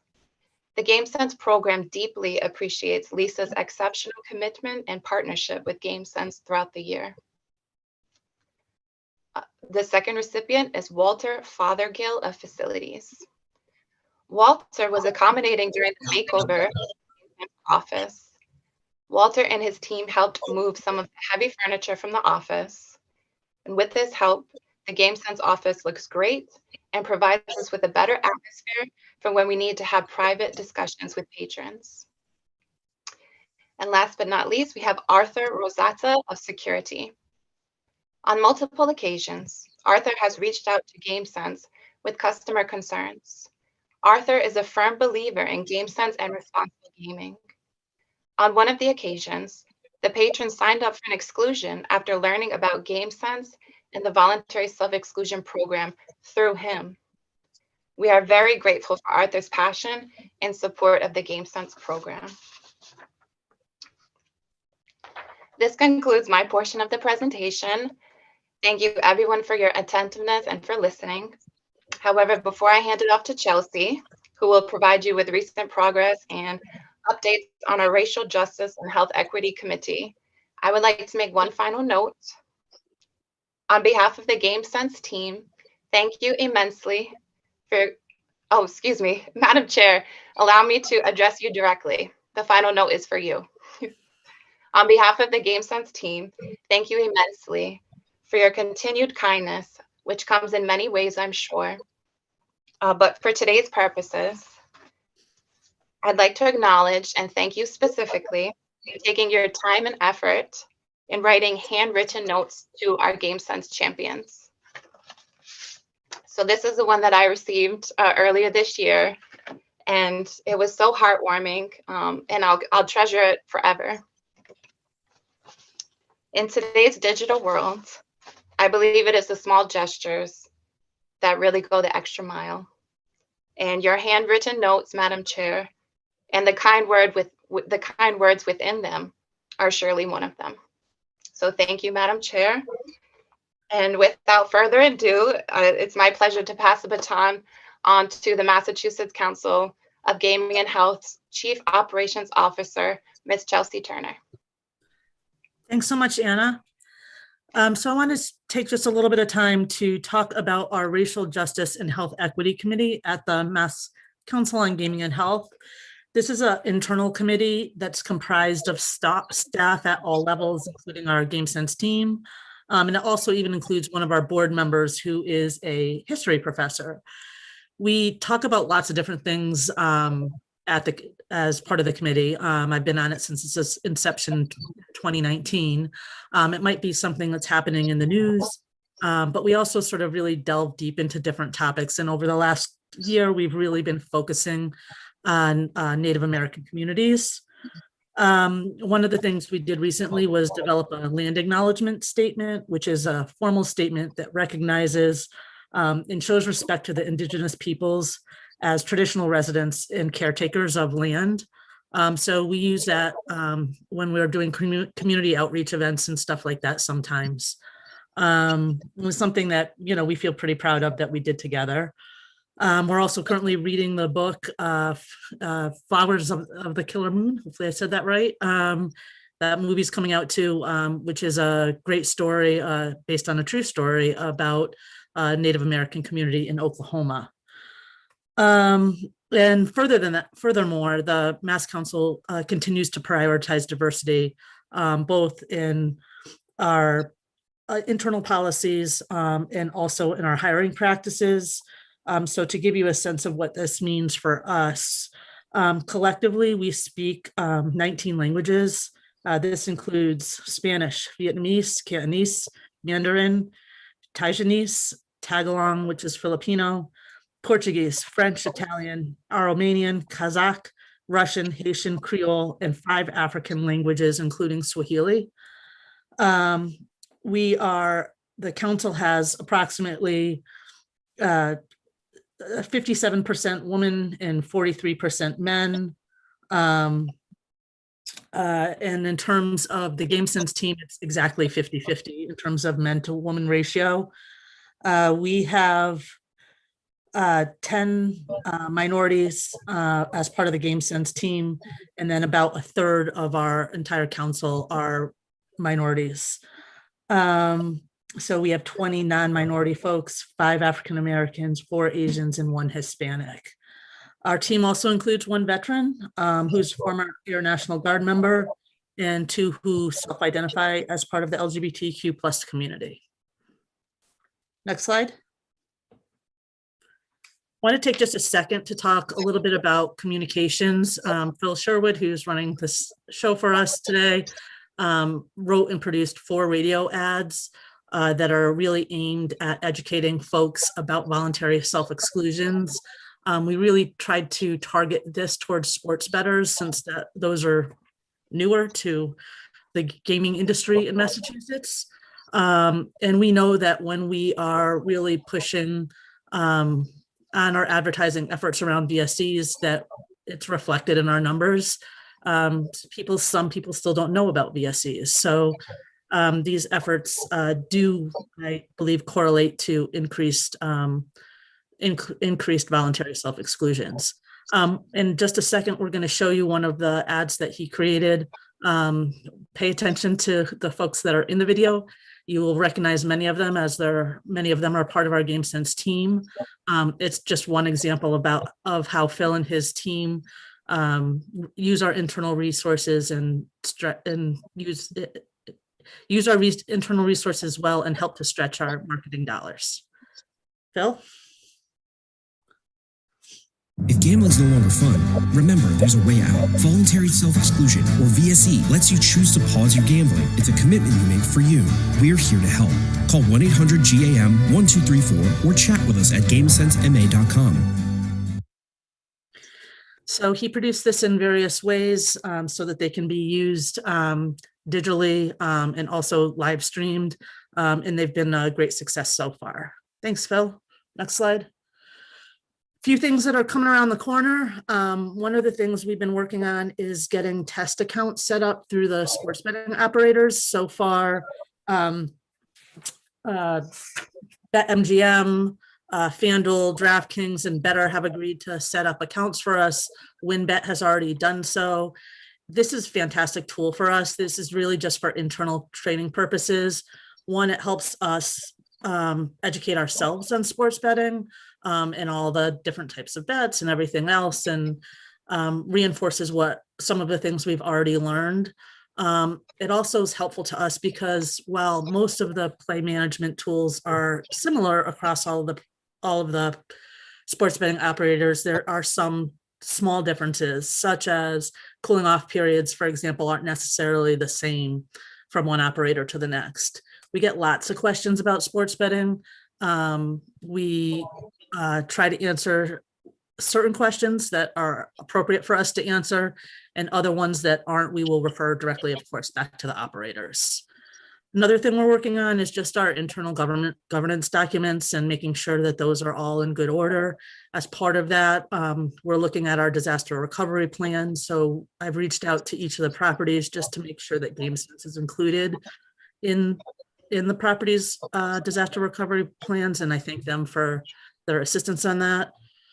And then we are working with the Mass Lottery this year and really excited about that. We are going to be offering them a series of responsible gambling trainings over the course of fiscal year 24. We're going to offer 3 different types of trainings. One will be for patron or players facing staff, frontline facing staff. So those are folks that like working the claims department or sales department out in the field. The second one will be for the advertising and public relations folks, both internally and any outside agencies that they might consult with. And the last will be a more general RG training for everybody else. So we're really excited about this. There are over 400 employees at the Mass Lottery, as the commissioner knows. And so we'll probably offer some of these a few times in order to try to reach as many folks as possible. And then lastly, it's almost time for us to gear up for the NCPG McGill Gift Responsibly campaign. This is a campaign that is now evergreen, so you can run it throughout the entire year, but we really run it around the holidays. And this is centered on educating adults that lottery tickets aren't appropriate gifts for kids. One of the things that we know from research is that if a young man or female that's say 17 or 18 years old, or 16 or 17 years old, buys a lottery ticket and they win, let's say $500, that's could be a lot of money to that individual. And because their prefrontal cortex isn't completely developed yet, it can be a trigger or a risk factor later in life. So we have some fun with this campaign. It's run all over the country. Almost every council that I know of participates in it, and every single US lottery does. So we're looking forward to helping on with that. And lastly, at this time, we are happy to answer any questions that you might have. Thank you very much for your time. Commissioners, everybody's just happy. You can just see it. I can see it. It's great. 19 languages. So I just had a question. I love getting these every year. It's like, you know, it's like the feel good. Every time you guys come in quarterly, it's like the feel good part of the job. So thank you for the work that you guys put into it as well, in addition to what you do every day.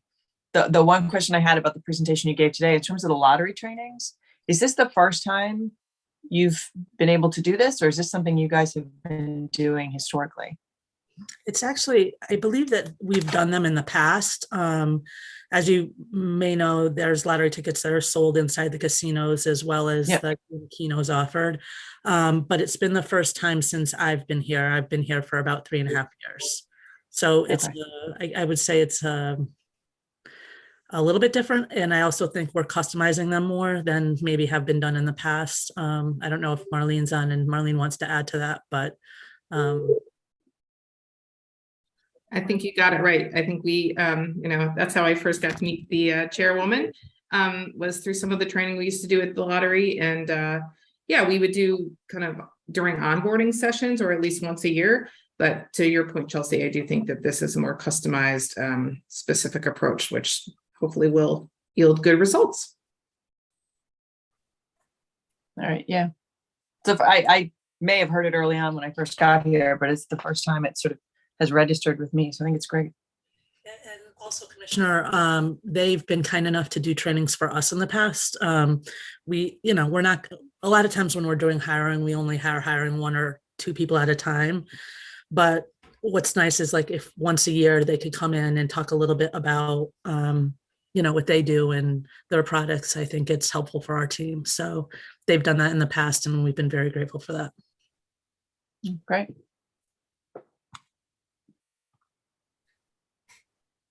Chelsea, did you work at the Connecticut Lottery? I did for 9 years. So I could do the presentation probably for our team, and I do teach them about lottery, but I also think, every industry changes and I'm not necessarily up to date on the latest things. So. Right. And I, because you didn't mention that, I thought, am I wrong? Because I knew that point. So yeah, so Chelsea comes from that lens, and I'm not sure if former Executive Director Sternberg is still on your board, Marlene, or not. He is. So he's been a great advocate for responsible gaming. Yeah, we are actually quite lucky to have both former Executive Director Sternberg and Bresnahan. Beth Bresnahan's on our board as well. So Beth is too. Oh, yeah, we're quite lucky in that way. Yes. Yeah. Oh, that's excellent. So deep knowledge, and that's great. Madam Chair, I don't quite know where to start. I'm just bursting with praise after that presentation. But I'm with you, 19 languages. Wow, that to me is unheard of. Really, I haven't heard of that in any organization anywhere before. So kudos to you on that, and your other diversity initiatives. Just an excellent presentation. I think it's probably one of my favorites so far. Anna and Yolanda, welcome. And Chelsea, Marlene, congrats to you on adding to your staff. Jody, it's nice to meet you. I think this is the first time for the two of us to be engaged. I had a couple of questions. The urge surfing, Chelsea, could you capture that again? Just in your capture your description again. Sure. So this is actually done in other parts of the world. And I think when I first learned about it, it's from New Zealand. And so researchers learned that basically when people have cravings, whether it's for behavioral addiction or substance abuse addiction, oftentimes those cravings only last for 3 to 5 minutes. So the idea behind an urge surfing is that you listen to this meditation. I want to go back into the casino. But I don't think I should. I've spent too much money this week. And you can call and you can listen to an urge surfing meditation, or I've been spending a lot of money on sports, listen to the urge and the urge surfing meditation. And that's supposed to calm you down and recenter yourself. Excellent. And is that new to the game sense? It's relatively new. Yeah, we've been playing around with it for a while. We worked with a consultant. Her name's Dr. Lori Rugel, who has a plethora of experience in RG and PG. She headed the Department of Mental Health and Addiction Services in Connecticut. She was head of a Responsible Gambling, Problem Gambling Center for Excellence at the University of Maryland. And she helped us to create the urge surfing meditation. And then it was recorded in Odessa's voice. Odessa's our chief of programs and services. I also just want to add to that because we should give credit where credit is due, which is Daniel Miller was the one that made the suggestion to us. We may have mentioned this previously, talking about players who were calling and they kind of didn't know where to direct them. And obviously you can always direct them to the Games Center, but with the centers only and MGM only being open 60 hours a day, he suggested that we maybe use the line also for urge or to deal with people with urges. And then that's where Odessa took it from there and figured out how to use some of these, her recording on the line and the videos that are on the website in order to do some of this urge surfing. So we're doing an evaluation of it. People after they've completed have the option to go right into an evaluation platform or portal or whatever. And so we'll have some more data in the future on that, on the efficacy of that. And just one last thing is we know that, everybody's different and different people deal with how they're struggling with their gambling differently, right? So for some people, it might be GA. For some people, it might be telephone recovery support. For some people, it might be smart recovery. So this is just another option for somebody who might be struggling. It might not be for everybody, but if it's helpful to even just a small percentage of folks who are struggling, then we think it's worthwhile. Yeah, and it looks like it's getting some utilization. So yeah. That's great. My other question is about the gains, your year-over-year gains. And we're just talking about, just going back to that slide. You don't have to put it up if it's not convenient, but this is just the for quarter one, FY24. Is that right? That's correct. And so that is huge gains. Well, they are, but you have to remember that it's easy. Percentages jump quickly if you're going from, so I can, if I can just briefly share with you my screen. So.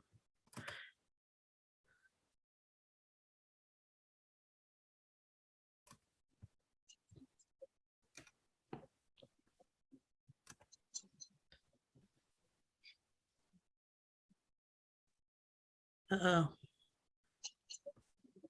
For some reason I'm having difficulty. Have it in our packet. Anyhow, we do. What I can do is I can share with you sort of I know that you should be getting this soon, our written report that will correspond with this oral report. And the numbers for the quarter are in there, all the detailed numbers. But I guess what I was trying to say is that if, you're going from 50 to 75, that's a 50% increase, right? Year over year. Versus if you're going from 3,000 to 3,500 or 4,000, it's just harder the more volume you have. So when you're just talking about VSCs and you're talking about, I guess I would say on average, we have 50 to 75 VSCs a month.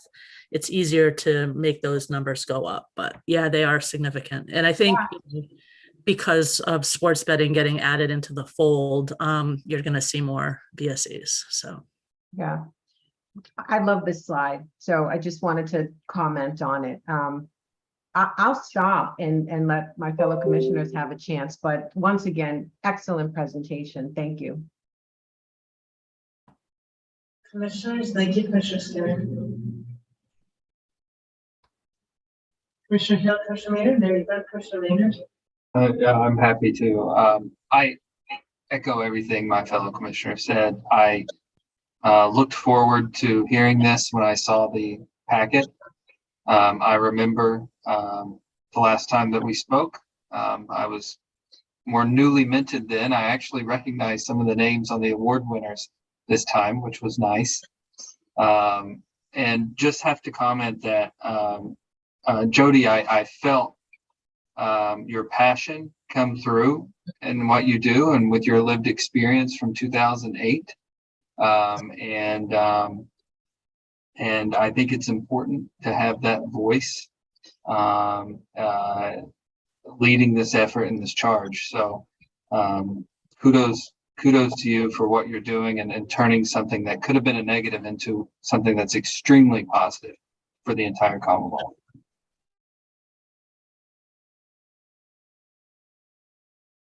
Thanks, Commissioner Maynard. Commissioner Hill, Commissioner O'Brien, are you all set? Thumbs up. Great work. Long, I know that you're working closely with this team. Mark, anything that you two need to close with? Yeah, great job as usual, team. It's wonderful. Commissioner Maynard, you're absolutely right. Jody is bedrock of this work, and I really appreciate the work that you do, Jody. I want to just reiterate the recovery panel that you've mobilized, that you've organized. I think it sounds like a great resource for the commission, but me specifically, as we think about how we're designing, promoting responsible gaming tools, to seek out the advice of this recovery board. If there's something that we're missing, if there's a way that we could be doing it better, if there's something that just completely misses the mark, I would love to hear that information from that recovery board. So count on me, to use them.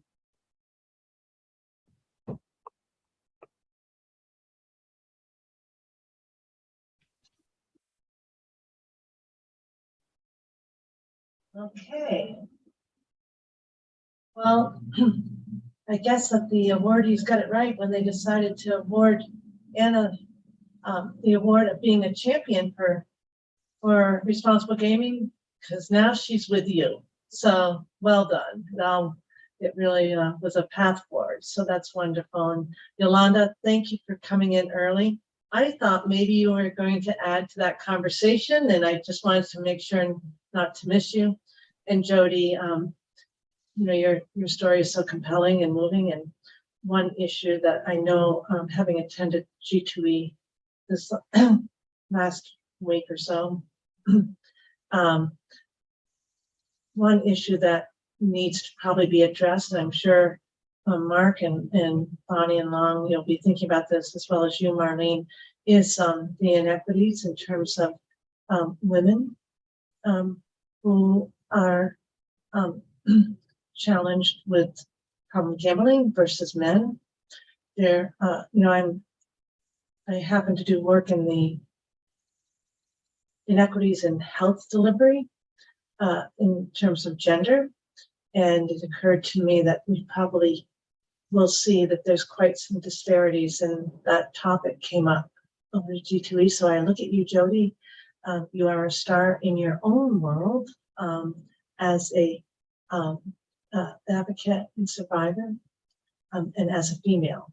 So just something for us to think about and look with respect to those that gender issue. More on that and Mark, I took advantage of Jody's presence, but I think it's a great topic for us to explore. Okay, so thank you, everyone. We're always really touched by the good work that you do. All right. So our work is done here. At least our public session, I think, is done. We've had a really productive day to the folks at the council. Thank you so much, Chelsea. We'll see you later. Chelsea and I bonded over G2E with our ski racing. Chelsea and I both race ski racers, so we were having a good conversation on that.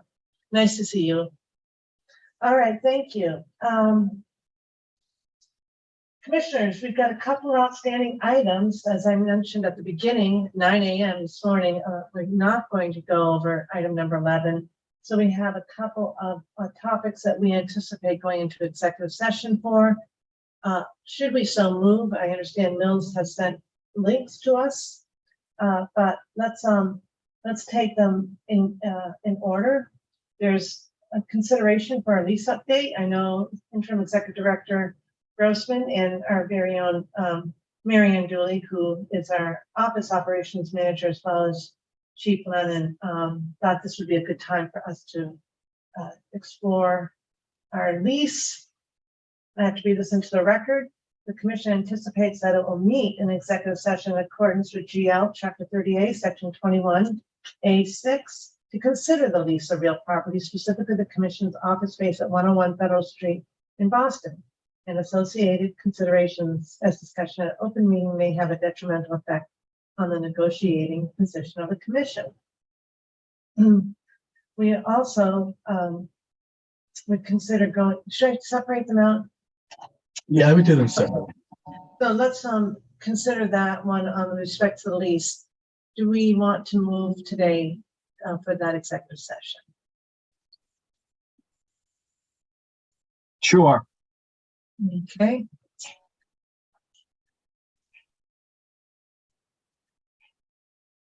Okay. You're it. So, I can move if you're looking for a motion, Madam Chair. Okay, thank you. Yep. I move that we go into the commission vote to go into executive session on the lease matter that was just referenced and for the reasons stated by the chair on the record. Second. Okay, any questions? Commissioner O'Brien. Aye. Commissioner Hill. Aye. Commissioner Skinner. Aye. And Commissioner Maynard. Aye. I vote yes, 5-0. We also have some executive session meeting minutes that we would, in order to review and adopt, would require an executive session. Commission anticipates that it will meet in executive session to review those minutes from 2 previous executive sessions, as their discussion at an open meeting may frustrate the intended purpose for which the executive sessions were convened. And that's pursuant to General Laws, Chapter 30A, Section 21A3. Do I have a motion? Madam Chair, I move that we move to executive session to review the minutes that you just referenced for the reasons stated by the chair on the record. I'm used to Commissioner O'Brien doing those, by the way. It's all good. I think Commissioner Hill seconded. Thank you. Commissioner Skinner, I think. Oh, Commissioner Skinner, sorry. Commissioner Skinner, thank you. Thanks, Commissioner Skinner. All right, Commissioner O'Brien. Aye. Commissioner Hill. Aye. Commissioner Skinner. Aye. Commissioner Maynard. Aye. And I vote yes, 5-0. So I just want to thank everybody for a very productive meeting. Got a lot accomplished, some difficult, complex matters that I know are continuing. So thank you to each and every team member. Guys, just do such a great job.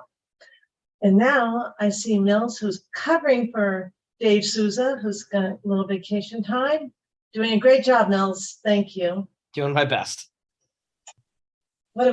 We go to our. There should be a link on everyone's calendar who it was indicated to me is involved in the executive sessions. So we can leave this meeting and go to those. I should note that we do not anticipate coming back from either executive session or a public meeting. So to any members of the public who have been watching by streaming or otherwise, thank you for your attention. We appreciate it, and we'll be concluding this directly from our executive sessions. Thanks. All right.